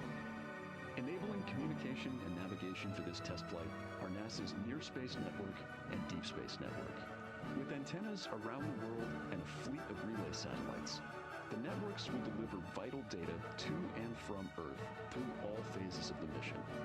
The networks are seamlessly integrated at NASA's Johnson Space Center in Houston, Texas, where Mission Control coordinates the network handovers. These transfers represent a delicate dance between the two networks, exchanging support as the mission shoots toward the moon. On the launch pad and during their early orbit phases, NASA's Orion spacecraft and Space Launch System rocket will rely on communications and tracking services from the Near Space Network. After its translunar injection burn, the Deep Space Network's global array of antennas will serve as Orion's primary communication support during lunar orbit. As the mission journeys farther into space and away from Earth, signal strength weakens and bandwidth is conserved for crew communications. The astronauts will have a near constant connection to Earth, ensuring their safety on a journey farther into space than ever before.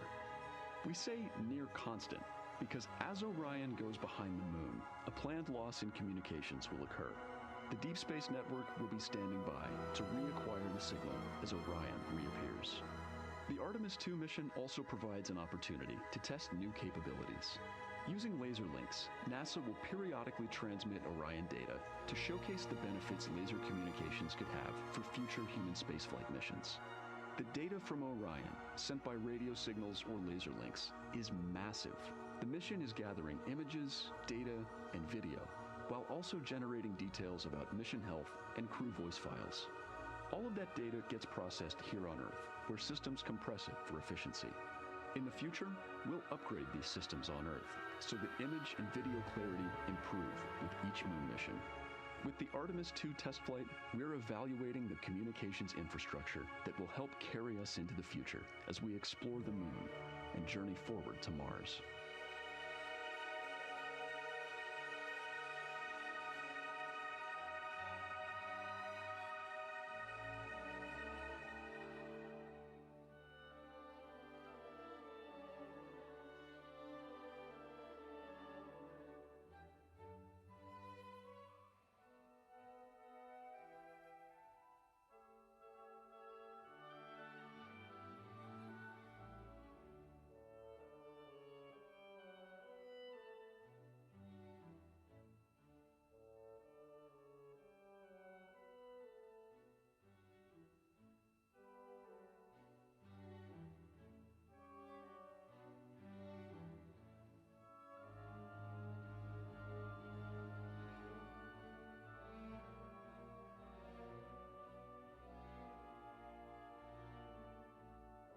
We are now about 33 minutes until we expect to regain communications with the astronauts aboard Orion. And in the meantime, I've got Dr. Kelsey Young, Artemis Science Flight Operations Lead, here with us. Thanks for joining me, Kelsey. Thanks for having me. This is such an exciting day. Oh, no kidding. It has been so cool to hear you communicating directly with the crew.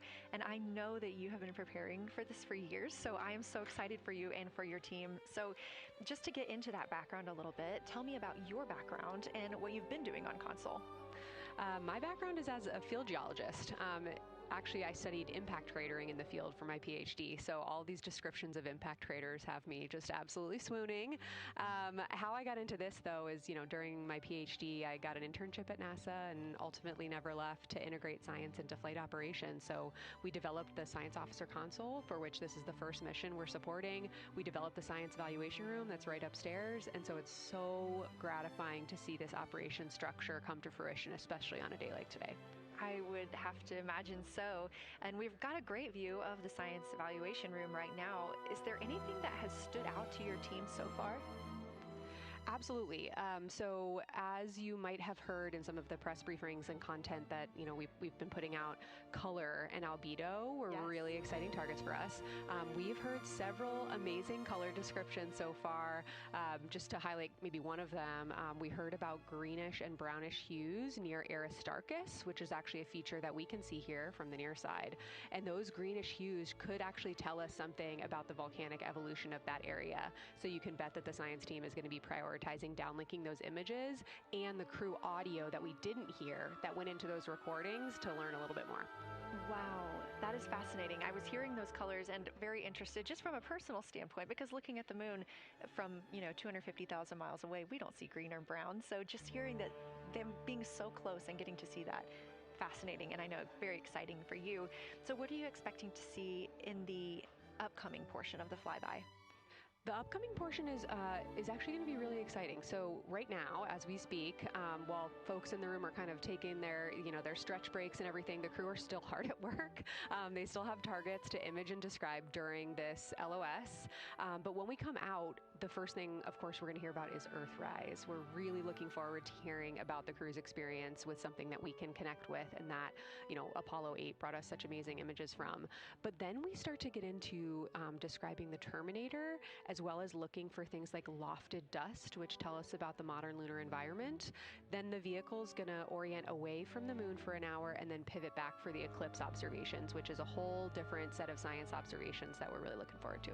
It's kind of nice that the crew will get a little break in there, because they have been hitting it hard today with photos and videos and annotations. What are you hoping that the crew sees coming up? Is it that lunar dust? Oh my goodness, that's a hard question to answer. I mean, we've already gotten such great descriptions. I mean, the Terminator seems to just be like one of their favorite things to look at and describe. So I feel like, that was something we were looking forward to. I feel like we really got some great descriptions. So absolutely, I'm looking to the human moment of Earthrise. Lofted dust is an exciting one, and lofted dust will be a target for them in the right around the time of Earthrise, but again in the eclipse period. So I'm really looking forward to seeing. I mean, they've already highlighted just in the course of their flyby so far how the moon has changed, and this is going to be an even more dramatic change to go from their end of this kind of lunar illuminated piece of the flyby into the eclipse time frame. And I can tell you they're going to be experiencing a very different moon during that time, and I can't wait to hear what their observations are. Yeah, that's absolutely fascinating, and what a privilege that we get to do that on this mission, because that's not always the case. If we had launched on a different day other than April 1st or 2nd, we wouldn't have gotten to see that eclipse. Is that right? That's correct. April 1st and 2nd. I will say, I was asked a lot in the weeks leading up to the launch, well, what's your favorite day? And my answer truly was, there is no bad day to launch to the moon. We were going to get great science out of it no matter what, but it's a really neat opportunity to, bring the sun into the picture, bring different planetary bodies into the picture while still literally keeping the moon in center stage. Fascinating. So what differences are we looking for at each site? We're hearing a lot of different terms. We're looking at craters. We're looking at mare. What are the differences that you're hoping to see? We do have, as you highlight, kind of different prompts for each target. That's what they're looking at in their lunar targeting plan, which I know you've been showing. And we have even different prompts for the person with the really long lens on the camera versus the people with the unaided eye. And you've heard the crew talk about, oh my goodness, when I go from one to the other, I can really detect different nuances. And that's something that we experienced in simulations, but hearing them actually, see it for real has been really gratifying. But we're looking for different things based on the target. Sometimes we're looking for color, sometimes we're looking for texture. For the Terminator, we're looking at kind of what texture and morphologies pop out to you and what kind of diversity you see along the Terminator. You've heard, Victor especially make some comments about future impacts for exploration. So already I think that their descriptions in this first part of the flyby have told us something scientifically, but also about future surface missions. Well, it was so interesting to hear Victor talking about he was imagining in his mind's eye being down on the surface and walking around. That was very cool to hear. And when we're thinking about targets, I know some of them are determined based on the launch day, because that determines the lunar illumination. So the ones that we're looking at today, how and why were these selected? Such a wonderful question. This really gets at at the heart of some of our really highest priority science questions. Illumination conditions is a big one, right? So of course we need the targets that we're interested on the lunar feature to be illuminated by the sun in order to view them, but the timing in which they see them during the flyby enables us to ask different questions. So you heard in the pre-flyby crew conference talking about, well, the same pair, Reed and Jeremy, will get to actually look at Glushko crater twice, and that looking at it from different illumination angles allows us to understand that feature better and connect color and albedo with topography and morphology. Then you have other craters where you want to look at it with the sun shining on it obliquely versus straight on, and that tells you something different about the scientific objective that drove the target being on the targeting plan in the first place. We've talked a little bit with the viewers today about how what the crew is able to capture in this short time frame of those craters in different lighting conditions could take years for something robotic to be able to do based on attitude maneuvers and where the sun is at. So can you just talk a little bit about the importance of having both the robotic operation and having the crew? Absolutely. We definitely don't want to minimize the impact of orbiting spacecraft. Lunar Reconnaissance Orbiter is the one that's often referenced. Data from LRO and its payloads have really been instrumental in getting us, frankly, to this point for Artemis II and future missions.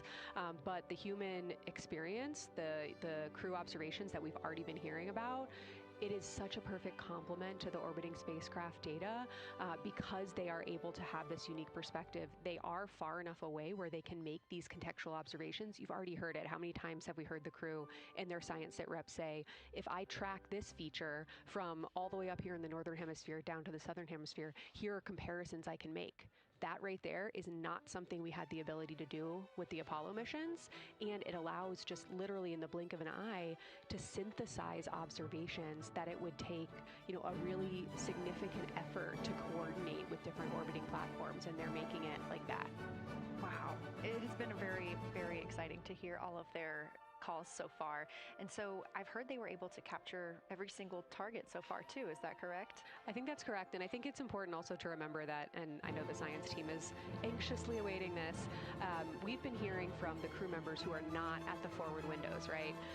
Those crew who are, really in the thick of the observations, they are recording minutes-long observations per target on their crew tablets. We will be getting those down starting here in a couple hours, and that's going to contain really meaty science information that we haven't heard live yet, and that's going to form the basis of my conversation with them tomorrow morning, where we're going to have a really deep dive into the science and absolutely nerd out about what they were able to do today.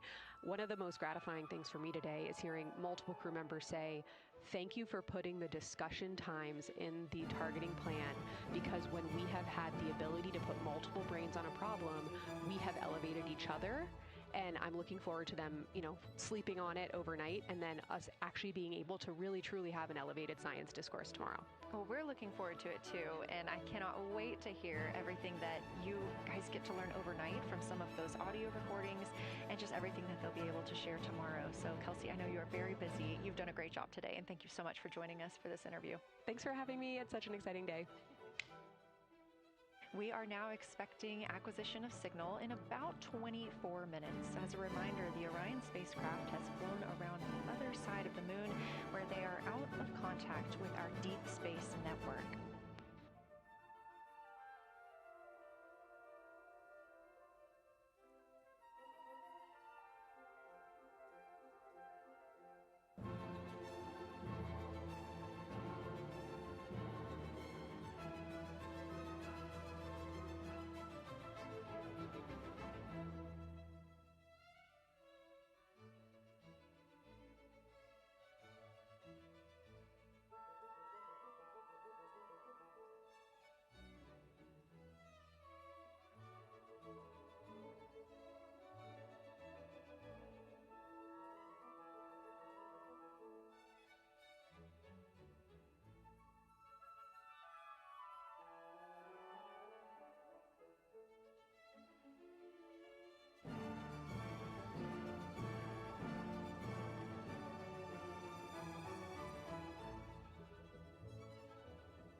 And we just heard confirmation here in Mission Control Houston that we have reached the closest point of our destination to the moon at MET 5 days, 25 minutes, and 34 seconds, and we anticipate the spacecraft's altitude is approximately 4,067 statute miles above the moon.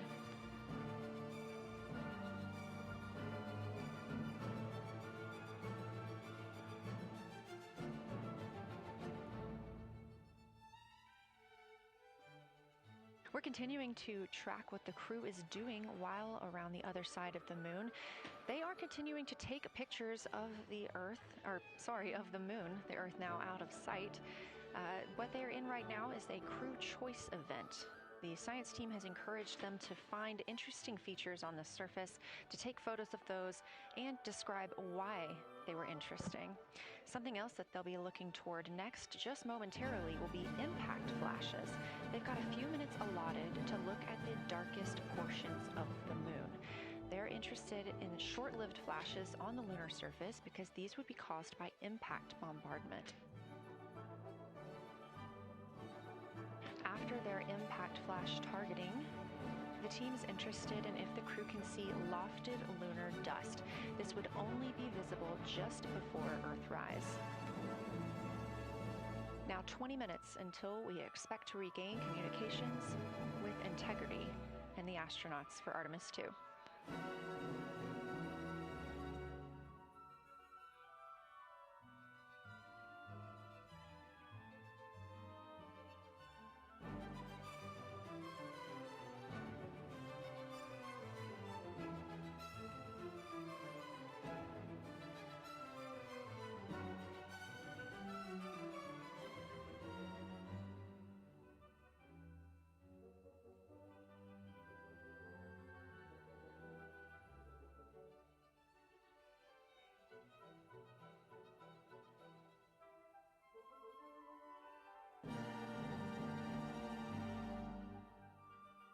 We're live in Mission Control Houston at NASA's Johnson Space Center, but there's a team over 750 miles away also monitoring today's operations. And of course, just like us, they are in LOS, or loss of signal, with the spacecraft.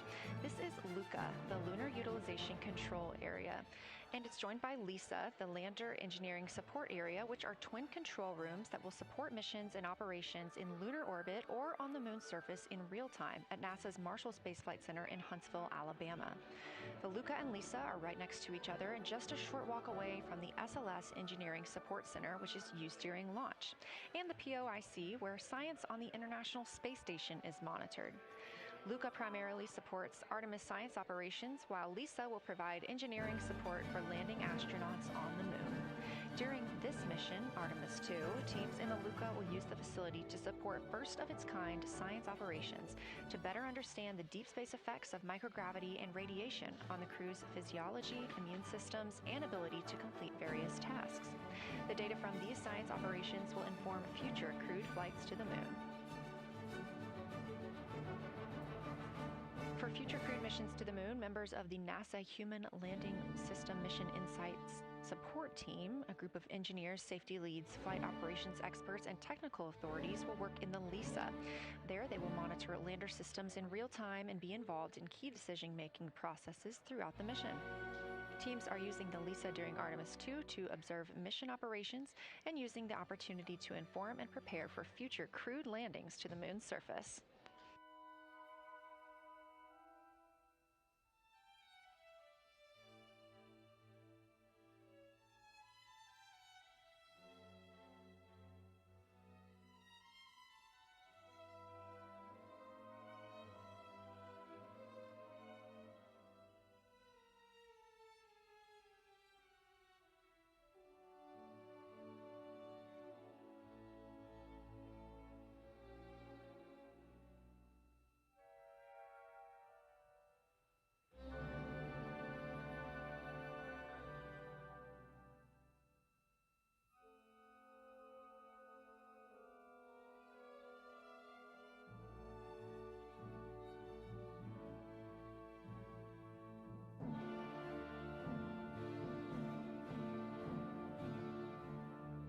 We now expect to regain communications with the astronauts aboard Orion in about 17 minutes.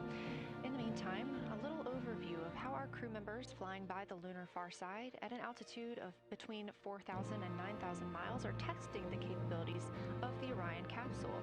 Artemis II visualization lead Ernie Wright has simulated views of the flyby using detailed topographic maps of the lunar terrain and photorealistic lighting scenarios.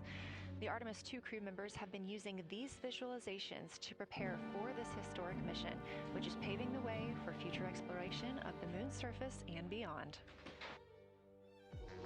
So the most exciting thing to me about Artemis II is just the return to the moon. We haven't been there in 50 years. Human eyes are going to see parts of the moon that haven't been seen by anyone before. It also recommits us to exploring the solar system in a way that we haven't in a long time. And I think it provides an opportunity for younger generations to understand the excitement of doing that kind of exploration. Artemis is our return to the moon after 50 years. The emphasis of Artemis is going to be, first of all, science, but second of all, learning to sustain a presence on another world. First on the moon, but we're hoping that that's a stepping stone to Mars and other destinations in the solar system eventually. Artemis II will be a flyby mission. It's not going to land. We're testing all of the technology that we've created for flying to the moon since Apollo. A lot of systems have been modernized, and we need to make sure that all of those work. The astronauts will be looking out the window at parts of the moon that have never been seen by human eyes before. They will be flying by the moon at an altitude that's much higher than Apollo's orbit. And so they will see the entire disk of the moon, including areas that are closer to both the North and South Pole that astronauts from Apollo never saw. All of that depends on the lighting, which we really won't know until launch day, but we can practice with different lighting scenarios. It's hard for people to sort of picture that in their mind. If you can make a visualization of it shown in the movie, that helps everybody choose the targets and also practice aiming at those targets. The astronauts had actually been looking at these visualizations through the lens of the camera and practicing aiming at the various targets. This is a map of the surface of the moon, obviously, but it shows what the Apollo astronauts could see in sunlight while they were in orbit. The brighter parts are the parts that they could see. The darker parts, like this entire area here and places that are farther north and south, are places that they couldn't see in sunlight, either because it was nighttime there or because it was beyond the horizon of the astronauts. All of the Apollo flights orbited the moon at a distance of about 110 kilometers. Because the astronauts were flying at such a low altitude, their horizon was actually quite close and they couldn't see the North and South poles. And this whole area over here was not in sunlight at the time. And it includes this amazing impact feature here called Oriental. Oriental is a very large impact feature. It's about 650 kilometers wide. It's got multiple rings. These are rings that form like ripples in a pond from the impact, but of course it's on a huge scale. The middle of Oriental has that sort of dark basalt lava covering it, like the dark spots that we see on the near side. It's one of the biggest ones that's more on the far side than near. So seeing it with human eyes and sort of picking out features that maybe you don't even see in robotic cameras is an important goal for the mission.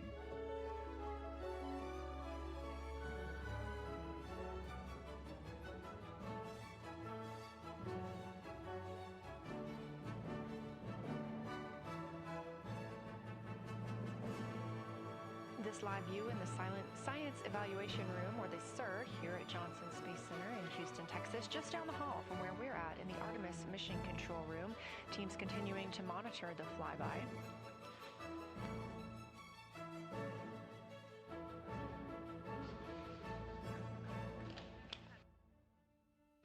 The crew continues their observations of the moon, even though they are out of touch with Earth. We expect to hear from them in 12 minutes and 26 seconds. Again, this is approximately 40 minutes loss of signal while they are out of reach of the Deep Space Network. Right now, they are imaging or attempting to image lofted lunar dust. Throughout our coverage, we've talked a lot about the science and engineering behind today's lunar flyby, but we also spoke to the crew about what the moon means to them and how they see its place in human history.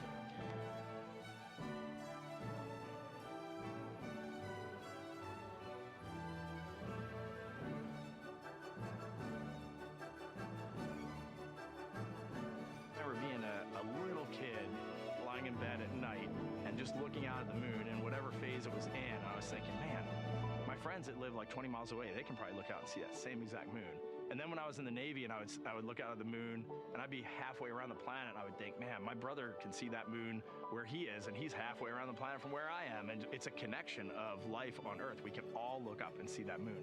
It represents history. It is a witness plate. Everything that's ever happened to the moon is still written on the moon. There's no processes of wind or change in the Earth, geologic processes like we have here that change it. And something that's been telling and can read out the story of its own evolution, there's something beautiful about that.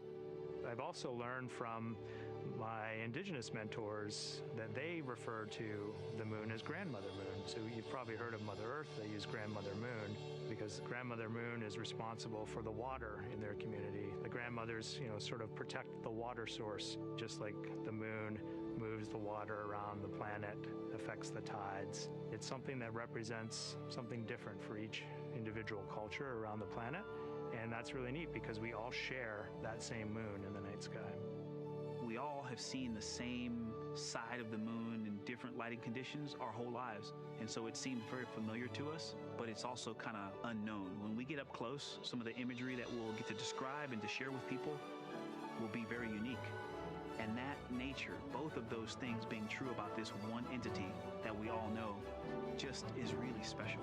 It's just the epitome of a symbol of both something that's in each of our hearts, but that's also represents exploration and reaching.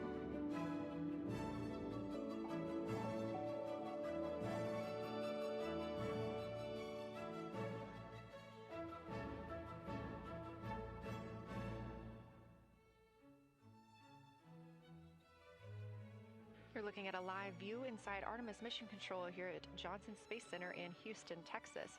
We are currently out of contact with the Artemis II crew. This was a planned, or not really a planned, but a tracked loss of signal that occurs when the crew flies behind the moon. We use the Deep Space Network to communicate with the crew, and when they are behind the moon, they are out of reach of that Deep Space Network. And when you consider our nonstop communications during the time in which we live, this is even more striking. For the Artemis II crew, they're only currently communicating with each other. Now, we expect to regain those communications in under 9 minutes from now, and we also are hopeful for a view of Earthrise. Despite being out of communication, the crew is continuously capturing imagery of their predetermined lunar targets.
Now about 7 minutes, 25 seconds until we anticipate regaining communications with the Artemis II crew aboard Orion.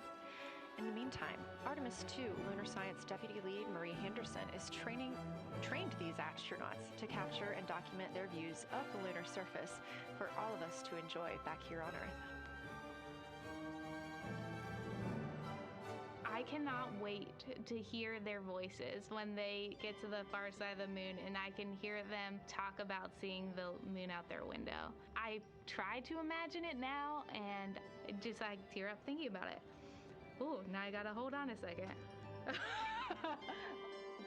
We have human eyeballs connected to wonderfully smart brains our astronaut friends have. They are going to be able to observe the moon in multiple different ways. They can use their eyes, they'll look through their camera and snap pictures, and just looking out the window getting that human experience. But during Apollo, the astronauts were so much closer to the lunar surface. Our astronauts are going to be doing a flyby at a higher altitude, so they're going to be able to see the whole moon as a lunar disk on the lunar far side. That's a brand new, unique perspective that humans haven't been able to look at before. We are doing a lot of lunar geography training with them.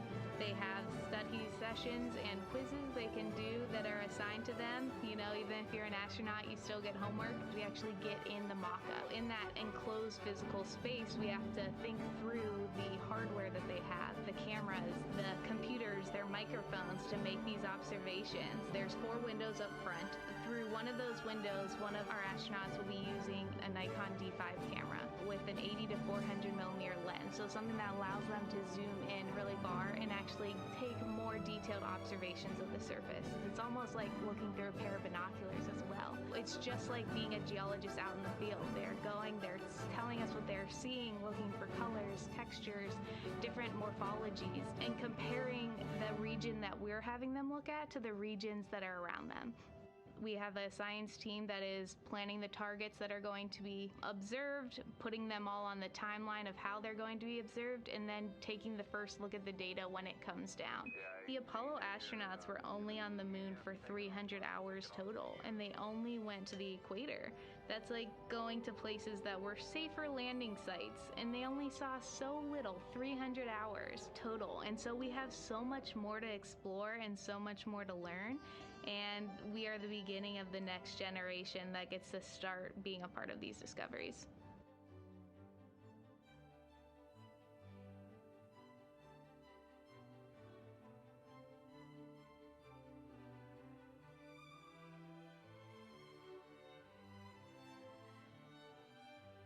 We are now 4 minutes and 28 seconds until we expect to regain communications with the astronauts flying aboard Orion on the Artemis II mission. They are now flying behind the moon. While behind the moon at an MET, or mission elapsed time, of 5 days, 25 minutes and 34 seconds, we expect this was the point in which they made their closest approach, 4,067 statute miles above the lunar surface.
We're live in the Artemis Mission Control Room in Houston, but we are not the only room monitoring today's flyby. As you can see, this is the SIR, the Science Evaluation Room. It's in the same building and just down the hall.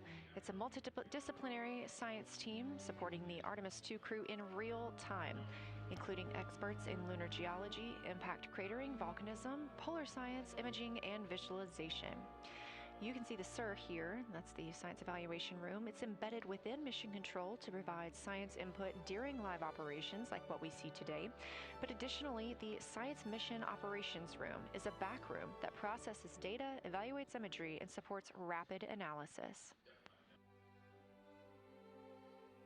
We also have our science officer, Kelsey Young, here on console today. She's serving as the primary interface between the science team and the flight controllers, ensuring science priorities are represented during mission execution.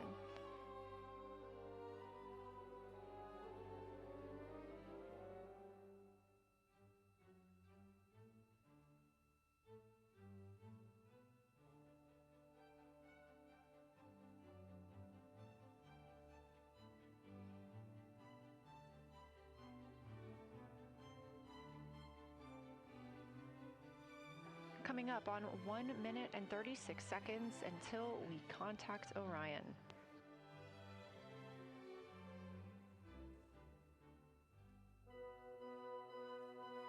Meanwhile, aboard the spacecraft, the crew has continued executing their lunar flyby tasks.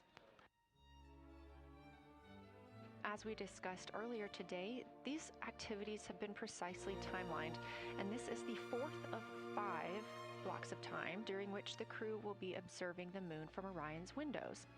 At this time, pilot Victor Glover and mission specialist Christina Cook are observing the moon at windows 2 and 3. One crew member is in window 2 with a blue shroud over the window, taking photos and using an 80 to 400 millimeter zoom lens, while the other astronaut is in window 3 using their portable computing device, also known as a PCD, to make annotations. And both of those crew members are making audio recordings of what they are seeing. They are wearing headsets connected to their PCDs, and those audio recordings are being sent to the science team tonight. We are not hearing those live. However, we have been hearing quite a lot of great descriptions from the crew who have been serving as the support. Right now, the support team members are Reed Wiseman and Jeremy Hansen. Those team members are providing science sit reps, situation reports, calling down a few times each hour to discuss what they're observing. And even though we're out of contact with them right now, they are still conducting those science sit reps as they'll be available once they come back around the moon. The situation reports include how the crew is positioned, any missed targets, or anything unexpected they saw. They're also including lunar target descriptions, any hardware issues, and their emotions and reactions.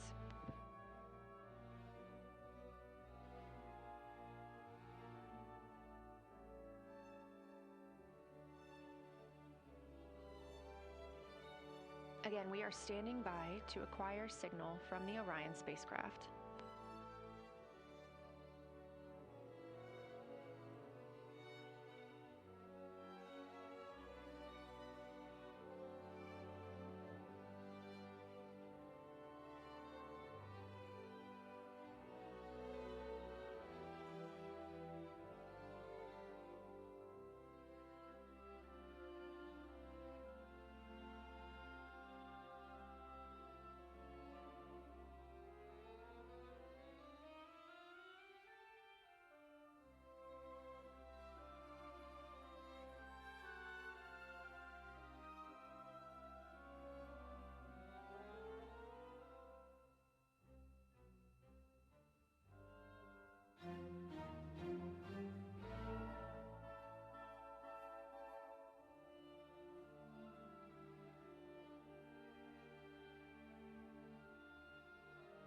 We're in the Artemis Mission Control Room at Johnson Space Center, getting our preliminary contact with Orion, that acquisition of signal coming after a 40-minute loss of signal, during which the crew was flying behind the moon, out of contact with anyone on Earth.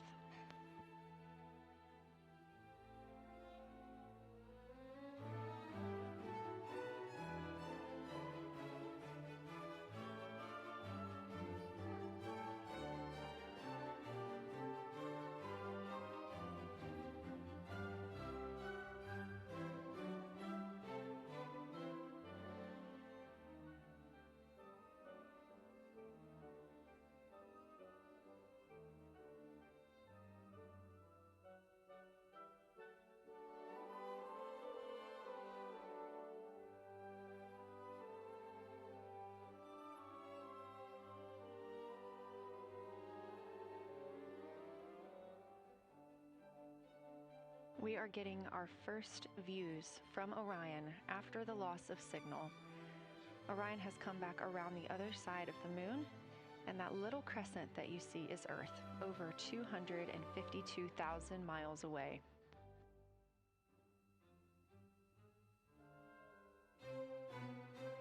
With this transit complete, lunar flyby continues, but Orion has also technically begun its journey home.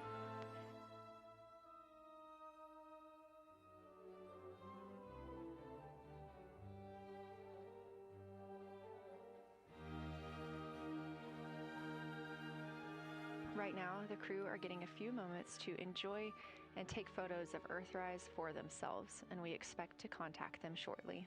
But we do have good signal coming from Orion.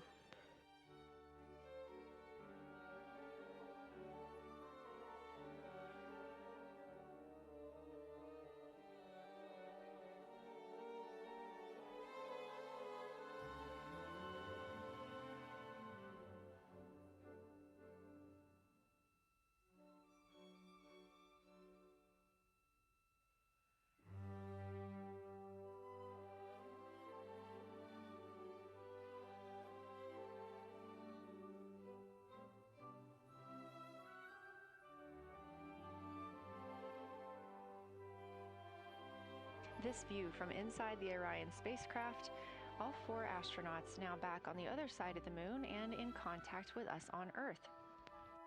Their tasks for lunar flyby did not stop as they went behind the moon and out of contact with us. We anticipate during that time they were attempting to image some impact flashes, short-lived flashes on the lunar surface, which would be caused by impact bombardment and potentially even lofted lunar dust. Right now, of course, they are getting pictures of Earthrise. After this target, they will get a short observation break. It's about an hour long, actually. Houston, integrity, comm check. Integrity, we have you loud and clear. How many?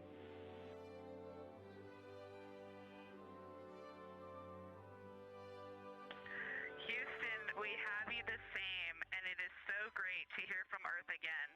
To Asia, Africa, and Oceania, we are looking back at you. We hear you can look up and see the moon right now. We see you too. When we burned this burn towards the moon, I said that we do not leave Earth, but we choose it. And that is true. We will explore, we will build ships, we will visit again. We will construct science outposts, we will drive rovers, we will do radio astronomy, we will found companies, we will boast our industry, we will inspire. But ultimately, we will always choose Earth. We will always choose each other.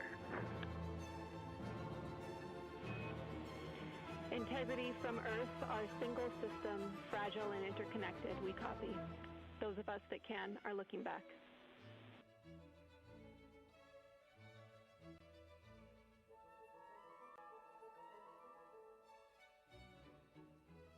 We are happy to say we copy.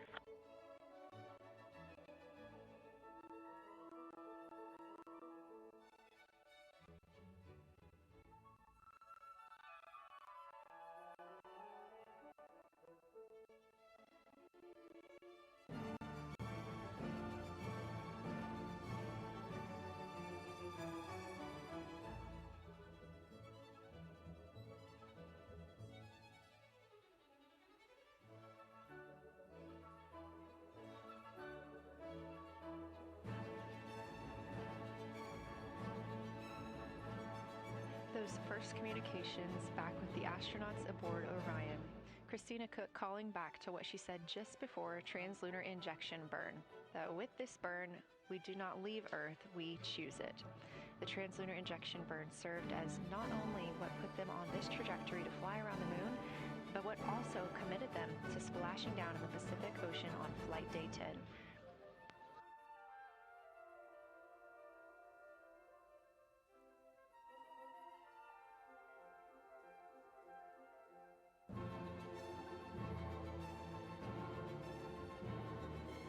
At this time, the crew is entering an observation break. We expect this to last about an hour, and it's probably a welcomed break following their very, very busy day taking pictures, making annotations, making audio recordings, and communicating all of the wonderful things that they are seeing on the moon. This observation break is also partially due to the fact that we will be entering an eclipse later. This will be the first solar eclipse that humans have seen from the moon. The astronauts will need to wear eclipse glasses for the first 2 minutes until the sun is completely covered by the moon, and then they have additional targets that the science team is hoping that they will photograph. We will have communications with them during that eclipse time frame. Because of that eclipse, Orion's attitude must be changed right now so that its solar arrays are in the sun. This will help it charge the batteries needed to power it through that eclipse time frame. This view on your screen is a visualization. The spacecraft now 4,224 miles away from the moon, and that number will now continue to grow, while the number of distance from Earth, 252,699 miles, will continue to shrink all the way until our crew is back home.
Again, we are MET. Mission elapsed time 5 days and 58 minutes since the launch of Artemis II. We have reestablished communications with the crew and the Orion spacecraft, now entering a little bit of a break while they are out of visibility, or the moon is out of their visibility. The spacecraft will be reoriented to view the moon ahead of an upcoming eclipse. This current attitude maneuver helps charge the solar arrays and batteries aboard Orion that will power them through the eclipse.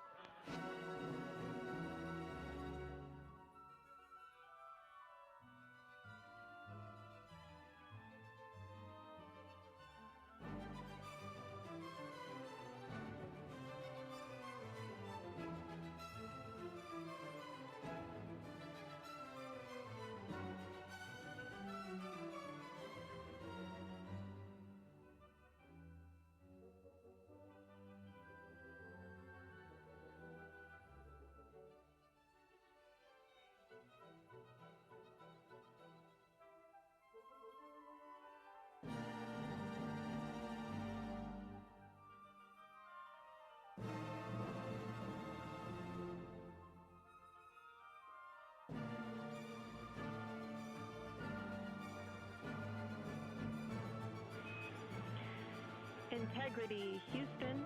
In mission control, all of your flight controllers and your flight director have flipped their Artemis II patches around. We are earthbound and ready to bring you home.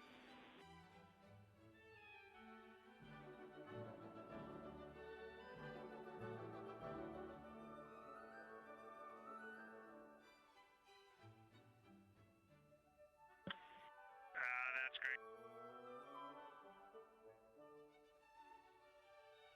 See the light of day as we head back to...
special moment just now in mission control ahead of the crew's flight to Kennedy Space Center, and during one of their last sims or simulations here, they visited the mission control team in Artemis Mission Control in Houston and brought us each a patch.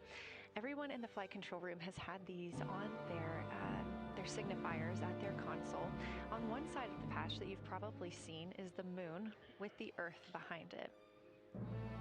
Now that we've passed behind the moon and we are returning home, the flight control team has instructed everyone in the room to switch their patch around so that the Earth is closer and the moon is behind us. We are really looking forward to seeing the Artemis II crew, and the Capcom Jenny Gibbons did call that update up to the crew that the flight control team here has turned their patches around as was instructed by the crew during that last sim, and we are counting down the days until they get home. They are now 5 days, 1 hour, and 3 minutes mission elapsed time into the Artemis II mission.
Joining me here in the room, Artemis Mission Control, I have Angela Garcia, Artemis II Science Officer. Thanks for being here, Angela.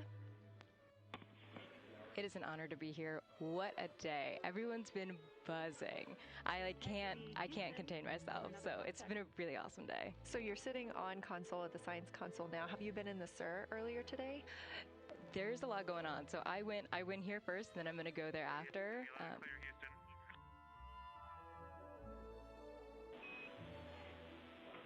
All right, Integrity, we hear you. That was a little clipped, but I think we have a better link now. We experienced some blockage from a solar array. We moved it, and we are in bias, tail to sun.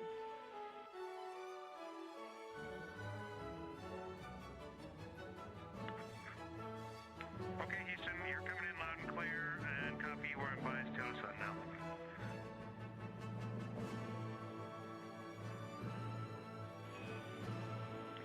Affirm and Integrity, just so you know, we did not hear your response once we flipped our patches. Jeremy, we heard you call down, but you were clipped, and then we briefly lost comms. Glad we're back.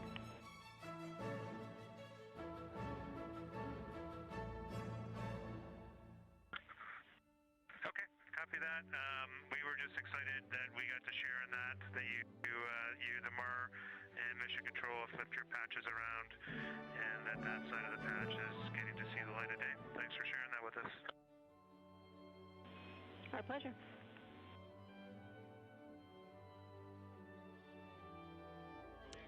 Okay, Angela, so can you tell me a little bit about your role supporting Artemis II and the science preparation for the mission? Yes, so I'm one of the 3 science officers. So Kelsey's been on console all day. I'll take over kind of closer to the end of the day, and then Trevor Graff is on the planning shift. And so it's the 3 of us in this 24-hour cycle supporting the mission. And so the science officer console is a brand new console to mission control. And it's not every day that you get a new discipline incorporated into mission control. So it's been such a significant milestone for us. And it's just a testament to like the commitment that the Flight Operations Directorate and NASA have, that they're going to be integrating science and maximizing science throughout Artemis. So it's really exciting. And then the science preparation. So I'm on the operations team, but I'm also on the training team. So all the incredible training and shout-outs that you've gotten today, it warms my heart. It warms everybody's heart in the science evaluation room. I promise you that. But so all the classroom training, the field training, the mission simulations, right, we were part of all of it. And that is what we did to get the crew to be. They are a part of the science team. They are the forefront, that nice edge, and they're just been doing such a great job today. I know. I imagine that you have to be pretty proud of them. Their reports have been fantastic. So I would like to know a little bit about how you have developed procedures for this crew. What kind of science activities are they carrying out inside the spacecraft? Yeah, so the procedure development has been a unique challenge. I'd say the exploration science that we're doing is inherently pretty flexible, and operations is, I'd say, inherently has more structure and rigidity. And so to marry the two and to operationalize the science that we want to get done has been a challenge. But I think we've been able to go through these processes and create good products at the end and have a good plan. And yeah, it's been really great. What was the second part of your question? Just what kind of these science activities that they're performing, which of those have you really had a hand in? Yeah, so a lot of the procedures help organize what the crew is doing in the cabin. And I know we've talked a lot about what they've been doing, and they've been doing a lot, and it's been a little dark, so I can re-explain what some of those things that they're doing. So the observation blocks are about an hour long, and the crew is organized, the 4 crew members are organized into 2 pairs of 2, the window team and the cabin team. And the lunar targeting package that you've been showing up and that the crew have on their handheld tablets is really the instructions for the window team.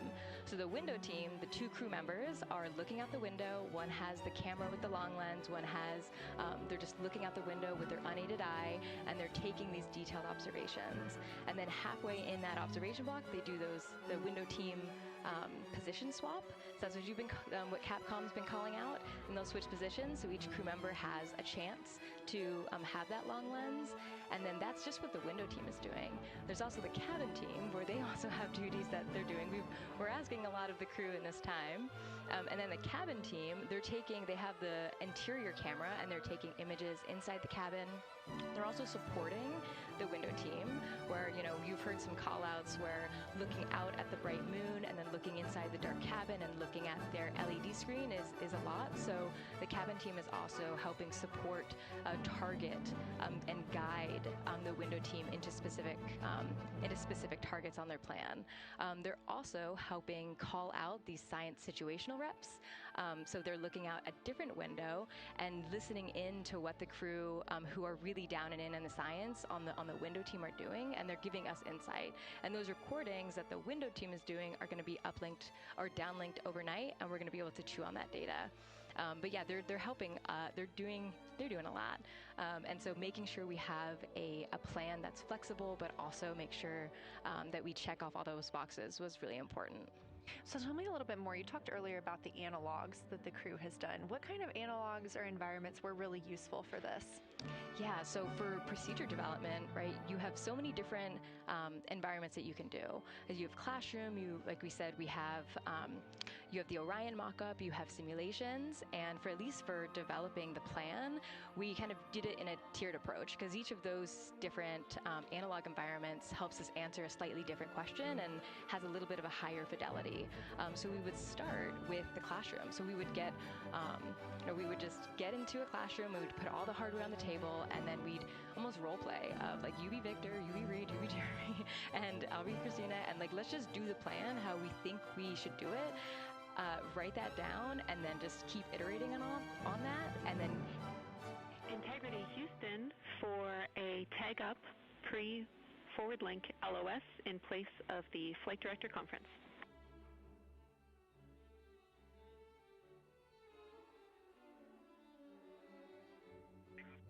Okay, Jenny, we're ready. All right, crew, I'm going to roll through a couple of topics here. The first two are for timeline. First of all, read for your toilet maintenance. It is a shortened toilet maintenance where you do not have to do the oxone changeout. That portion of the procedure is canceled. Victor, you have an HHP stop activity on your timeline.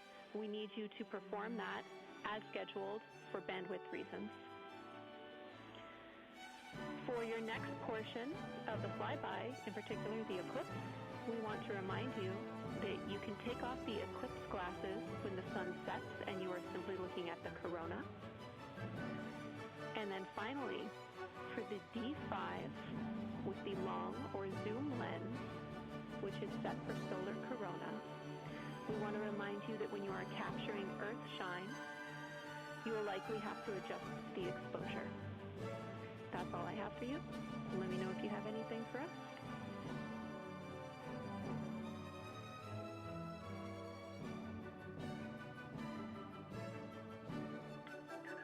Okay, Houston, we copy it all. Thanks for those purchasing.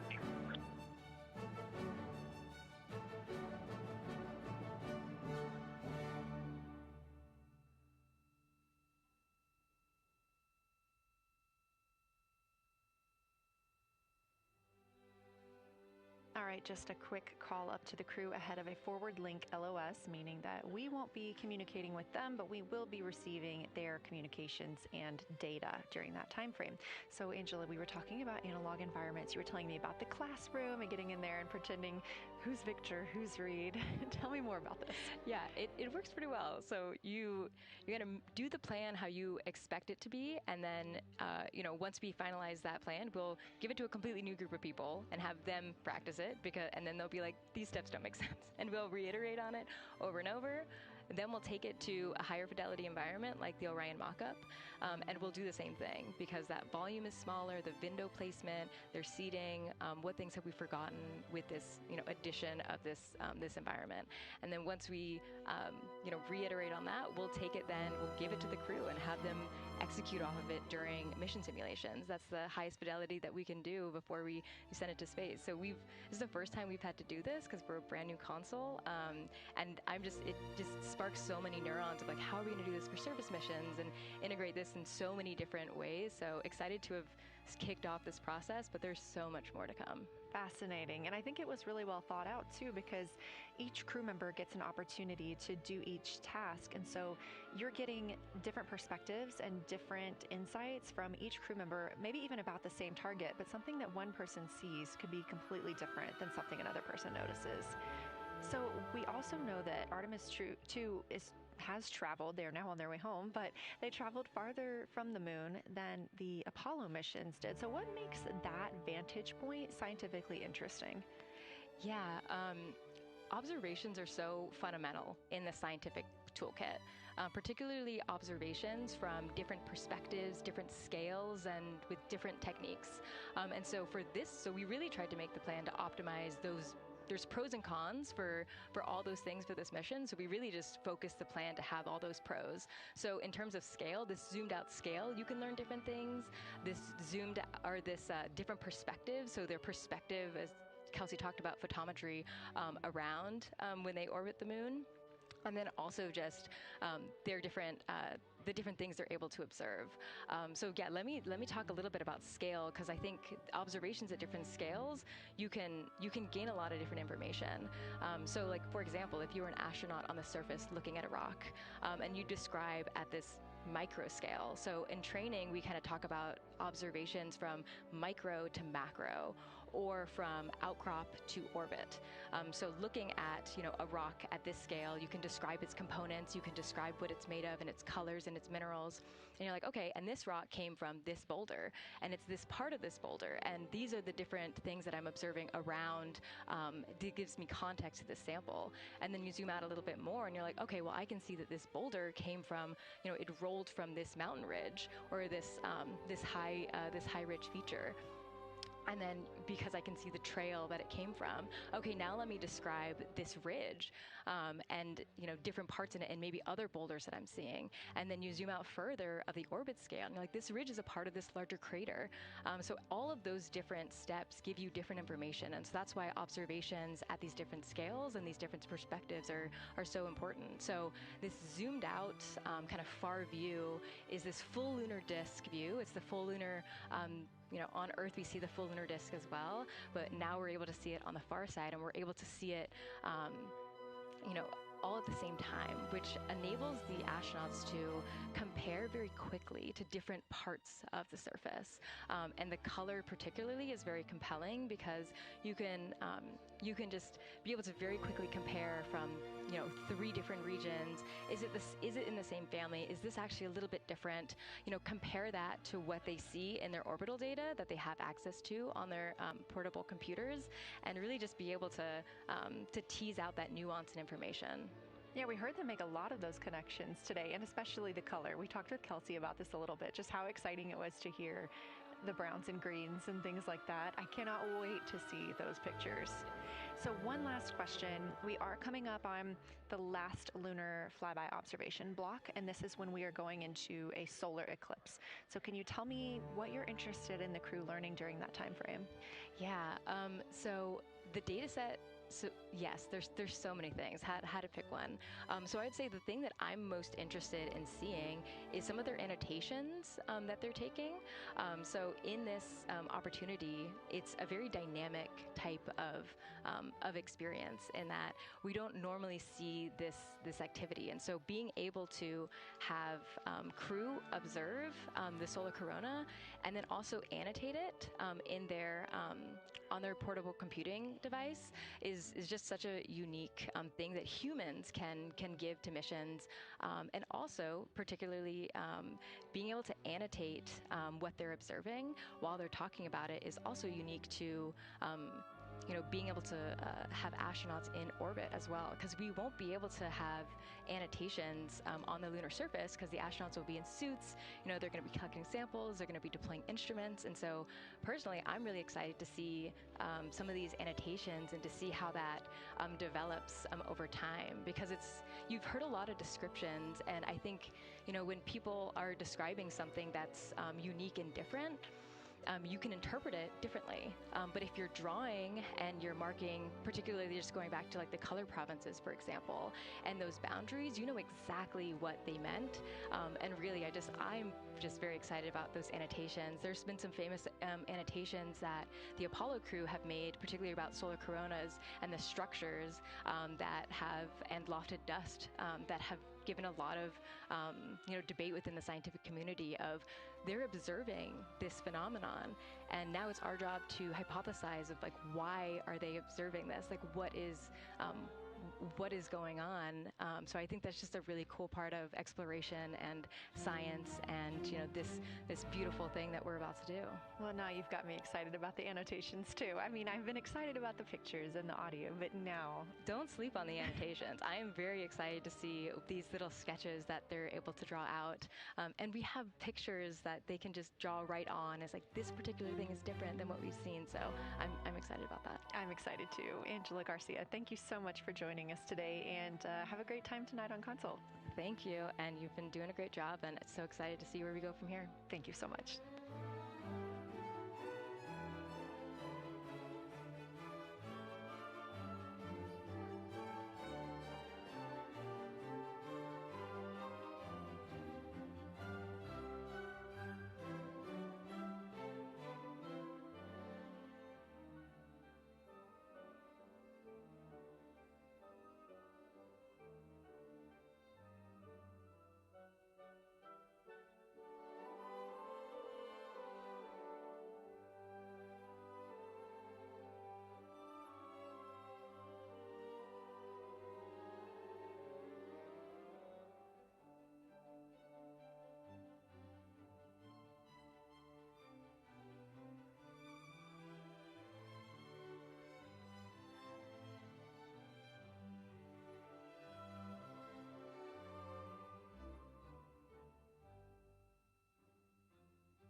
Integrity Houston, you have 3 minutes until we go into a forward link LOS. We will be back up with you in about an hour during the eclipse on Madrid.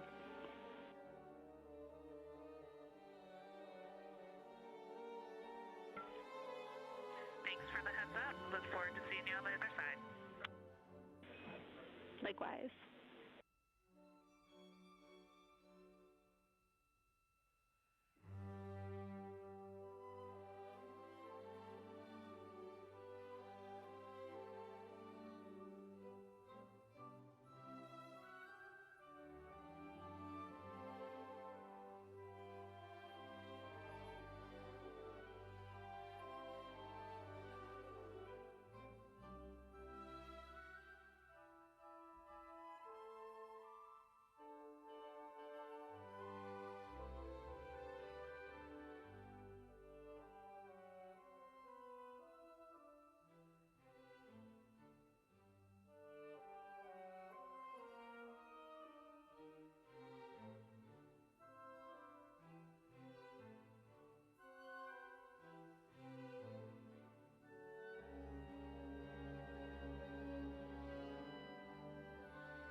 We're live in Artemis Mission Control at Johnson Space Center in Houston, Texas. This a live view from the Orion spacecraft with our Artemis II crew inside.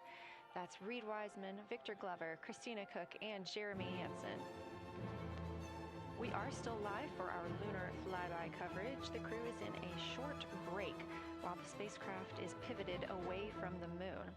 We are going to be going into a solar eclipse. This is the first time anyone has ever seen a solar eclipse from the moon. So it's going to be a unique vantage point for our crew. But ahead of heading into that solar eclipse, we need to charge the batteries on the Orion spacecraft. Therefore, we have positioned the solar arrays into the sunlight to allow time for those batteries to charge. We will get back pointed at the moon just in time for that solar eclipse.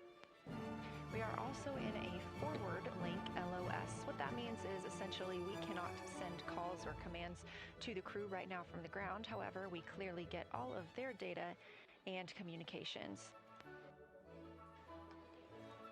The spacecraft is now 4,632 miles away from the moon, and that number will only continue to grow as the distance from Earth shrinks, now 252,523 miles away.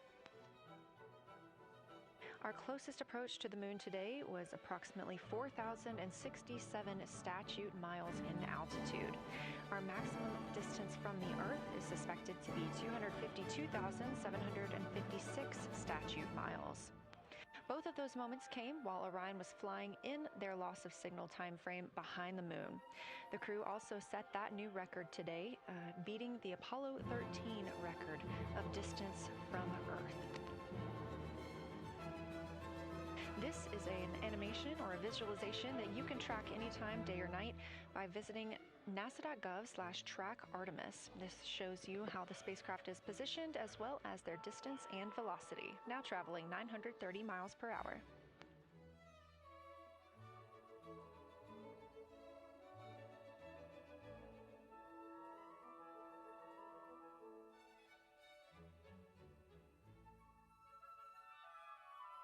During this break in their time today, the crew is working on a couple of other tasks. Some of those include their National Geographic timeline test. National Geographic was selected through a competitive process by NASA to help tell the story of Artemis II. So you've seen the crew with some GoPros inside the cabin, taking videos and pictures, and with other cameras as well. National Geographic plans to leverage its portfolio of media assets, including magazines, social and digital content, and television programming for engagement opportunities. Throughout the flight, the crew has been timelined a little bit each day to film from a shot list provided by National Geographic, and that includes their morning routine, talking with their families, exercising, and just their overall thoughts about the mission. And I cannot wait to see that footage.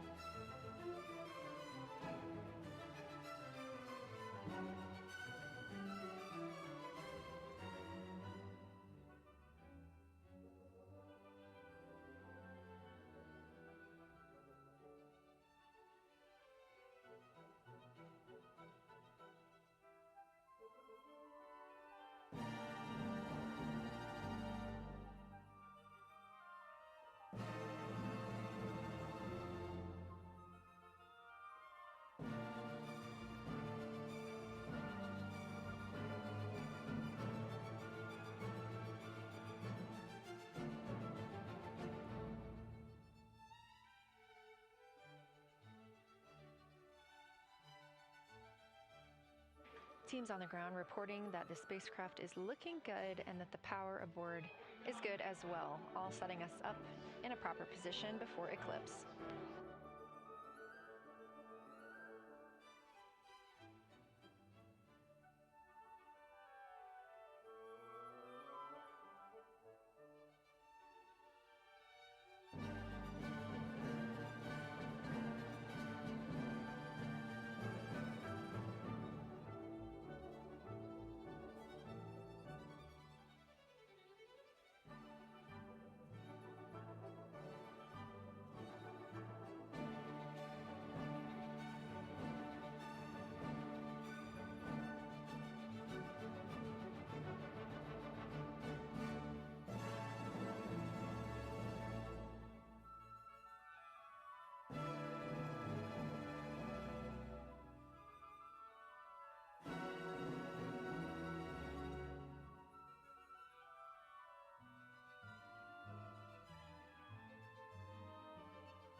The crew is in a little break during our flyby coverage for today. They will resume their flyby momentarily in about 30 minutes once they get into their observations during that solar eclipse.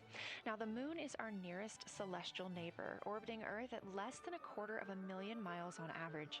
When our astronauts venture there for future Artemis missions, they'll target landing sites near the lunar South Pole.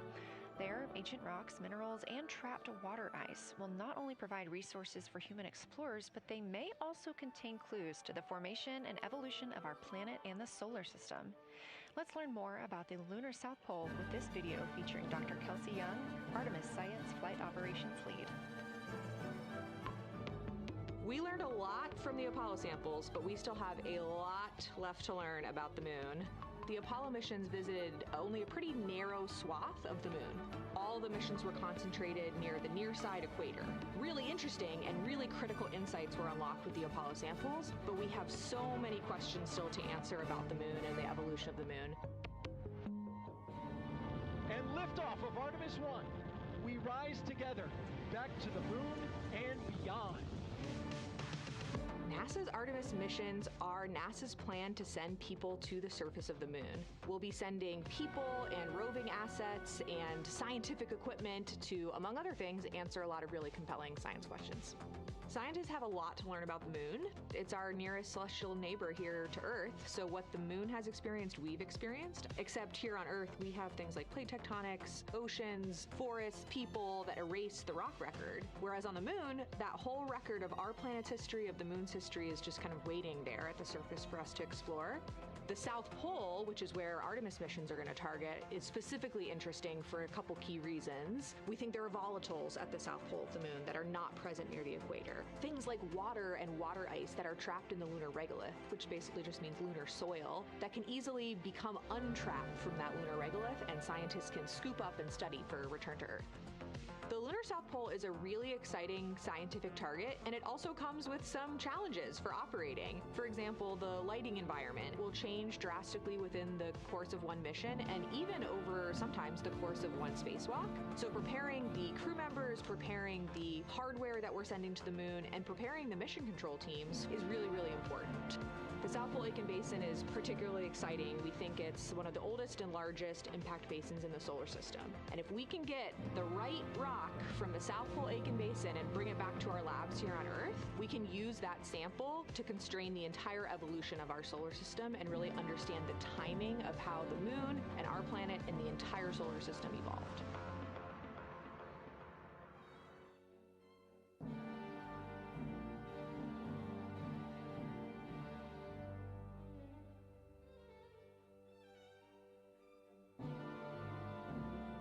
You're looking at a live view aboard the Orion spacecraft of the Artemis II crew, working in the middle of one of their breaks, or really their only break today, during this lunar flyby period. Coming up next will be that solar eclipse.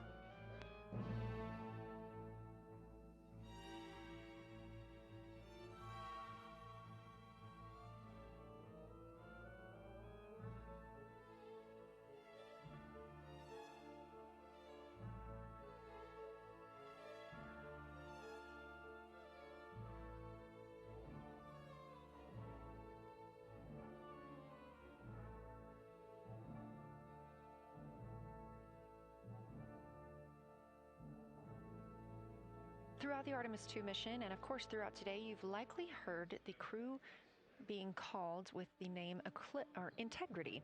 The Artemis II crew members named their Orion spacecraft Integrity during a news conference September 24th, 2025.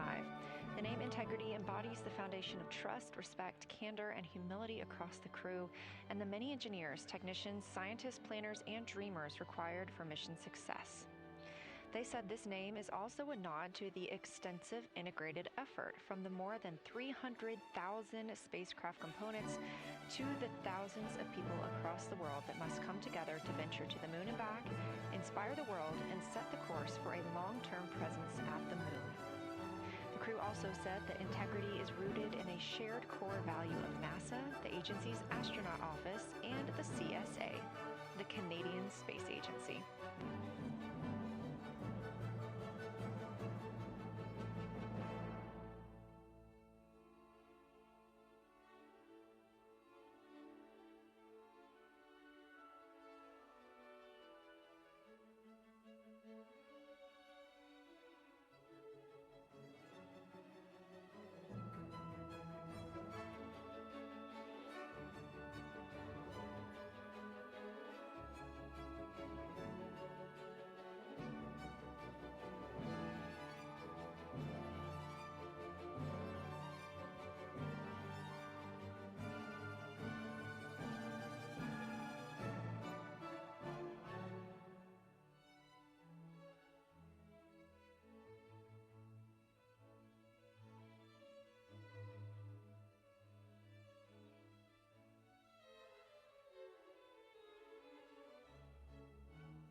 We are 5 days, 1 hour, and 38 minutes mission elapsed time into Artemis II. In this view on the screen, you can see the crew starting to even look through some photos that they may have captured today. We really look forward to sharing these photos with you as soon as we possibly can. And the best way to keep up with those is to follow NASA on social media. You can do so at NASA, and for this mission specifically, at NASA Artemis.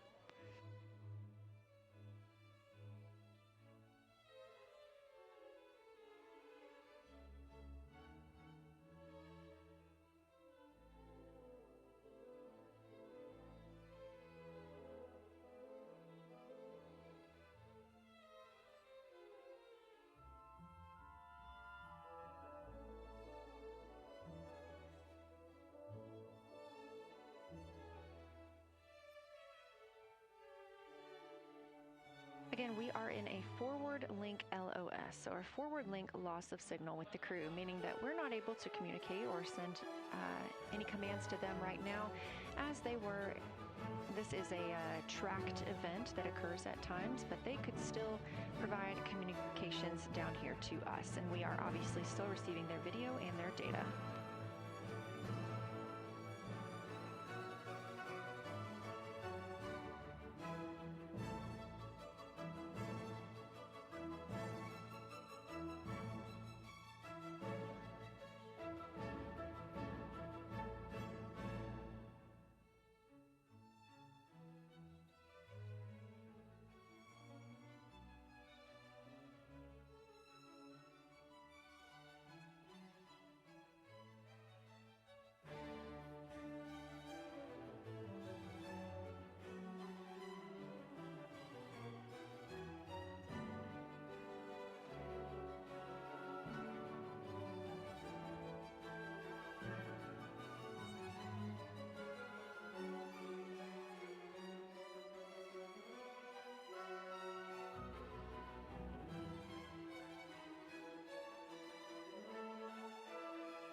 Blind high priority PAO activities on Reed's timeline are on PCD1 in a folder imagery for downlink, and then high priority standby imagery for downlink, and then lunar flyby for PAO, and then high priority PAO. Thank you.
is Artemis Mission Control. You heard Reed Wiseman, commander of the Artemis II mission aboard Orion, make a call in the blind. This means he knows we cannot call back and that he knows we may not receive his call. However, we have good communications with the spacecraft.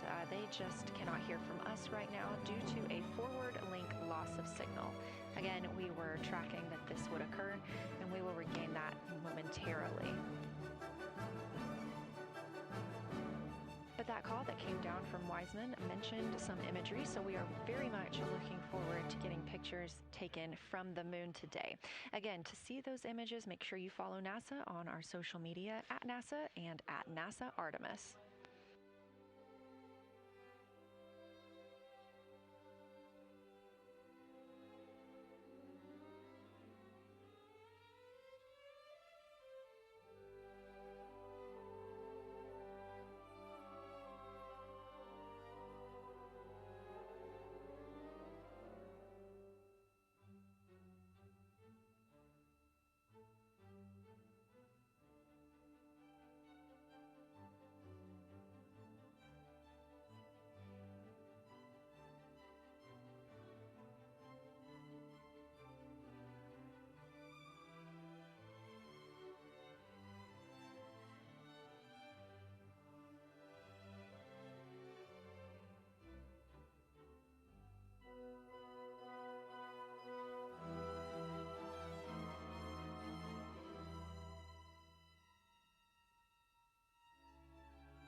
The view on your screen right now is an animation. This is called Arrow, or Artemis Real-Time Orbit website. You can visit this for yourself at nasa.gov/trackartemis, and you can watch as we continue to grow closer to Earth and farther away from the moon. It's all seemed to happen so fast so far, and we're coming up on splashdown now in 3 days, 23 hours and 31 minutes.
This is Artemis Mission Control. We are in a forward link LOS with the spacecraft. We're not able to send commands or communications to them right now. However, they could send them to us, and we do get spacecraft data.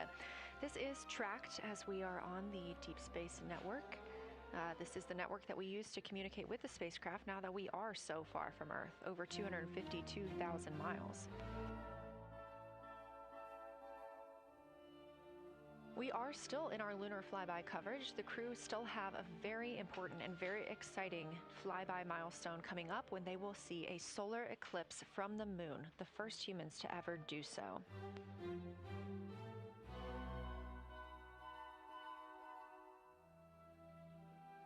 Something that we also have to consider when it comes to our missions and launches is space weather.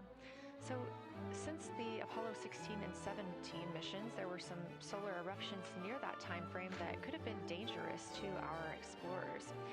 Over those 50 years since those storms, the data, technology, and resources available to NASA have improved, enabling advancements towards space weather forecasts and astronaut protection, which is key to NASA's Artemis program to return astronauts to the moon.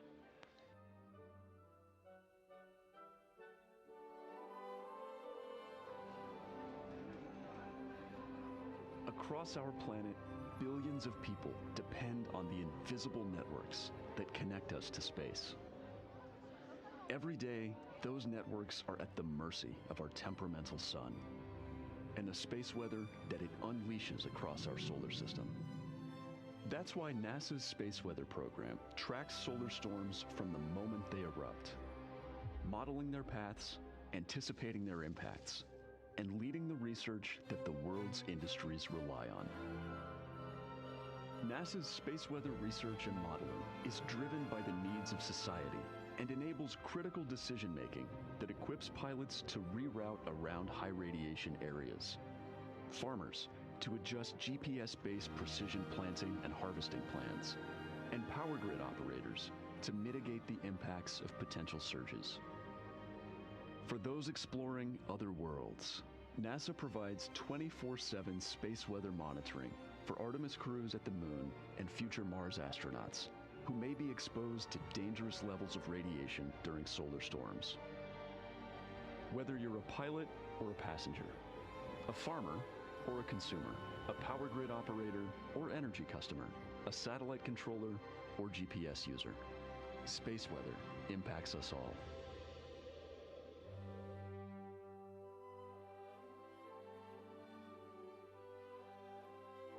This is a live view from the Orion spacecraft on the Artemis II mission. It's now been 5 days, 1 hour, and 54 minutes since we launched.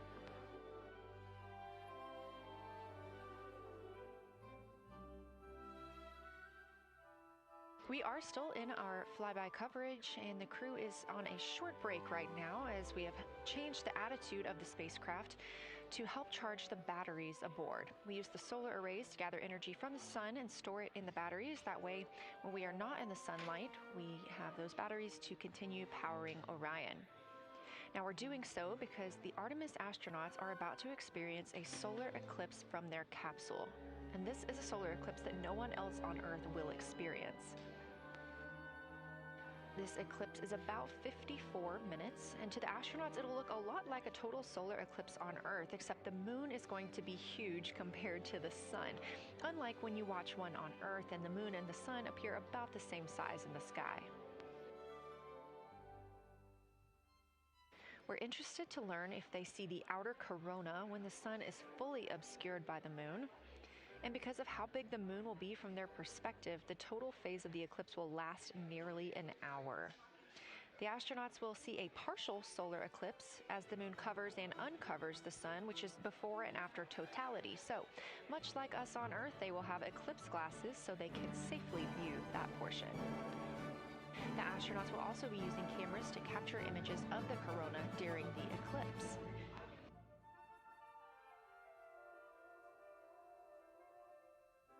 There also may be some other planets visible during the eclipse, including Venus, Saturn, Mars, and Mercury. If they can identify what part of the sky they're looking at, this can help train future Artemis astronauts on what part of the sky they're seeing. This provides useful knowledge in challenging situations when they may need to rely on that information instead of instruments for navigation and orientation.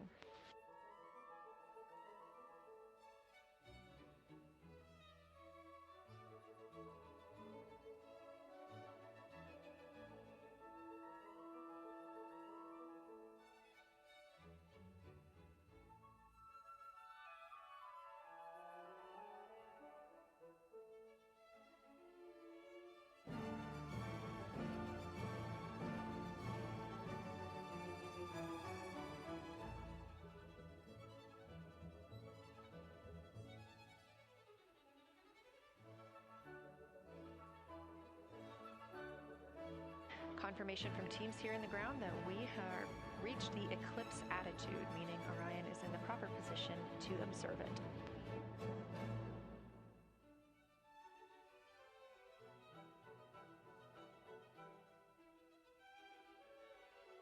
The astronauts' break during this observation period is now over, and we are resuming their lunar flyby observations.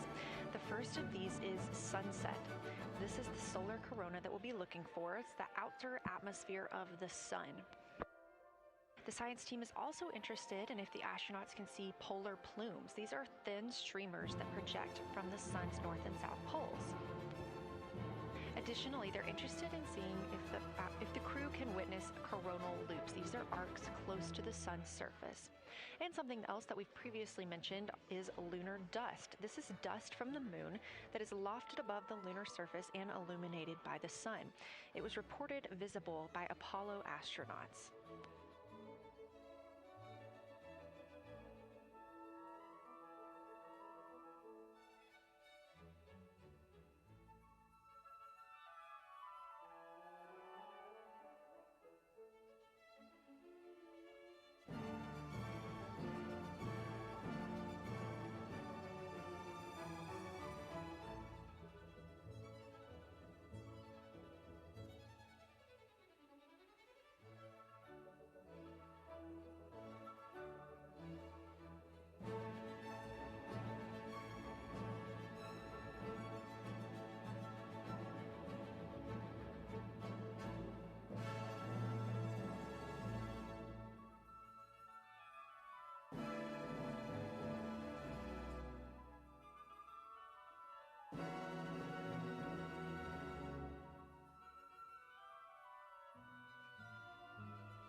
You're getting a live look from Orion as the crew observes a solar eclipse from the moon.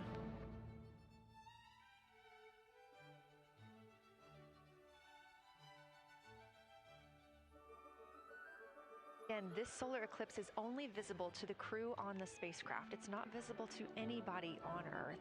The science team is interested in several different targets for them during this time frame.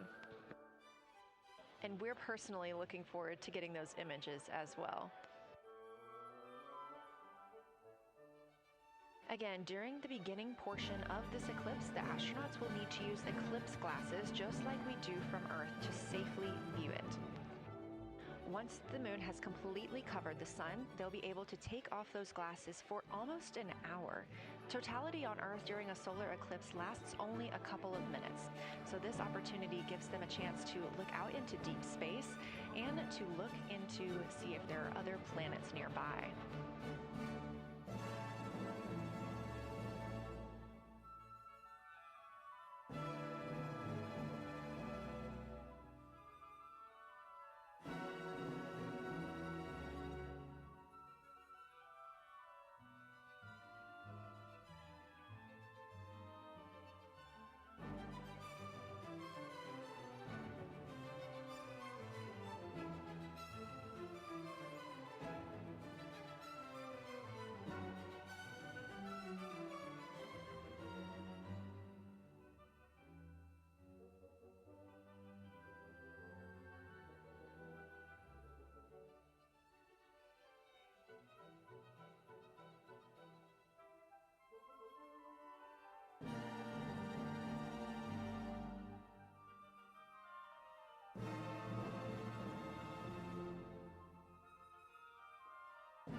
you're seeing right now is the solar corona. That's the outer atmosphere of the sun. And the science team is very interested in any images that the crew can capture of this. They're hoping that they'll take pictures and describe the visibility, color, and shape of the solar corona as a whole and its substructures, those plumes and streamers.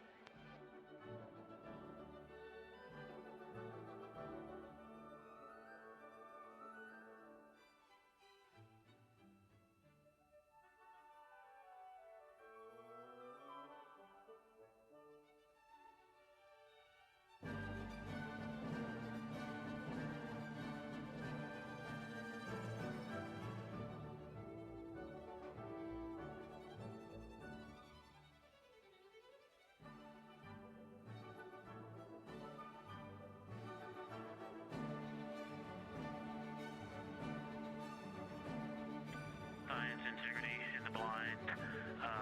This is continues to be unreal. The sun has gone behind the moon, and the corona is still visible, and it's bright, and it creates a halo almost around the entire moon. But when you get to the Earth side, the Earth shine is already shown. I mean, almost seconds after the sun set behind the moon. You could see Earth shine. The Earth is so bright out there, and the moon is just hanging in front of us.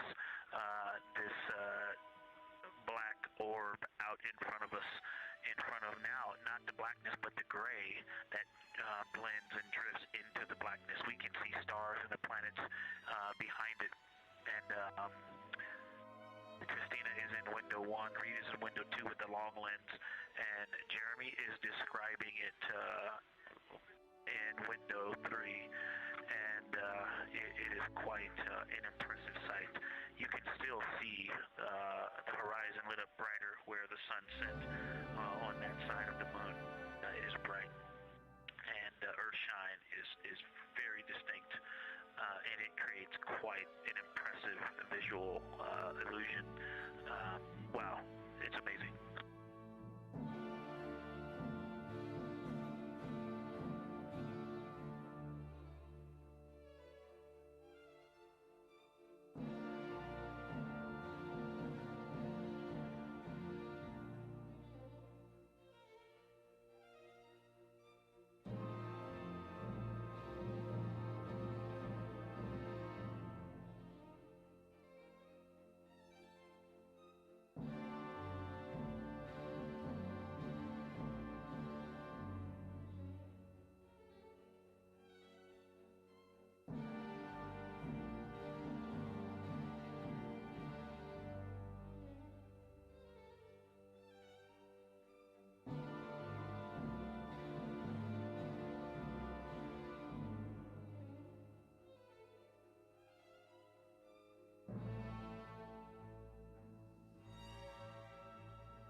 Again, you're looking at a live view from the Orion spacecraft on the Artemis II mission. Orion is now 252,125 miles away from us all on Earth. We're here in the Artemis Mission Control Room in Houston, Texas, and what you had just before we lost that view quickly was the corona of the sun peeking around the moon as the astronauts are entering a solar eclipse for this portion of the lunar flyby. We're now over 5,500 statute miles from the moon. That closest approach today was just about 4,067 statute miles away. And teams in the room beginning to get a little busier and filter in and out as we are stepping through a handover. The Orbit 1 team is handing over to Orbit 2, who will continue monitoring lunar flyby and all of the systems aboard the Orion spacecraft.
You're getting your last few views of the solar corona as the moon begins to take center stage and completely cover the sun.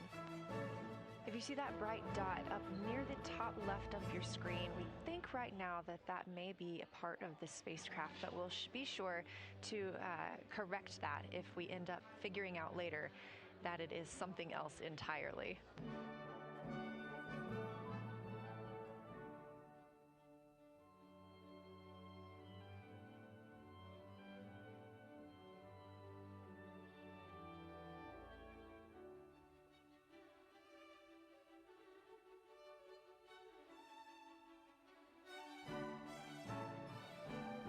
It has been an absolute honor to join you here today for the lunar flyby of Artemis II, the first time humans have flown by the moon in over 50 years. I'm Leah Cheshire-Mustachio, and I'm excited now to hand over the shifting around in the windows, and we are transferring settings on the camera to pick up Earth shine, and it is amazing. The brightness where the corona, where the sunset is still bright. I think there may still be corona visible, but that part of the horizon is still lit brighter, and you still have a distinct Earth shine.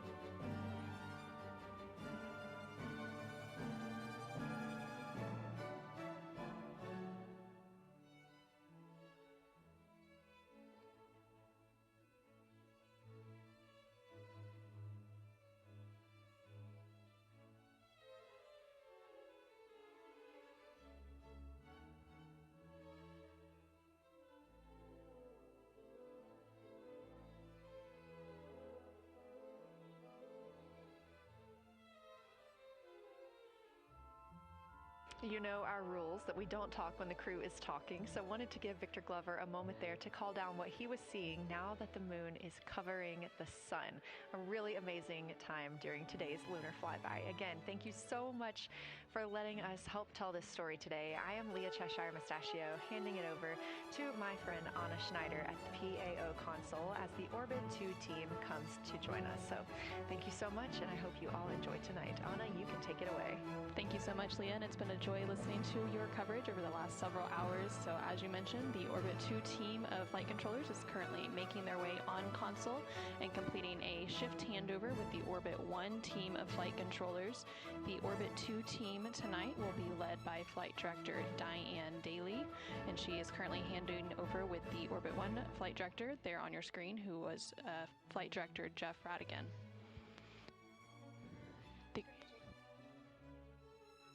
The Artemis II crew currently on board the Orion spacecraft. It continues to observe the eclipse that they are witnessing. There's about 43 minutes remaining in that eclipse period.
This is Artemis Mission Control.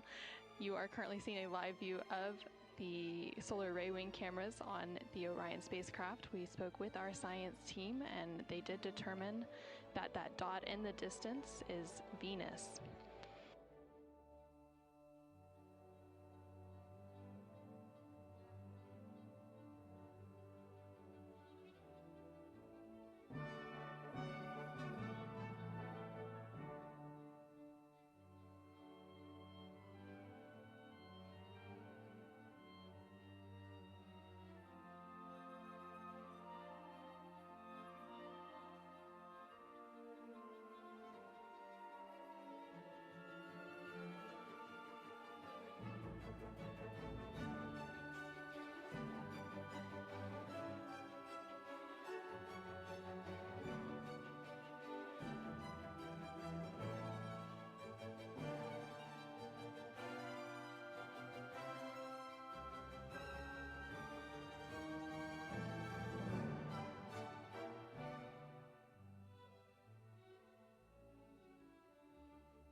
huge change in here. Just an update. The camera settings for Earthshine are challenging. It's challenging to capture what we're seeing. We're just not picking up on the cameras. And after all of the amazing sights that we saw earlier,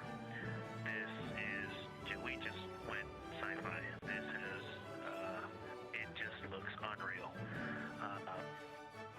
You can see the surface of the moon between, I guess the Earthshine. I guess Earthshine. You can actually see a majority of the moon. It is the strangest looking thing that you can see so much on the surface.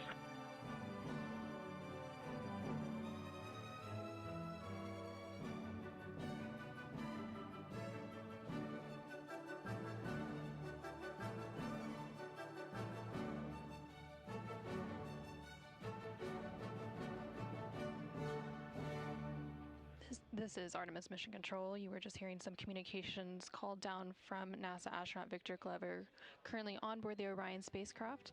They are currently observing an eclipse. There's about 39 minutes remaining in that eclipse period. Currently, we are in a forward link LOS, or loss of signal, so the crew can communicate down with... He's seen 2 meteors, science.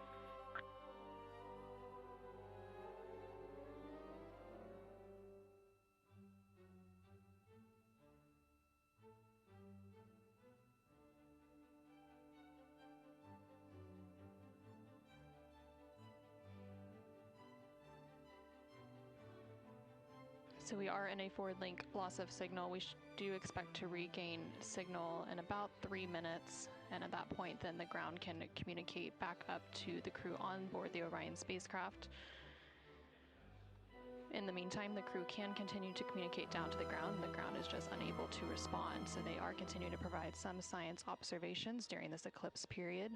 They've made some comments about Earthshine, which is the sunlight reflected from Earth when they come around towards the moon's near side late in this flyby window.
around the moon is beginning to become a little bit more even.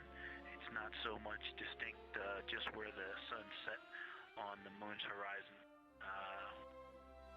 is where, flying through this trajectory and then the sun's going to come up out of the other side. I think it's, we're starting to see the glow around the moon get balanced out. I still see Earth shine, and the Earth is very bright out there. Still quite an unreal sight. Integrity Houston, we have that sit rep loud and clear, and we are back with you. How do you hear me?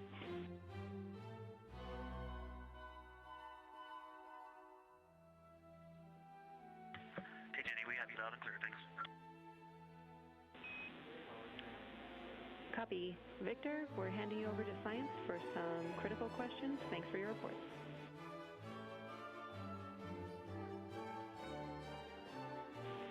Integrity Science, we were loving your science sit reps in the blind, and it should come as no surprise that we have a number of follow-up questions.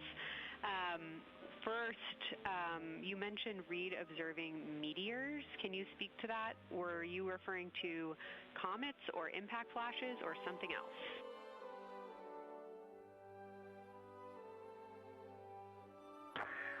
Yeah, there was a little bit of giddiness. We have seen 3 impact flashes so far. I saw 2, and Jeremy has seen 1. Undoubtedly, Jeremy saw 2, so that's 4 total. Undoubtedly, quick impact flashes. It was not sun glitched off of particulate from the thrusters or the purge tanks. It was definitely impact flashes on the moon. And Jeremy just saw another one. Go ahead with your next question. Amazing news. I literally just looked over at the SIR and they were jumping up and down literally. If you could describe where on the moon you saw them, please.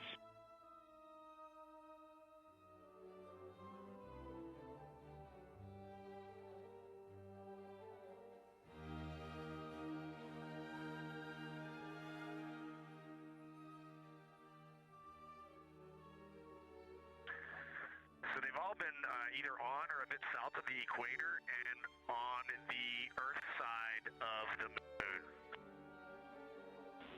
Stand by.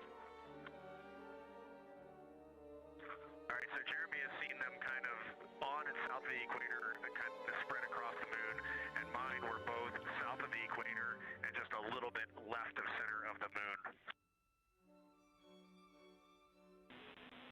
Incredible news, Reed, and reminder, we have citizen scientists here on Earth looking for impact flashes, so hearing you saw them on the near side means that people saw them too.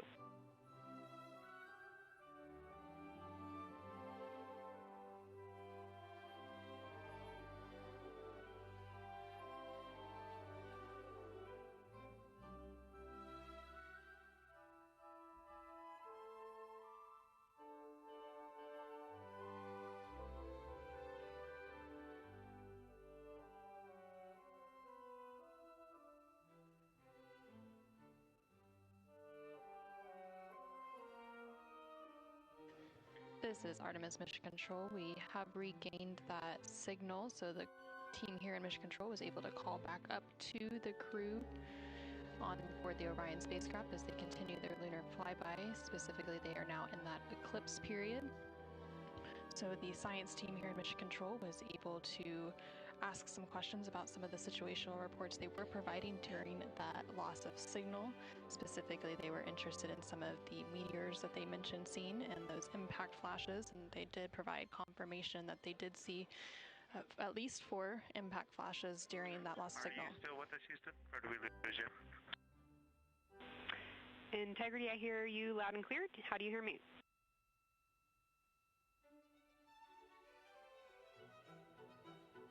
Okay, we got you loud and clear. One of the other things I wanted to describe, which was surprising to me, but the entire moon is lit up. It's glowing behind the entire moon.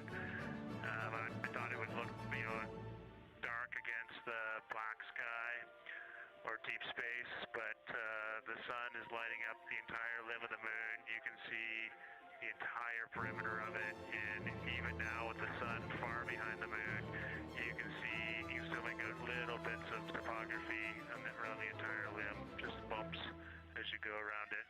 And there's about the glow around the moon, once your eyes adjust, is easily 10 widths or diameters of the sun around the entire moon.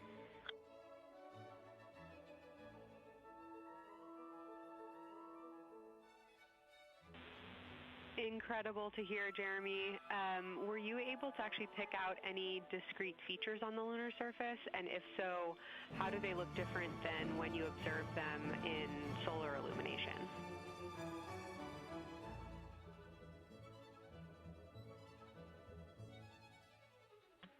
No, we really haven't been able to identify features on the lunar surface yet. We just see, the topography on the limb. For the Earth glow, we're about a quarter moon, waxing quarter moon, if you will, from an Earth glow perspective, and it's just at a very, just the sight angle. I'm just not able to tell what I'm looking at yet in the Earth glow. Understood. Thanks, Jeremy. One other question for you on the solar corona. Were you actually able to see any structure or color in the corona before most of it disappeared behind the moon?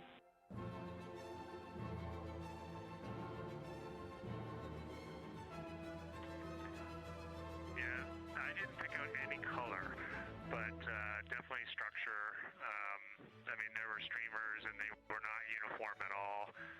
For me, the 5 o'clock position, there was just this constant streamer. It would change in intensity and diameter, but it was always there, and it was always at the 5 o'clock position. I only saw one plume, and it came out of basically the 3 o'clock position of the sun. That was very short-lived when I could see the plume.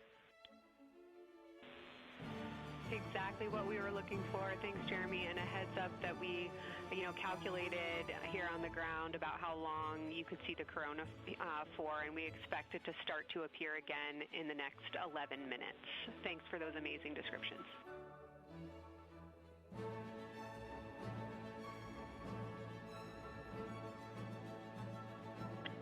Okay, we're excited to see it all again.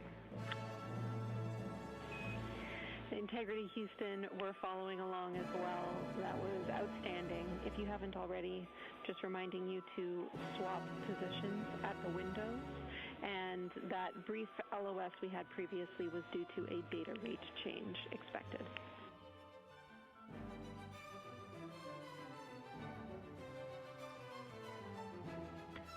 Okay, we copy that, Jenny.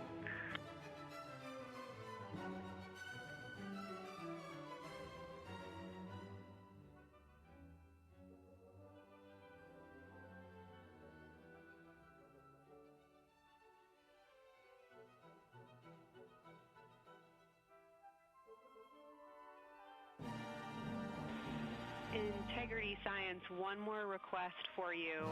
While it's still fresh in your mind, any annotations or sketches you want to make of what you're seeing either around the corona structures you just mentioned or even on Earthshine would be so appreciated.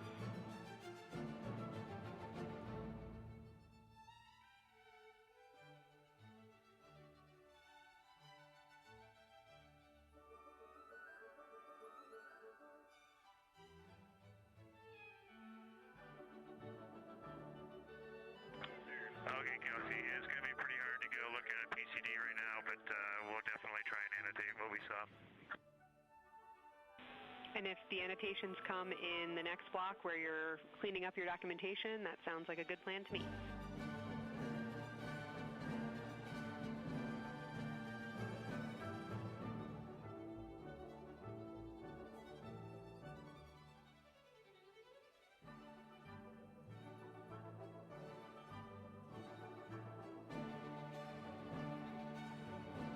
This is Artemis Mission Control. On the bottom right corner of your screen, you can see a view of the Science Officer Console here in Mission Control. And we've been hearing that communication between the Science Officer.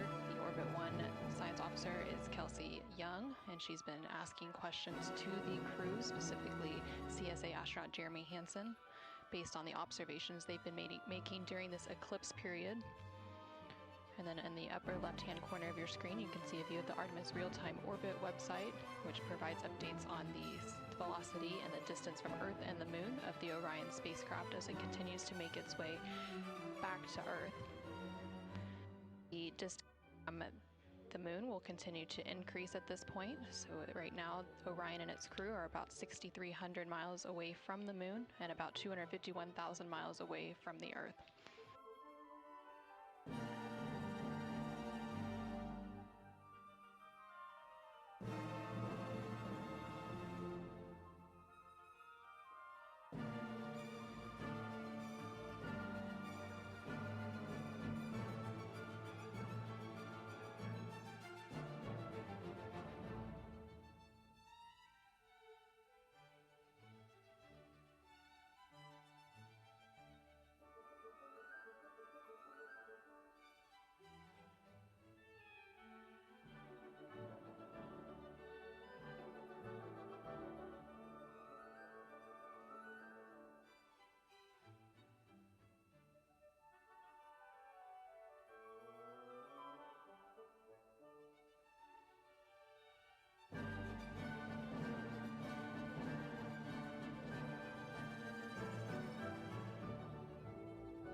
Set up for sunrise.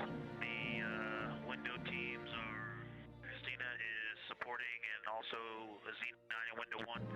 Jeremy's got the long lens in window 2 and the short lens in window 2. And Reed is in window 3 and he has started recordings and is set up to see Corona.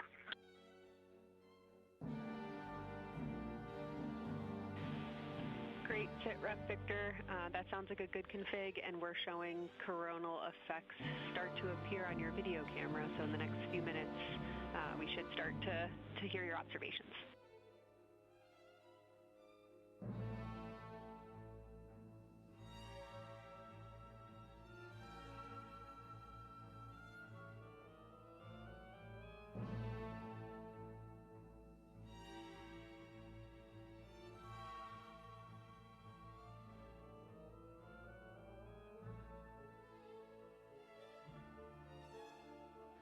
This is Artemis Mission Control. We just heard the crew call down to the team here in Houston, reporting that they have swapped out who is in the windows for the final portion of the lunar flyby. So Christina Cook is in window 1, with Jeremy Hansen in window 2 and Reed in window 3. Reed is focusing on observing corona, which is the solar corona, which is the sun's outermost atmosphere. There is about 18 minutes remaining in the eclipse period.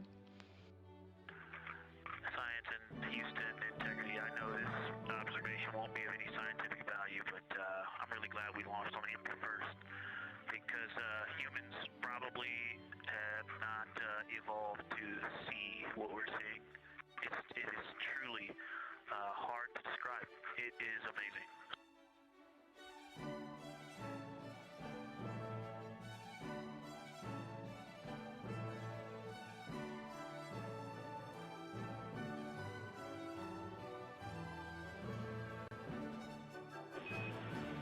Amazing. Thank you, Victor.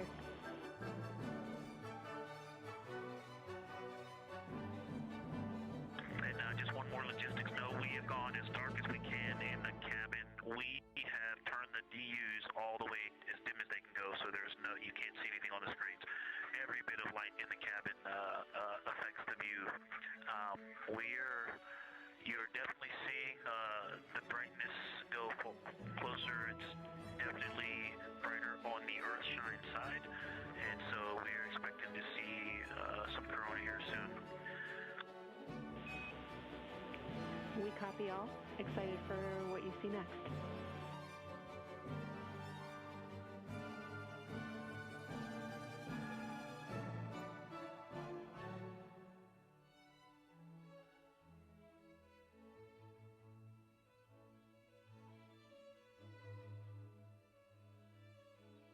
I'm not sure if we talked much about the star field, but we've got lots of stars. You've got the nice glow around the moon, but right off the well, we're upside down now, but from upside down 4 o'clock, right off the edge of the moon, looks like a planet. That line of planets. There's something a moon diameter to the left, and something right off the limb of the moon to the right, and then something orange. It looks orange to the right of that, about half the moon diameter. So. But anyway, there are definitely stars. I think some of those planets that you said we might see, we're seeing. And so in unreal view, the moon in the foreground is one of the darkest things we see out the window. And now it's deep space behind it is kind of dark blue like it looks from Earth, but we can also still see stars. But it's quite a wicked view. Victor, I'm just doing the best job, and I'm not going to try to add on to what he's doing. It's indescribable. No matter how long we look at this, our brains are not processing this image in front of us. It is absolutely spectacular, surreal. I know there's no adjectives. I'm going to need to invent some new ones to describe what we are looking at out this window. This is just absolutely beautiful and inspiring to hear. And Victor, we suspect what you're seeing is Saturn and Mars. That reddish object is likely Mars. Good opportunity to look to the future of where we're going.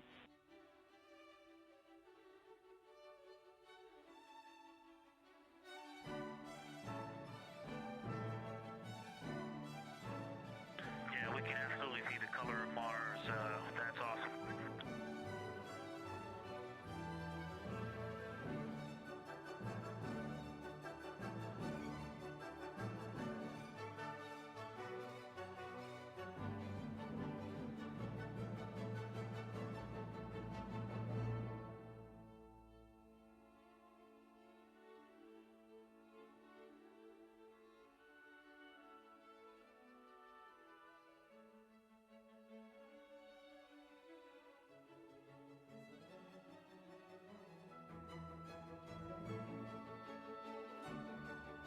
Okay, and from this vantage point, the 4 o'clock on the Earthshine side is definitely getting brighter, still no coronal structure.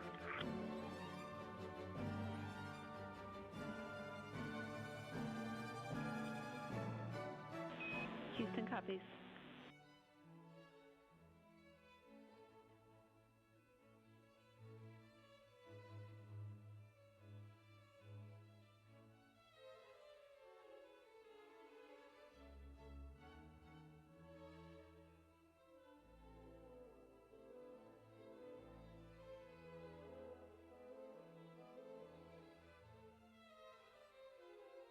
And we aren't able to distinguish which Mare is, but we can clearly see Mare in the Earthshine.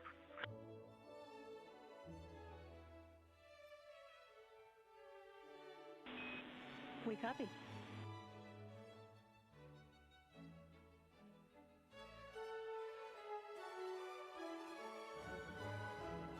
This is Artemis Mission Control in Houston, Texas. We have not seen an impact flash in the last 5 minutes. Sounds unlucky, but you had a pretty strong start, so we'll take it.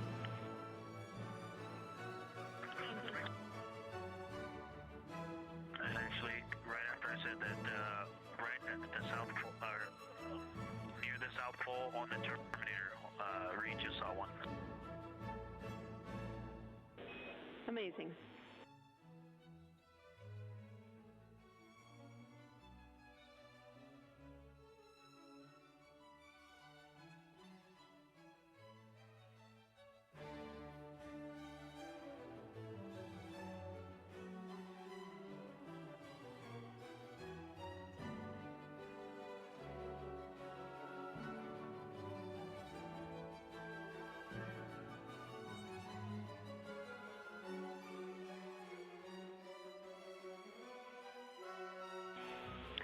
Integrity Science, and as you look around our solar system neighborhood, you should see Saturn setting behind the moon right now.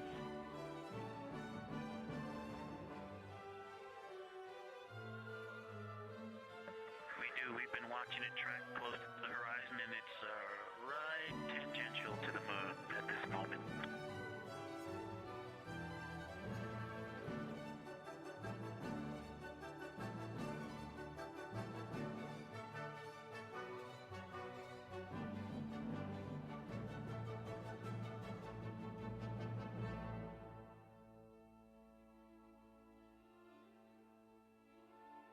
This is Artemis Mission Control in Houston, Texas. We are currently 5 days, 2 hours, and 44 minutes into the Artemis II mission, and we have about 11 minutes remaining in the eclipse at the latter half of the lunar flyby that the Artemis II crew is experiencing on board the Orion spacecraft. We've received several different call downs from the crew and questions up from the science officer here in Mission Control. One of the things that they said that they were able to see is Mars off in the distance, and then the science team also confirmed that they should be seeing Saturn setting behind the moon. They've also acknowledged seeing several different impact flashes, and these are flashes of lights from meteorites striking the surface of the moon. They've also mentioned the solar corona, which is the sun's outermost atmosphere. Here in Mission Control Houston, the Orbit 1 and Orbit 2 teams have officially completed their handover. So the Orbit 2 team is now leading here in Mission Control, and that is being led by Flight Director Diane Daly, and the Capcom here in Mission Control will be Tess Caswell. And you can see there on your screen on the right-hand side is the Flight Director console.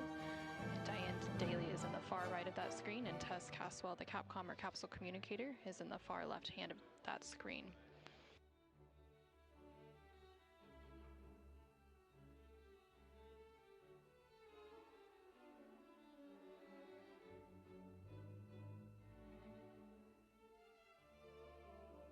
Yeah, the light is continuing to grow in intensity.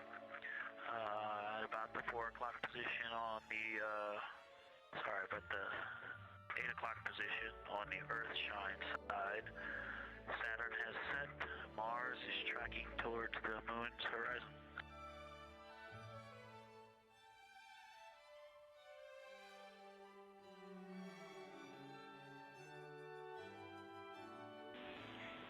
Integrity Science, we copy, and we're starting to see it on the vehicle stream.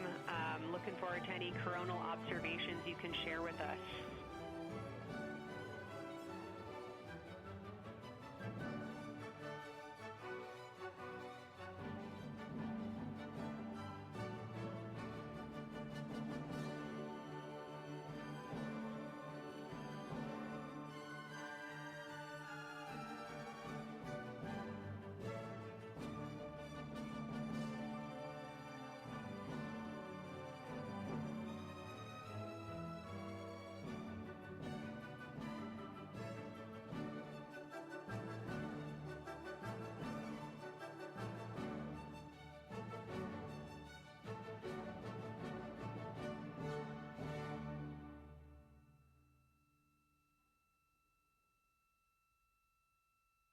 This is Artemis Mission Control. That view you're seeing on your screen is coming from the solar array wing cameras outside of the Orion spacecraft. And you can see the light starting to come into view as the solar eclipse period is starting to end. Integrity, still no coronal structure at this time, just continue to grow in intensity.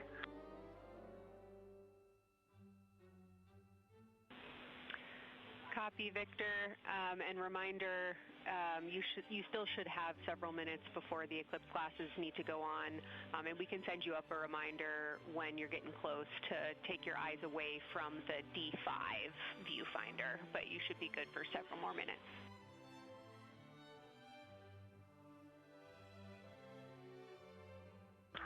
Copy, thank you, and yes, please send up the reminder. Thank you.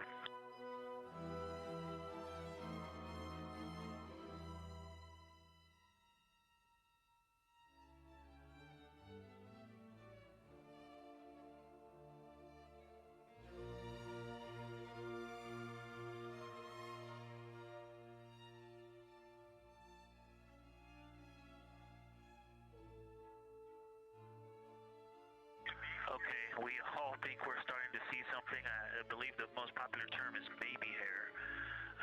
As the light grows in intensity and the horizon on this side becomes very distinct. You can still see Earth shine, even though the sun's brightness is definitely growing in intensity.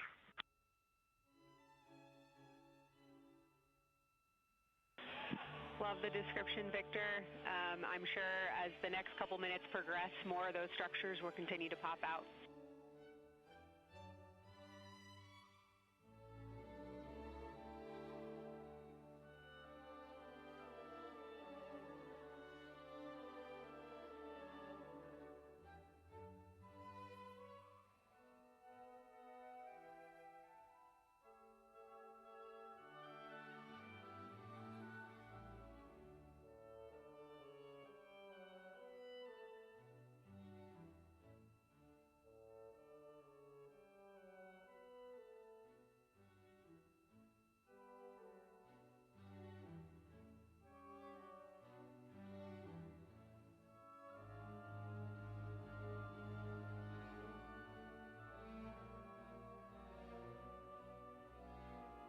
This is Artemis Mission Control in Houston, Texas.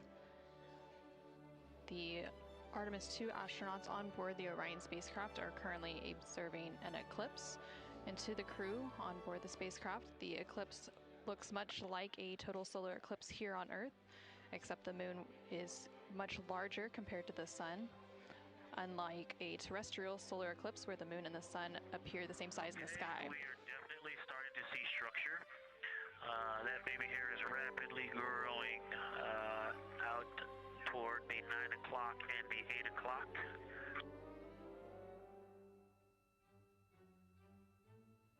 It's almost as if it were reaching out for Venus or for the Earth.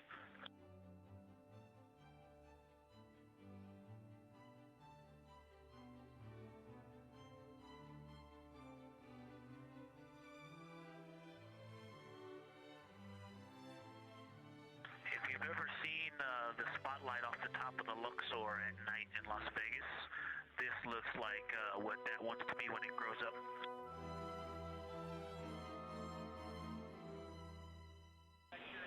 Integrity Science, glad to hear you're following your training of tell it like you see it.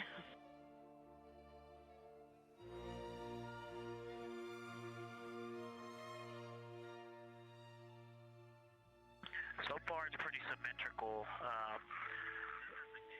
There are 2 or 3 streamers that are growing in intensity and in magnitude, and it's slowly starting to widen, starting to spread out across the horizon. Pretty amazing view.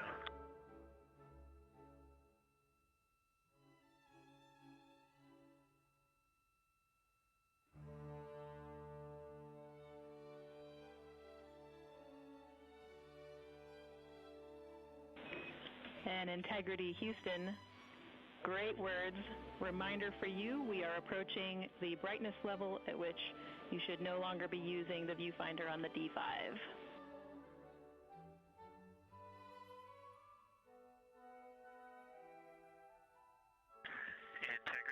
and thanks for the heads up.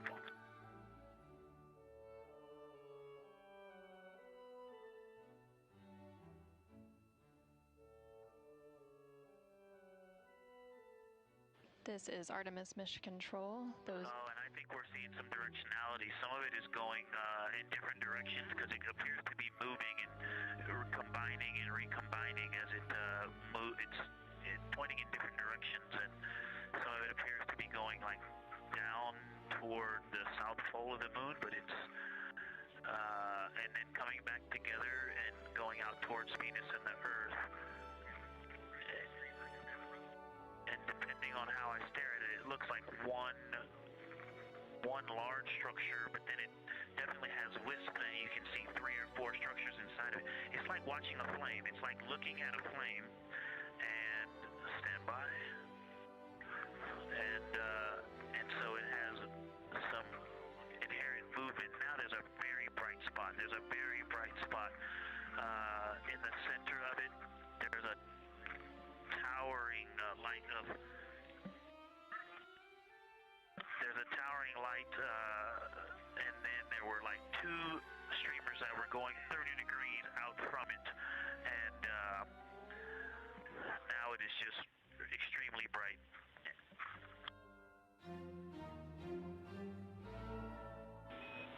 Houston, copies all. Starting to get a little warm.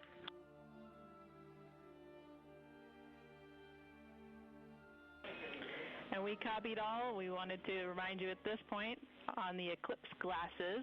Should be about time for those.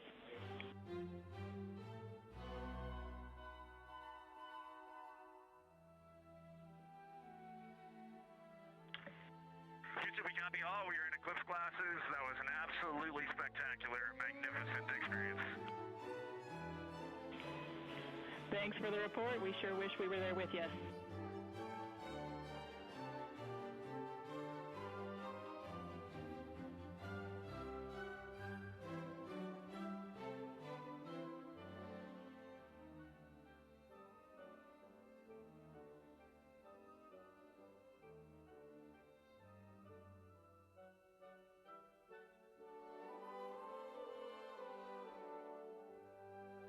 This is Artemis Mission Control. The eclipse period is coming to an end, and we did hear that call up that the crew now has to put on those eclipse glasses to be able to protect their eyes for this final portion of the eclipse. And these views coming to you from the solar array wing cameras on the Orion spacecraft. Houston, if you could give me about 20 new superlatives in the mission summary for tomorrow, that'll help my vocabulary out a bit. Thank you. We will solicit input from the team.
This is Artemis Mission Control. There on your screen you can see a live look inside of the SIR, or the Science Evaluation Room, here in Mission Control Houston, just down the hallway from the Artemis Flight Control Room. Integrity Houston, back with you after a data rate change. Regarding the SAW-3 camera T low caution, no action for you. It just got a little cool during the eclipse.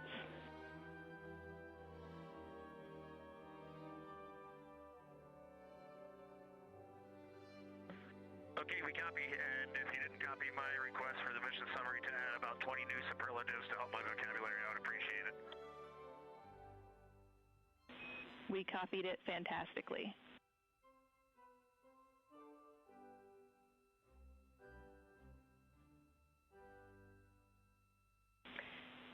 In integrity science, this is basically wrapping up your fly-by-day observations. I can't say enough how much science we've already learned and how much inspiration you've provided to our entire team, the lunar science community, and the entire world with what you were able to bring today.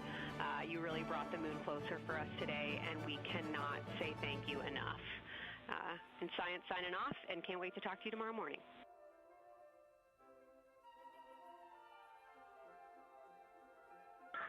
Entire team, Kelsey, to the entire NASA science team.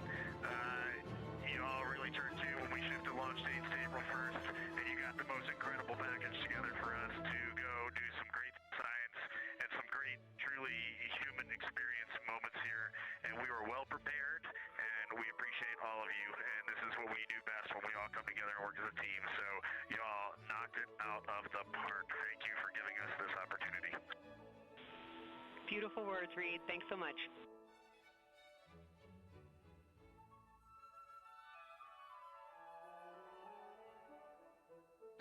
And this is Artemis Mission Control. The lunar flyby observation period is starting to come to a close following that eclipse. And there on your screen you can see a look into the Science Evaluation Room, or the SIR, which is embedded within Mission Control to provide science input.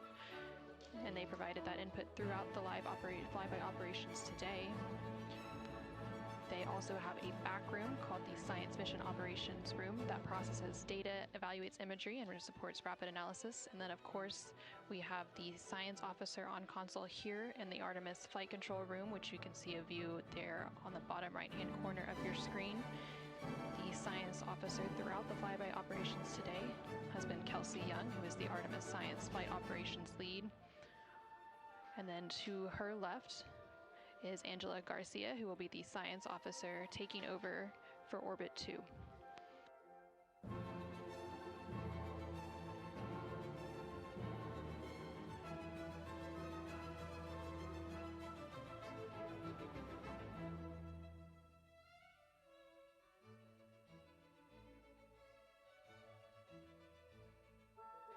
And for the past 7 hours or so, the crew has been going through their lunar flyby observation period, and now they will wrap up that period and complete some final tasks and begin downlinking some of the amazing imagery that they've captured throughout the day, as well as some of the observations that they've recorded. And now on your screen you're seeing a live look from the Orion spacecraft from those solar array wing cameras. The solar eclipse period ended just a few minutes ago, and during this eclipse, towards the end of the flyby window, it lasted about an hour, and it was when the sun was hidden from view behind the opposite side of the moon from the perspective of the Orion spacecraft and its crew. And during that time, the crew saw a mostly dark moon, and they used the opportunity to analyze the solar corona, which is the sun's outermost atmosphere, while it was visible. And then once the sun was completely out of view behind the moon, the crew looked for impact flashes, which they reported seeing multiple impact flashes, and those are flashes of light from meteoroids striking the surface of the moon. They also looked for dust lofting above the limb or the edge of the moon, along with some deep space targets, including planets, and they noticed Mars off to the distance, and we also saw Venus on one of the solar array wing cameras early on in the eclipse period. The crew also looked at parts of the moon illuminated by Earthshine, which is the sunlight reflected from the Earth when they come around toward the moon's near side at the very end of that flyby window.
Integrity Houston, understand that you are still reflecting upon and consolidating your lunar observations. At your convenience, I have 2 items related to the upcoming VIP event.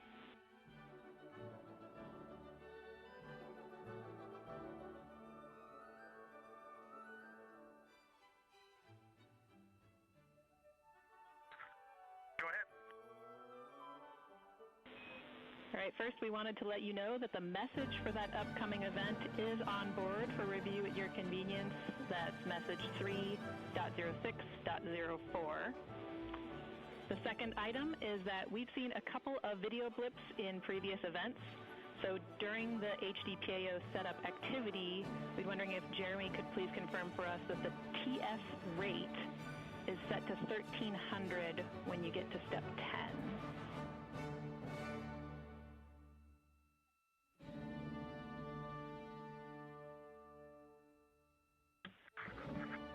Okay, Jenny. Yeah, we're pretty sure we've been in 1300 for all the PAO events. We've been tracking that when we swap between the HHP and the D5. We copy, Jeremy. Thanks. And for the record, the phenomenal Jenny has gone on to her next appointment of the day, and you've now got Tess with you.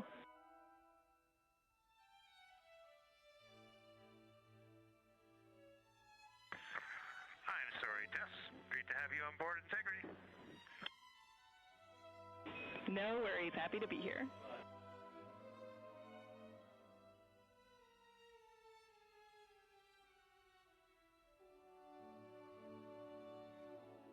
This is Artemis Mission Control. We heard some communication there between the Capcom or capsule communicator here in Mission Control, which for Orbit 2 is Tess Caswell, and the CSA or Canadian Space Agency astronaut on board the Orion spacecraft, Jeremy Hansen.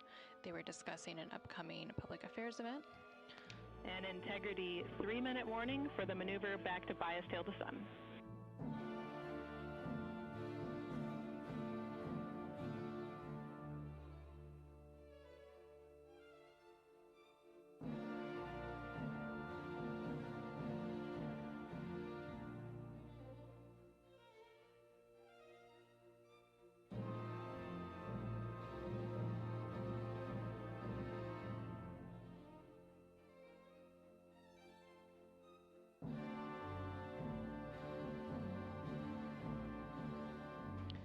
The crew on board the Orion spacecraft recently completed their lunar observation period. It was an approximately 7-hour period of time in which they were focused on several different targets identified by the science team here on the ground that they studied and prepared for ahead of time. And then they also were referencing a lunar targeting package that was uplinked about a day ago with those final targets. Now they are completing some post-lunar flyby activities, so they're working to clean up their observations that they've made and also working to downlink some of the photos that they've taken throughout the day. The science team here on the ground will then work to get as much data as they can overnight, and then there will be a post-flyby conference tomorrow after the crew wakes up. And that's not a debrief, but a science data collection to capture their nuanced experience while they're still in the field and the experience is still fresh. And then, of course, there will also be a public affairs downlink event later in the day. Now that once the post-lunar flyby activities are complete, and then after that, the crew will go into some of their final activities for the day. They will have a private medical conference or PMC with the medical teams here on the ground. These are regular conferences that they have at the end of every day, and then there's also a flight director conference that they will have before they go into their pre-sleep period, during which they can complete hygiene activities and they will have the chance to eat their dinner and complete any other final personal activities for the day before they head into their sleep period.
voice.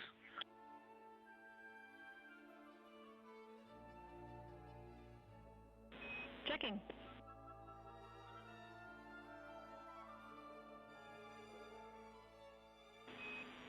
And integrity, affirm. We are go to start the stream.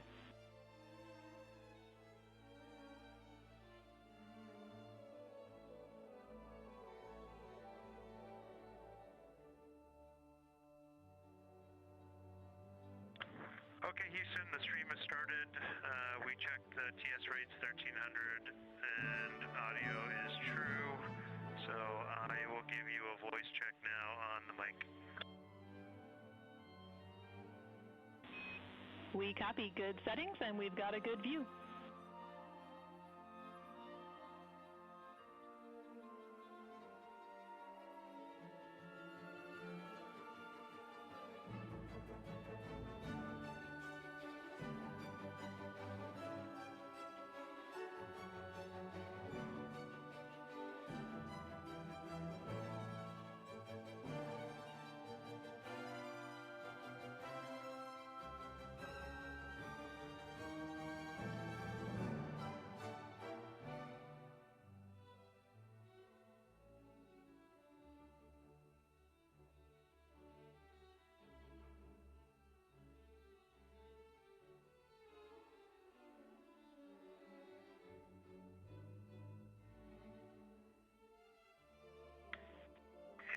I sent an audio check down on the handheld mic. Did you get it?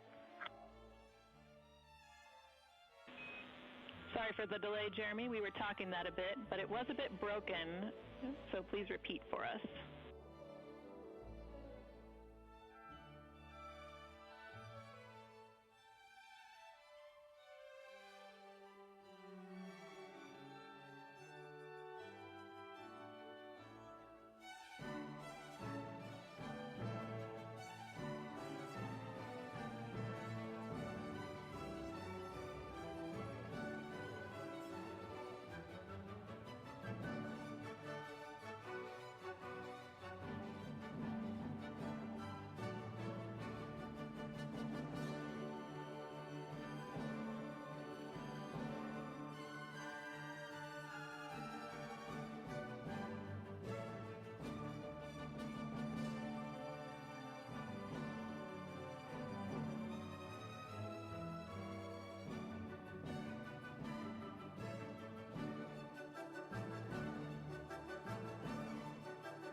Integrity Houston, we like the scene. At your convenience, we'll take a 10 count with Jeremy in frame.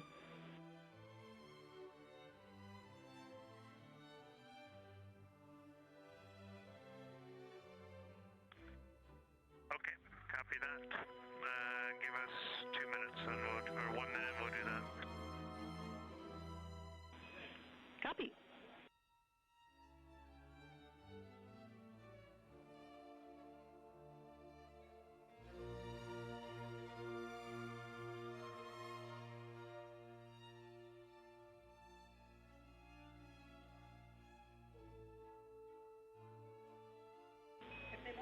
Great voice check and good words. We like the scene.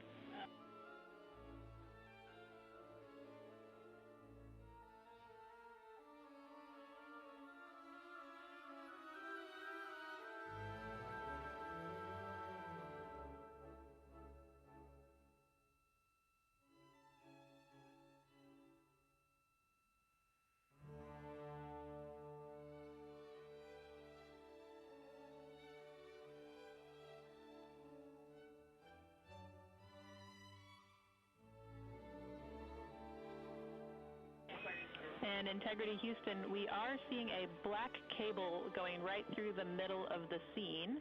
At your convenience, if you would please move that, PAO would appreciate it.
This is Artemis Mission Control. We're currently 5 days, 3 hours, and 21 minutes into the Artemis II mission following a liftoff from NASA's Kennedy Space Center in Florida on Wednesday, April 1st. The crew on board the Orion spacecraft is currently wrapping up their lunar flyby cleanup activities. They're making final... Houston Integrity, high priority PAO images from the eclipse are on PCD-1 in a so-named folder. We copy, Christina. Thanks.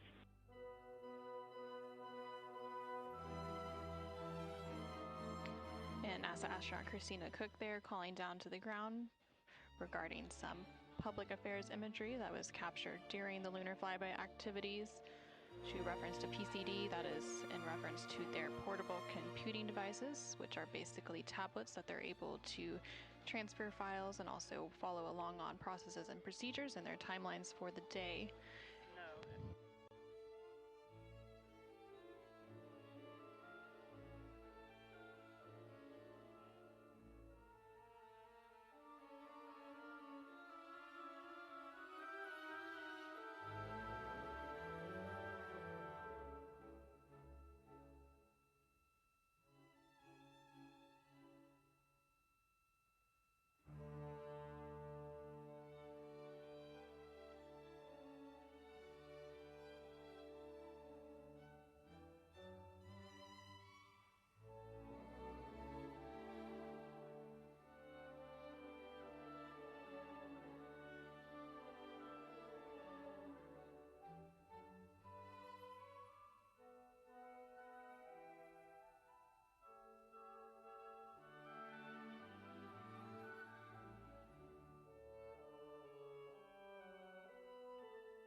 This is Artemis Mission Control in Houston, Texas. Currently on console here in Mission Control is the Orbit 2 team of flight controllers being led by Flight Director Diane Daly and the Capcom or capsule communicator who serves as the single voice link up to the crew is Tess Caswell.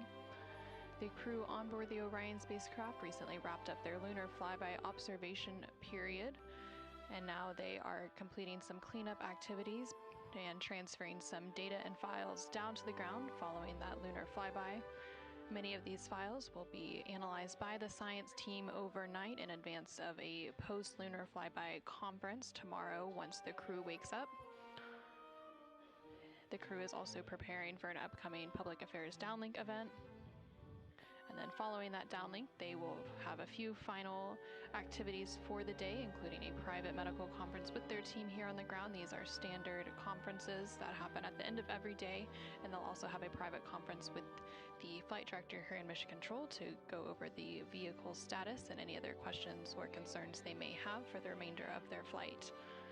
We are currently in flight day 6, and we have a splashdown expected on Friday, April 10th. That splashdown expected in about 3 days, 21 hours, and 49 minutes from now.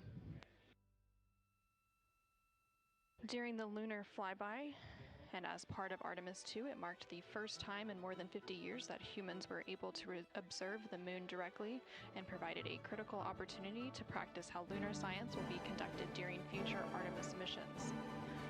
The moon preserves a near-continuous record of solar system history that has been erased on Earth, and with no atmosphere, weather, or plate tectonics, the lunar surface retains evidence of ancient impacts, volcanism, and solar activity that scientists can study today. Studying the moon helps scientists understand how planets formed and evolved, how the moon influenced Earth's history, and how the early sun shaped conditions across the inner solar system. The moon also serves as a unique platform for studying the broader universe. The science on Artemis is designed around questions best answered by humans working alongside robotic systems, combining decades of robotic lunar data with real-time human judgment, context, and adaptability. Currently on your screen, you're seeing a look at the Artemis real-time orbit website. You can access this website at any time throughout the mission at nasa.gov/trackartemis. It provides updates on the velocity as well as the distance from Earth and the distance from the moon of the Orion spacecraft and its crew. The crew currently on board the Orion spacecraft includes NASA astronaut Reed Wiseman, who is the commander for the mission, NASA astronaut Victor Glover, who is the pilot, alongside the 2 mission specialists, who are Christina Cook and Jeremy Hansen of the Canadian Space Agency. Currently, the Orion spacecraft is about 250,000 miles away from the Earth, and that distance now will continue to close down ahead of that splashdown on April 10th.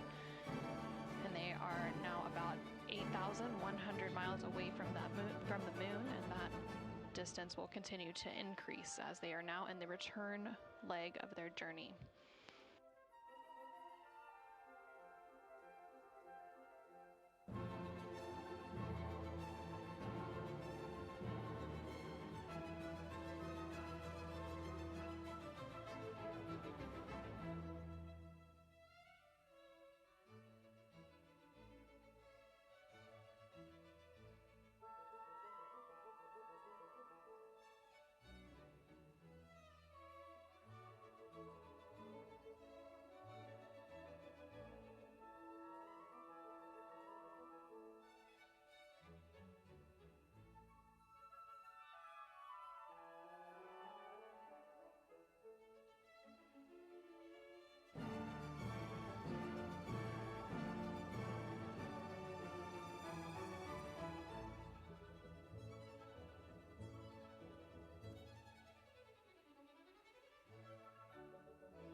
Go ahead, Integrity.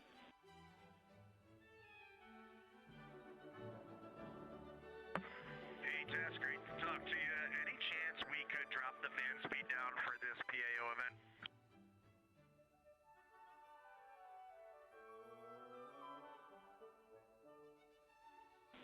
We will put that in work. Great to be talking to you, too.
This is Artemis Mission Control in Houston, Texas. We're currently 5 days, 3 hours, and 37 minutes into the Artemis II mission.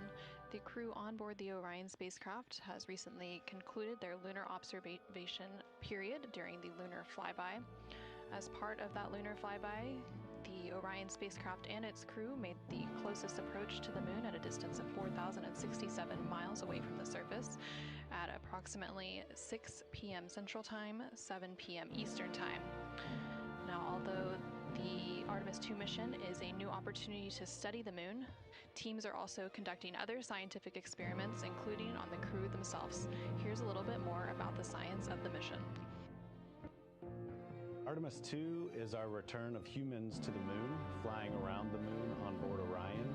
But along with that, we're doing a lot of great science. One of the exciting things about the Artemis missions to the moon is that science is actually a fundamental pillar of why we explore, why we're going, what we're doing in Artemis. I think it's incredibly exciting that not only are we testing the vehicle, but we're testing science on board. Science where the astronauts are conducting experiments, science riding along with the astronauts.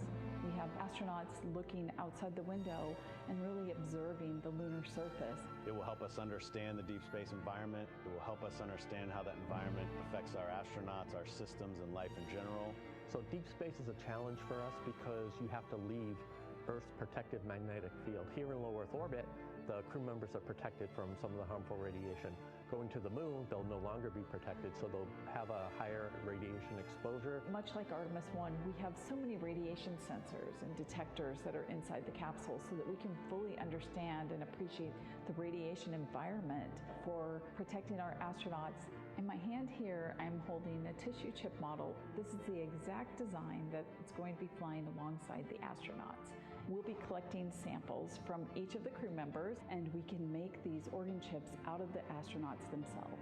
So every crew member will have their own avatar on board, and then upon return, we can evaluate that deep space radiation environment and what that compares to the astronaut themselves. Not only are they going to help change the course of medicine for the astronauts, but revolutionizing that on Earth as well. We're looking at sleep, we're looking at team dynamics, we're looking at how you interact with the environment. We're also looking at the immune system, so what are the biomarkers? We're using saliva as a method to study hormones and different things in your body that may change during a mission like this. And then finally, how do we function after microgravity, being close to the moon and returning to Earth? Which will ultimately help us achieve our goal of getting humans to Mars. And then on top of that, we have an opportunity to look at the moon from deep space on the far side for the first time in over 50 years. Having human eyeballs and brains back around the moon is going to unlock a new generation of lunar science discovery. The human eyeball is capable of taking in so much data in just a split second. They'll be able to tackle impact history, volcanic history. They'll be able to look at how the albedo, or kind of the shade and hue of the moon and the color of the moon, can tell us something about how that terrain evolved over time. We're integrating science in ways that have never been integrated into human exploration before. We have a front room mission control flight controller position called the science officer. We have a brand new science back room where it's basically our brain trust of lunar scientists and geologists supporting the crews of the future. And Artemis II will allow us to really test how this works so that future missions are really set up for success. We'll also be deploying some CubeSats. They're small shoebox-sized spacecraft of their own. They're each provided by another country, one of our partners. As they conduct their research, they'll complement what we are doing at the moon with Orion. It is so incredibly exciting to be a part of this mission. It has been, really one of the privileges of a lifetime. I can see the work I'm doing benefit crew members right now and benefit the crew members in the future. So it's incredibly exciting and it's very rewarding. As this rocket launches humanity off of the Earth, we'll be setting the stage through our science to prepare humanity to leave Earth and explore the solar system.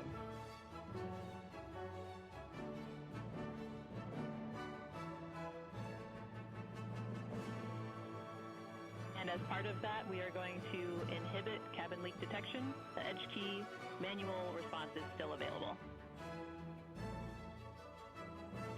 Copy, thumbs up.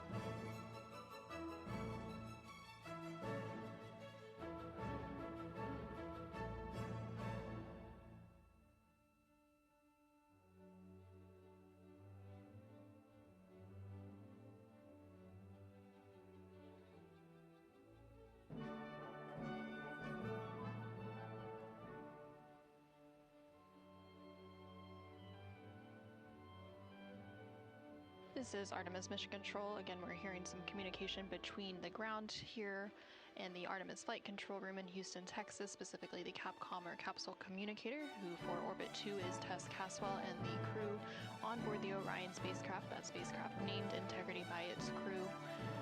They are preparing for an upcoming public affairs event, so they are discussing the camera views, which we will see here shortly. There on your screen on the left-hand side, you can see the Artemis Real-Time Orbit website, or ARO.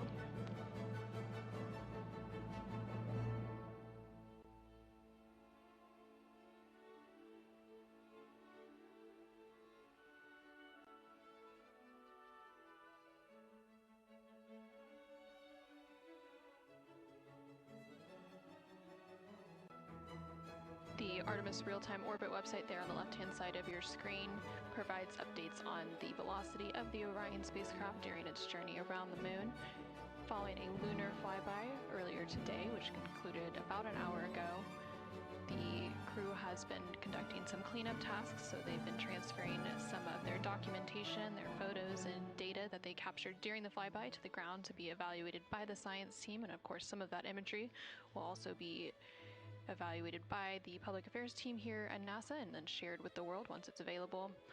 The crew will also have a post-lunar flyby conference with the science team tomorrow following their sleep period to go over some of their observations while it's still fresh and at the top of their mind.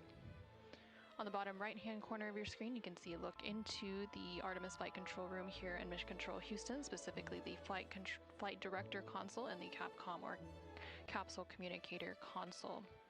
The flight director currently on console for Orbit 2 is Diane Daly, and throughout the Artemis II mission, there are 3 shifts or orbits of flight controllers who provide 24/7 coverage and support to the Artemis II crew and the Orion spacecraft and its systems during its journey around the moon. We are expecting a splashdown on Friday, April 10th. That splashdown will take place in about 3 days, 21 hours, and 33 minutes.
flyby that took place earlier today.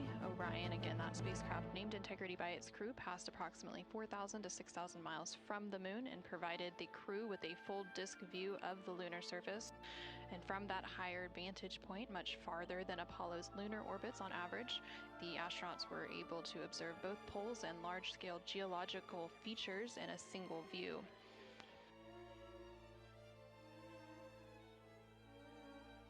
And there on your screen, you're currently seeing a live look inside the cabin of the Orion spacecraft. Integrity Houston, we are 3 minutes out from an on-time start, and we have adjusted the fan speed. We'll take a thumbs up if you're happy with it. Copy, thumbs up.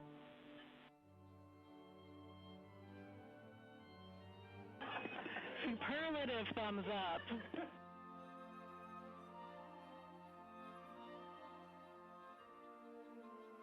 And there on your screen, you can see all of the Artemis II crew members. CSA astronaut Jeremy Hansen just floated out of view behind the camera, but you can still see NASA astronaut Reed Wiseman, NASA astronaut Christina Cook, and NASA astronaut Victor Glover as they prepare for an upcoming Public Affairs Downlink event, which is scheduled to take place in just a couple minutes from now. And there, floating back onto the screen, is CSA or Canadian Space Agency astronaut Jeremy Hansen. He is making himself comfy on some of the OX or Orion Crew Survival System suits that have been stowed for the outbound and now return journey.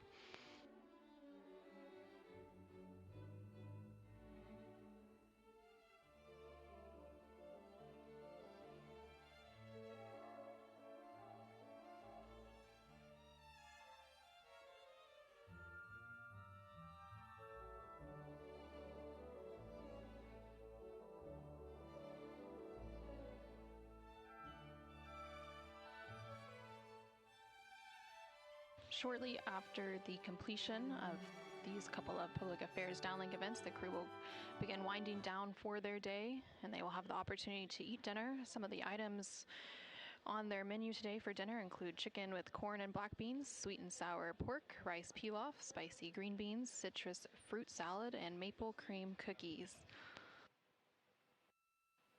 All of the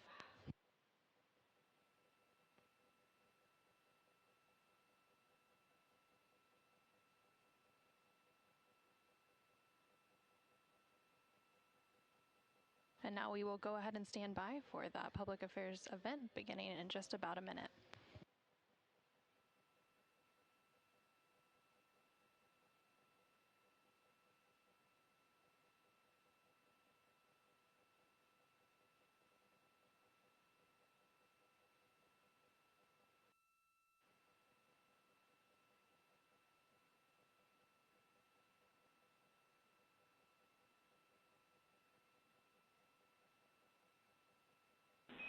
Integrity Houston, no action for the DU-1. Caution, we're taking a look.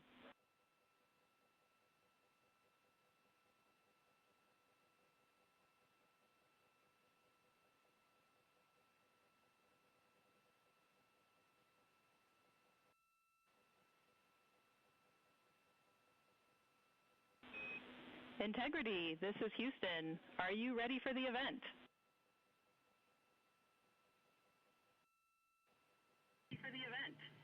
Hello, Houston. Integrity is ready for the event. Administrator Isaacman, this is Mission Control Houston. Please call Integrity for a voice check. Integrity, Jared Isaacman, comm check.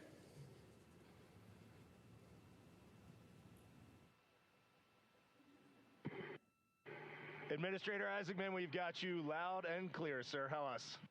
I've got you loud and clear. Artemis II crew, we have a very special guest who wanted to be the first person to greet you after your return from the far side of the moon. Reed, Victor, Christina, and Jeremy, it's my honor to introduce the President of the United States of America, President Donald J. Trump. Over to you, sir. Well, thank you very much, Jared, and you are doing a fantastic job. And hello, very special hello to Artemis II.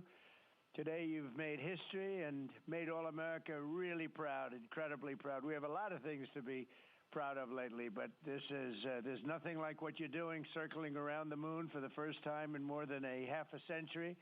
and breaking the all-time record for the farthest distance from planet Earth. Humans have really never seen anything quite like what you're doing in a manned spacecraft.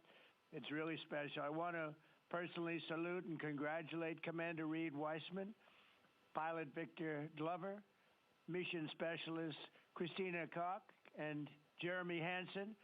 And I also want to thank the entire amazing team at NASA, headed by Jared, who's a very special guy, by the way, and you all made this day possible, and you've really inspired the entire world. Really, everybody's watching. They find it incredible. I just watched you go to the back of the moon, and people haven't been there in a long time, we can say, but it's going to be more and more prevalent because we're going to be doing a lot of traveling, and then you're going to ultimately do the whole big trip to Mars, and that's going to be very exciting. So you look at, we had no astronaut has been to the moon since the days of Apollo program. The Apollo program was also very special, but that was 50 years ago. And at long last, America is back, and America is back in many ways stronger than ever before. We're the hottest country anywhere in the world.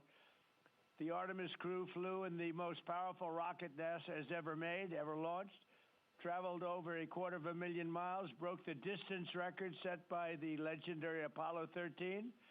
And America is a frontier nation, and the 4 brave astronauts of Artemis II are a modern day, you really are modern day pioneers, all of you. And one of them happens to be a neighbor. You know who that is, right? You have a special person over there, a neighbor, and we like our neighbor.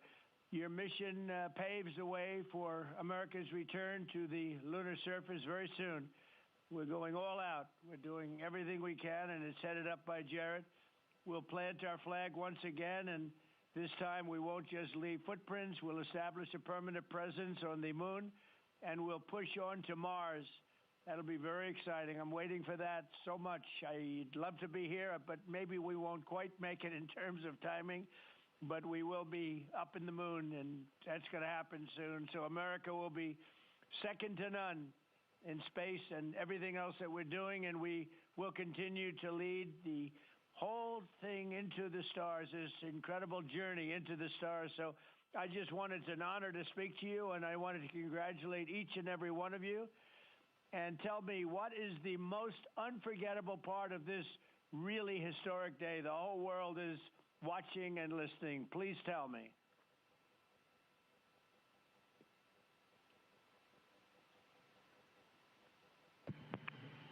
President, this call is certainly special to all of us, and we really have a lot of faith in our administrator, Jared Isaacman, who is with you. We appreciate his leadership in NASA and in the international community. We are doing great things, and we are proud to be a part of it. I have to tell you, as we came around the near side of the moon, seeing all the sights that we've seen from Earth for all of our lives, but we're seeing them from a different perspective, and then we started to get a glimpse of the and we saw sights, Oriental sights that no human has ever seen before, not even in Apollo, and that was amazing for us. And then the surprise of the day, we just came out of an eclipse where the sun, moon, and the entire dark moon, about that big, right out the window that we were watching. We could see the corona of the sun, and then we could see the planet train line up, and at Mars, and all of us commented how excited we are to watch this nation and this planet become a 2-planet species.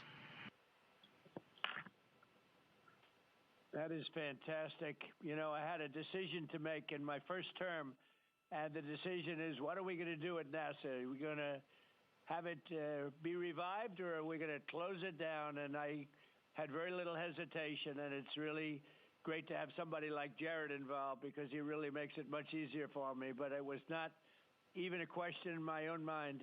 We've spent what we had to do, and then of course we have Space Force, and Space Force is very much related to what you're doing, and that was my baby. That was a very important one, and it'll turn out to be truly one of the most important, I believe, decisions I've ever made.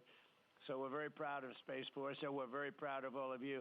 Does anybody else have anything to say? A lot of people listening.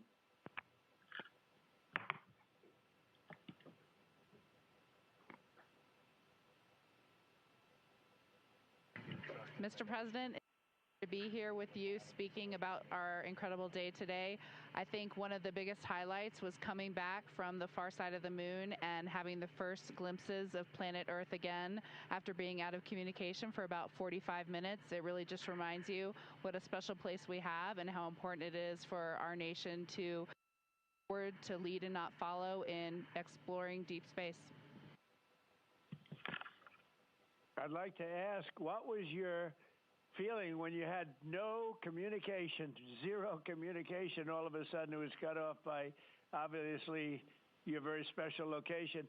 What was your feeling when you had no communication? A little bit different, perhaps.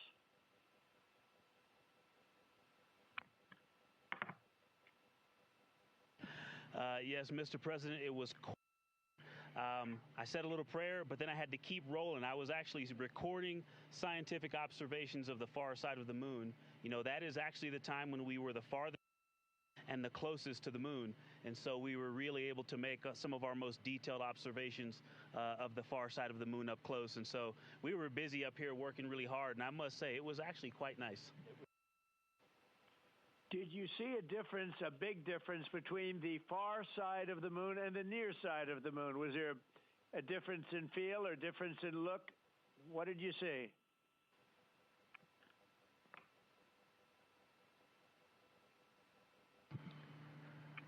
Well, Mr. President, we certainly did, and our science team really set us up well to understand what they thought we might see. And the gravitational pull of the Earth has had a profound effect on the near side of the moon, changing all those dark mares, those dark patches of the moon you see from Earth. It's very different on the far side. While you see some small patches of those mare in deep craters, it's very much absent on that side, so that's really neat. And while I have the microphone, sir, I just want to thank you on behalf of Canada. The space leadership you spoke of from America truly is extraordinary. I've said this many times before.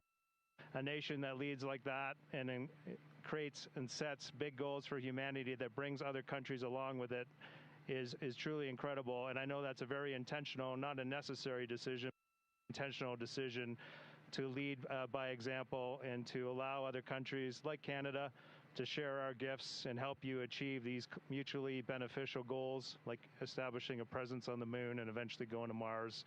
And Canadians are so proud to be a part of this program. Well, I have to say I spoke to a very special person, Wayne Gretzky, who I think you know, the great one. And I spoke to your Prime Minister and many other friends I have in Canada. They are so proud of you. And you have a lot of courage. I'm not sure if they'd want to do that. I'm not even sure if the great one would want to do that, to be honest with you. But you have a lot of courage doing what you're doing, a lot of bravery and a lot of genius. But they're very, very proud of you.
Administrator Alex, I'm going to just get a quick comm check, make sure you guys are still on the line and we didn't have a handover. I am. Yes, I am.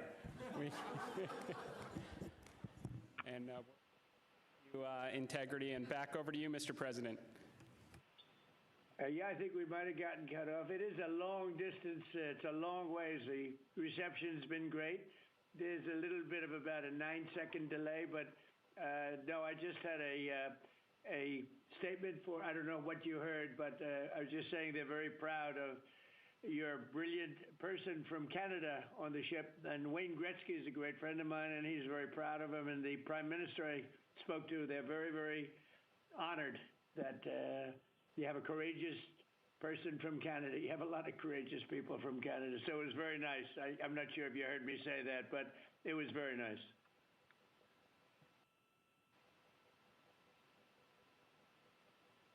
Yes, Mr. President, we heard that, and we do love our Jeremy Hansen. We love all our Canadian astronauts, Jenny Gibbons, Josh Kutrick. They're just great people, and they're such a welcome addition to our Corps. Great. Well, I really look forward to, when we can, I look forward to seeing you in the Oval Office.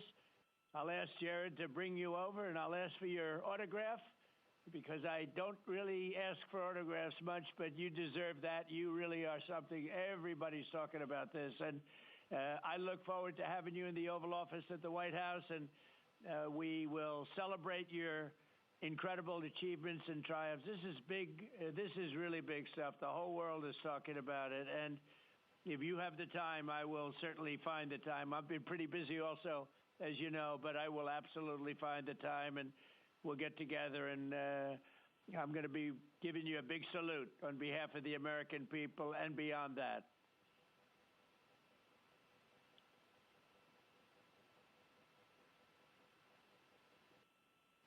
Thank you for that, Mr. President. And when you want us, we will be there.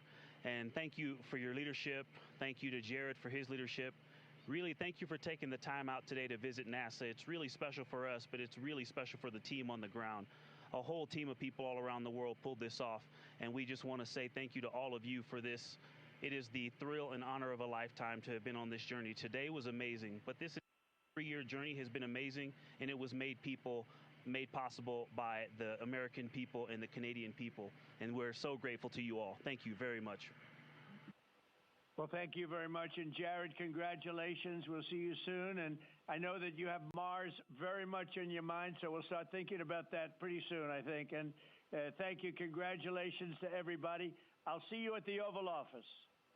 Thank you for your time, Mr. President. It's been an honor. Thank you very much. Bye. Bye. Integrity. This is Houston ACR. That concludes the event. Thank you. Thank you to all participants. Integrity, we are now resuming operational audio communications.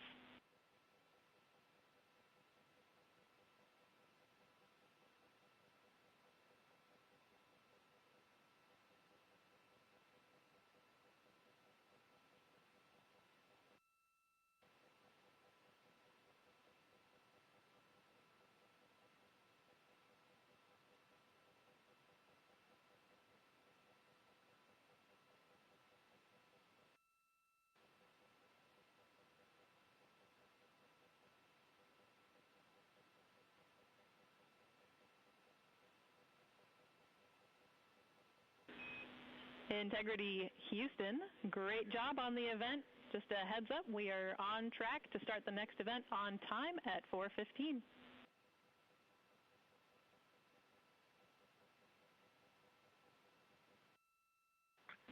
Okay, sounds great. We'll be ready.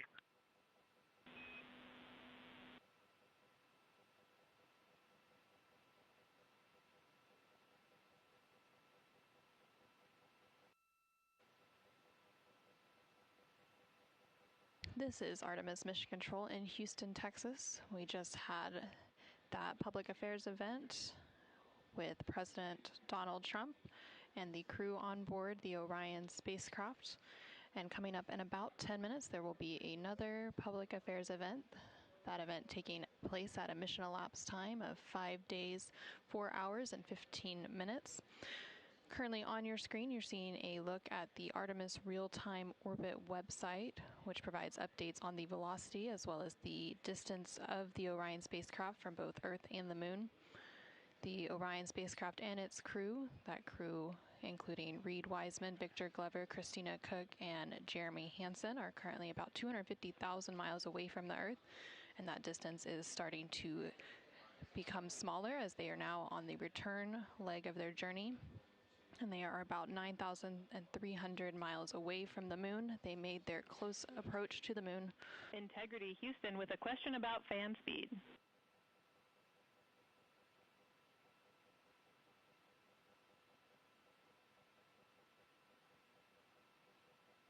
Go ahead.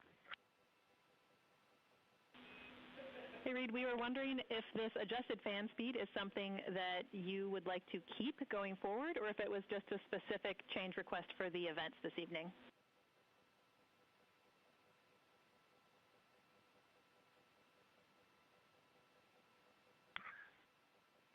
Certainly for PAO events, this is an ideal fan speed. If you're willing to give us this fan speed for routine habitability, I think we would take it and try it for a while.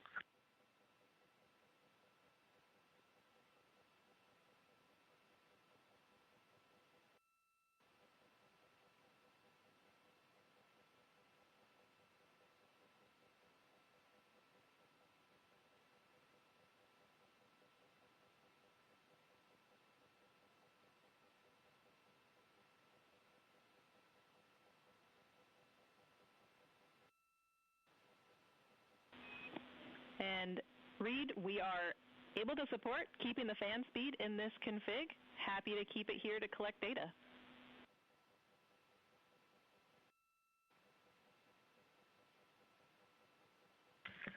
Okay, you got 4 happy astronauts up here. We'll take it. Obviously, when we go to exercise, we'll need to bump it up, but I think for quiescent living, this will be great.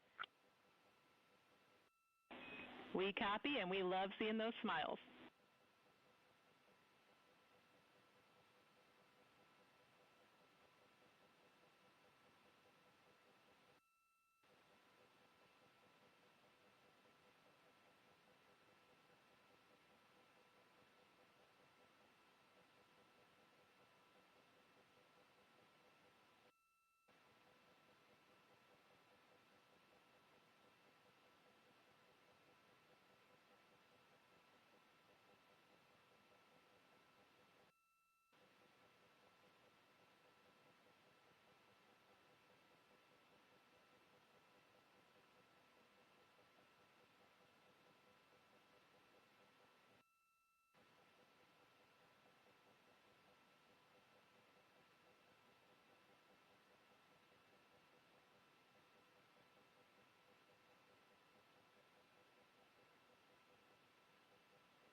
integrity for docking camera. Go ahead.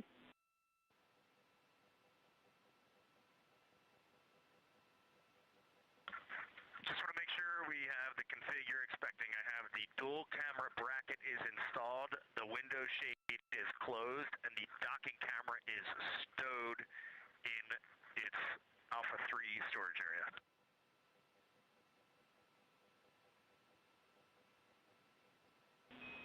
That's a good config.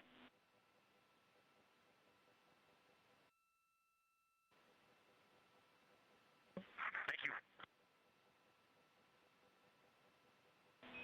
And while I've got you, we are 3 minutes out from an on-time start of the next event.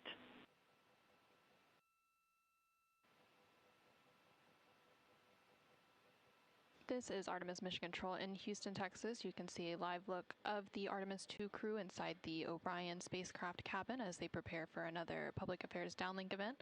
There on your screen is CSA astronaut Jeremy Hansen along with NASA astronaut Reed Wiseman and NASA astronaut Victor Glover popping up.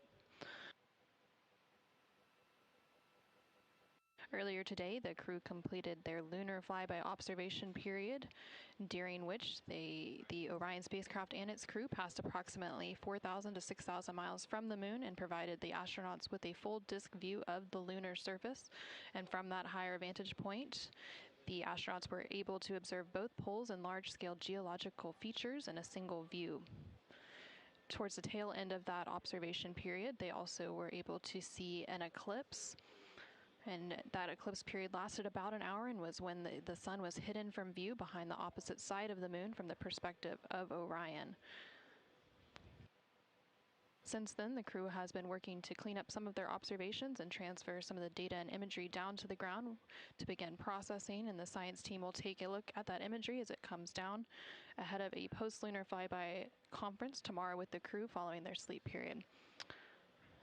Now we are standing by for a second public affairs event taking place in about a minute.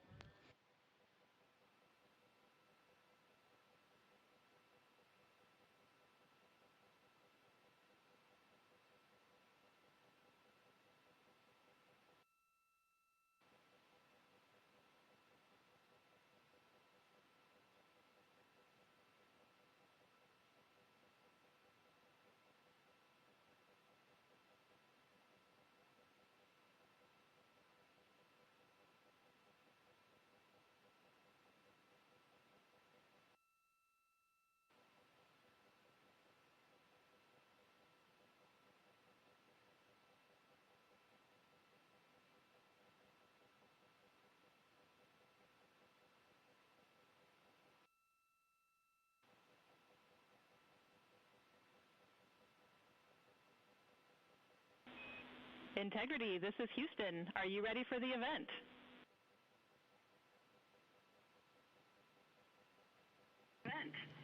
Houston, Integrity is ready for the event. Administrator Isaacman, this is Mission Control Houston. Please call Integrity for a voice check. Integrity, Jared Isaacman, comm check.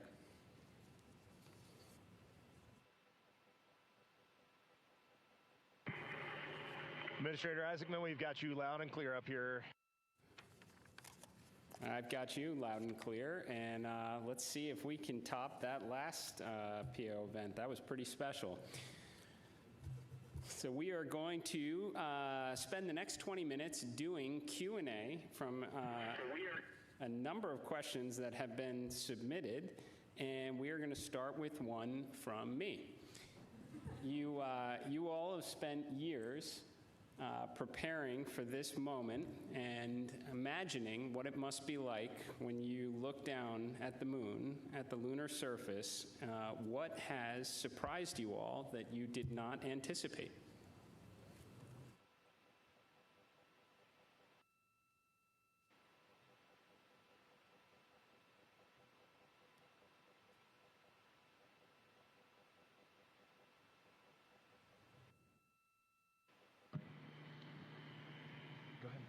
It's on. Administrator, great to chat with you. Just something that just shocked me because really using imagery and just the three-dimensionality of it. You know from your experience of seeing the Earth from space how it just seems different, and you look out in depth of things. And when we were on the far side of the moon looking back at Earth, it was just so obvious. You had this sphere out in front of you of the moon and this three-dimensional. You really felt like you weren't in a capsule. You'd been transported to the far side of the moon, and it really just bent your mind. It was an extraordinary human experience. I'm so grateful for it.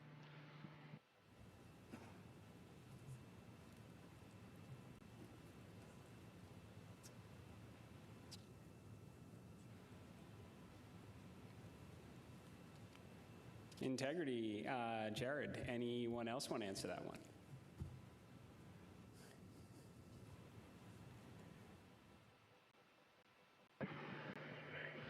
You know, we had an amazing launch. The SLS is quite a powerful rocket, and got us into a 1,200 by, eventually a 100-mile orbit, and clearly power and speed, and then we did our translunar injection, and we were going quite fast. And so with all of that speed, though, it still took us days to get here. And so the scope of all of the things to a 321-foot tall rocket was amazing. It just puts the power required to do this in perspective.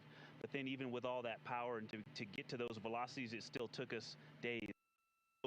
And the breadth of the distance we had to cover, watching the distance from Earth count up and the distance from the moon count down was one of the most surprising things I've enjoyed. Well, as I was trying to formulate an answer, at first I anything because there are so many things to choose from.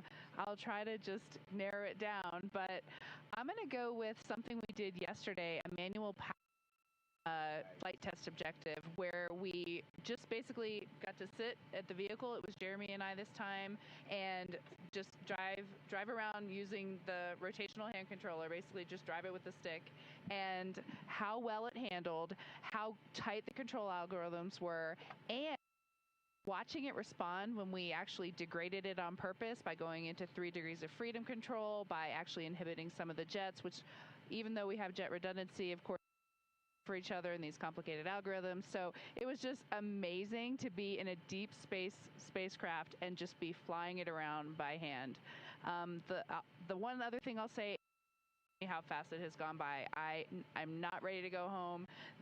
I can't believe that something this cramped of quarters can fly by and still be fun every single minute.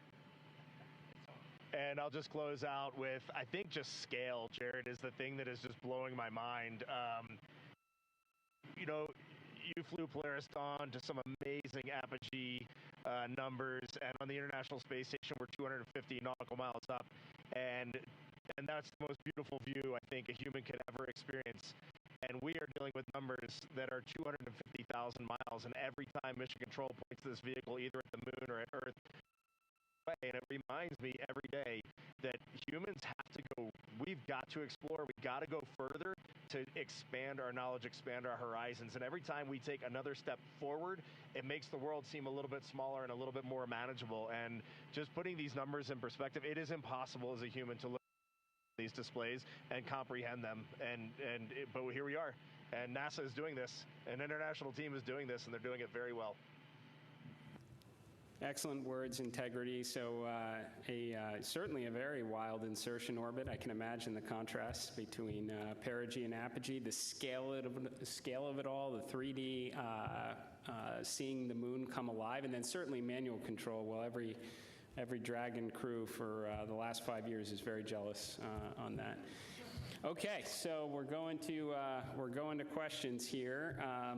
This one, the Artemis II crew, inspire all of us, but what inspires you?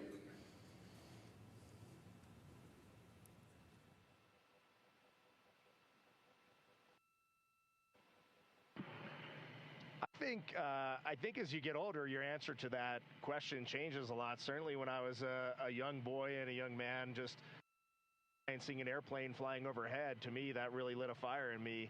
And then I think when you reach your middle age, it is interesting to watch leadership throughout the world kind of change the course of human. You can watch that unfold. And now now that I'm just a little bit over 50, you'll be there soon. Now that I'm just a little bit over 50, I mean, it all ties back to just family, and you understand just how much the people that you surround yourself with, and that is really every night when you go to bed, that's really what you end up thinking. At least that's what I end up thinking.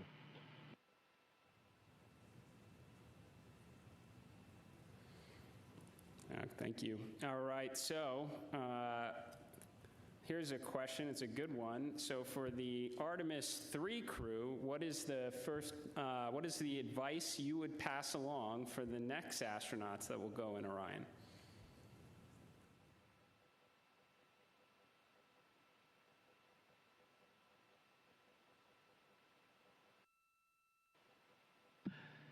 That's a great question, Jared. We've actually been thinking about the Artemis III crew since we were assigned as the Artemis II crew. It was the beginning of how we came up with how we wanted to fly this mission, how we wanted to buy down risk for the program, and values as a crew.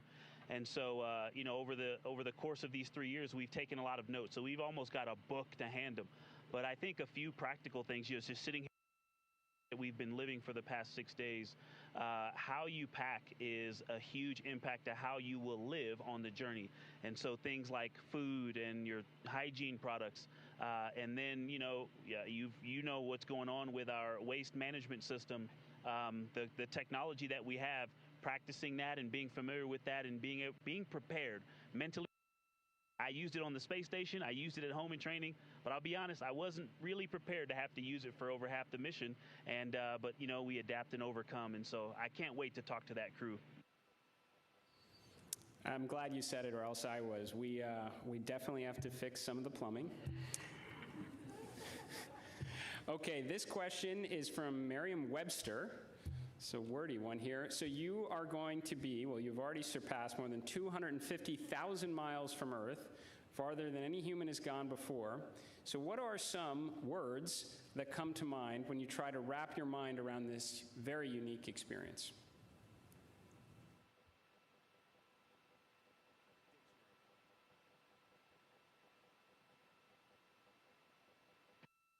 I'll be honest with you, the main word, because superlatives just don't do it justice, is humility. We would never be here if it weren't for so many people that came before us, starting with Neil Armstrong, Katherine Johnson, Dorothy Vaughan, civil rights movement leaders, everyone who worked on this spacecraft. Before we got here in our 3 years of training, we went all over the country and even to our European and Canadian partners to see the people who have put their hands on this hardware, the millions of parts from every valve, to this entire thing, the people that put on harnesses every day to rig it up in the VAB. They all passed the record. We definitely didn't pass the record up here alone.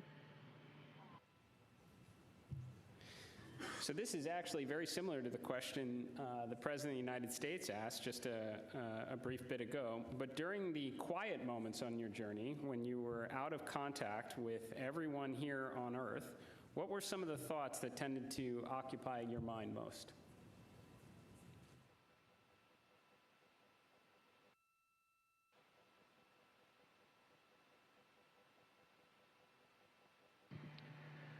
Yeah, as Victor said earlier, when we were on the far side of the moon and out of contact with planet Earth, we all knew it, and it was a milestone. We saw Earth disappear, the Earth set.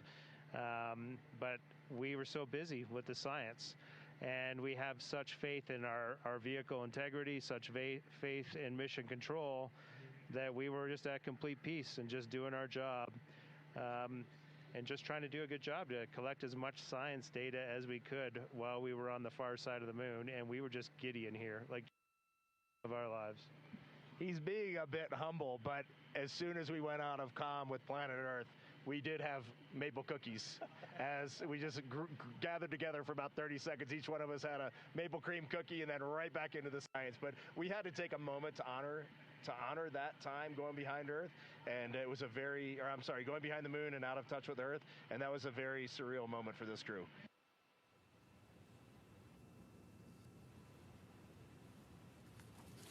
Copy that. Copy good maple cookies on the far side. And how has this journey changed? How has this journey already changed the way you see our home planet and humanity's future among the stars?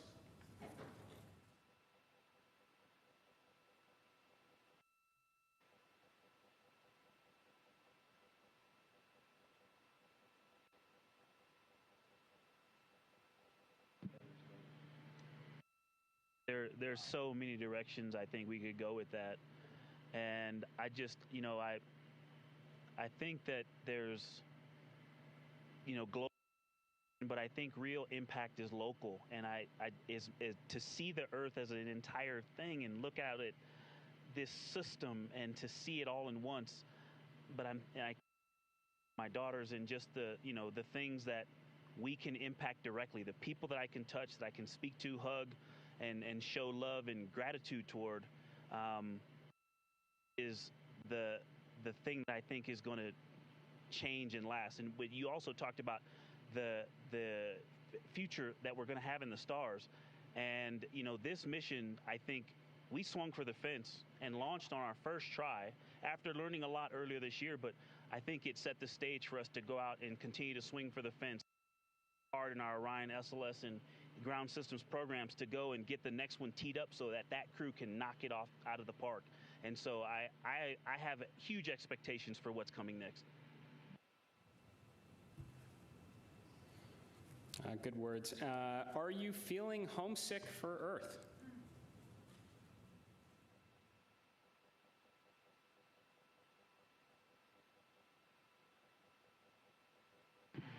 I will tell you, last in my eyes, I did start thinking about getting home. It's not homesickness at all, but the first time probably in 3 years, I let my mind get past the moon and back towards home, and I had to catch myself right there. You're an operator just like we are, and you know that is the place to be when you're up here. We got to look one step ahead. What's next? What's our next burn? How are we setting up our trajectory to get home? And we are going to do that. We are locked in, and we are definitely excited for the second half of this mission.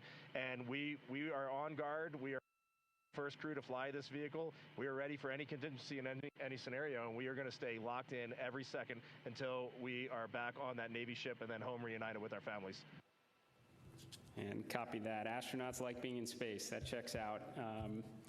Okay, there's a lot of questions from the space photography community. How are the pictures going so far?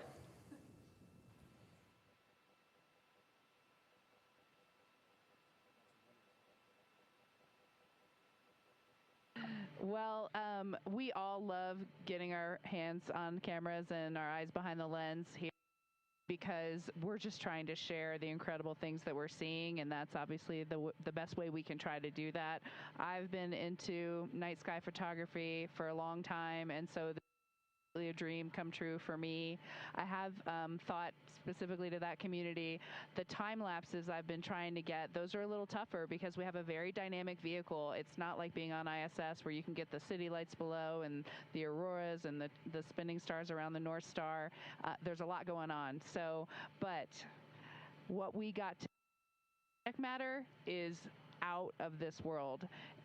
When we viewed that eclipse, that was the one time we all said, we literally cannot capture this with a camera. Everything else, I think we've really put our hearts and minds into making sure we understand so that we can bring that home to everyone. But having to set the low light features for Earthshine on the moon while it's an eclipse, that was a new one. I had to dig deep in my book for that one. And thanks for the iPhones. They've been working great. Very glad to hear that. And there are a couple billion people back here on Earth that are extremely excited to look at the imagery you've captured up there.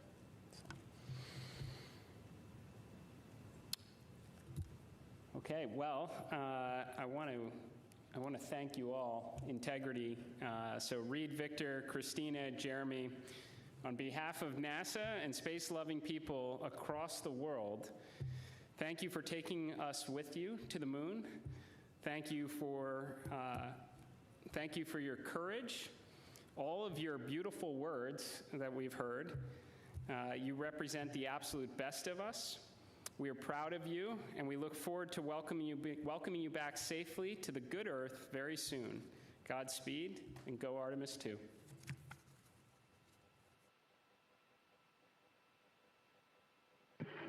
Thank you so much, Administrator. We are just proud to be a part of this team, doing our work every day, and we are supported by a huge world of humans, and we are just honored to be a part of that. Thank you.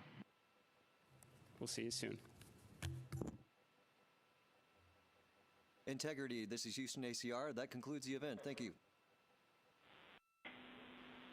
Thank you to all participants. Integrity, we are now resuming operational audio comm.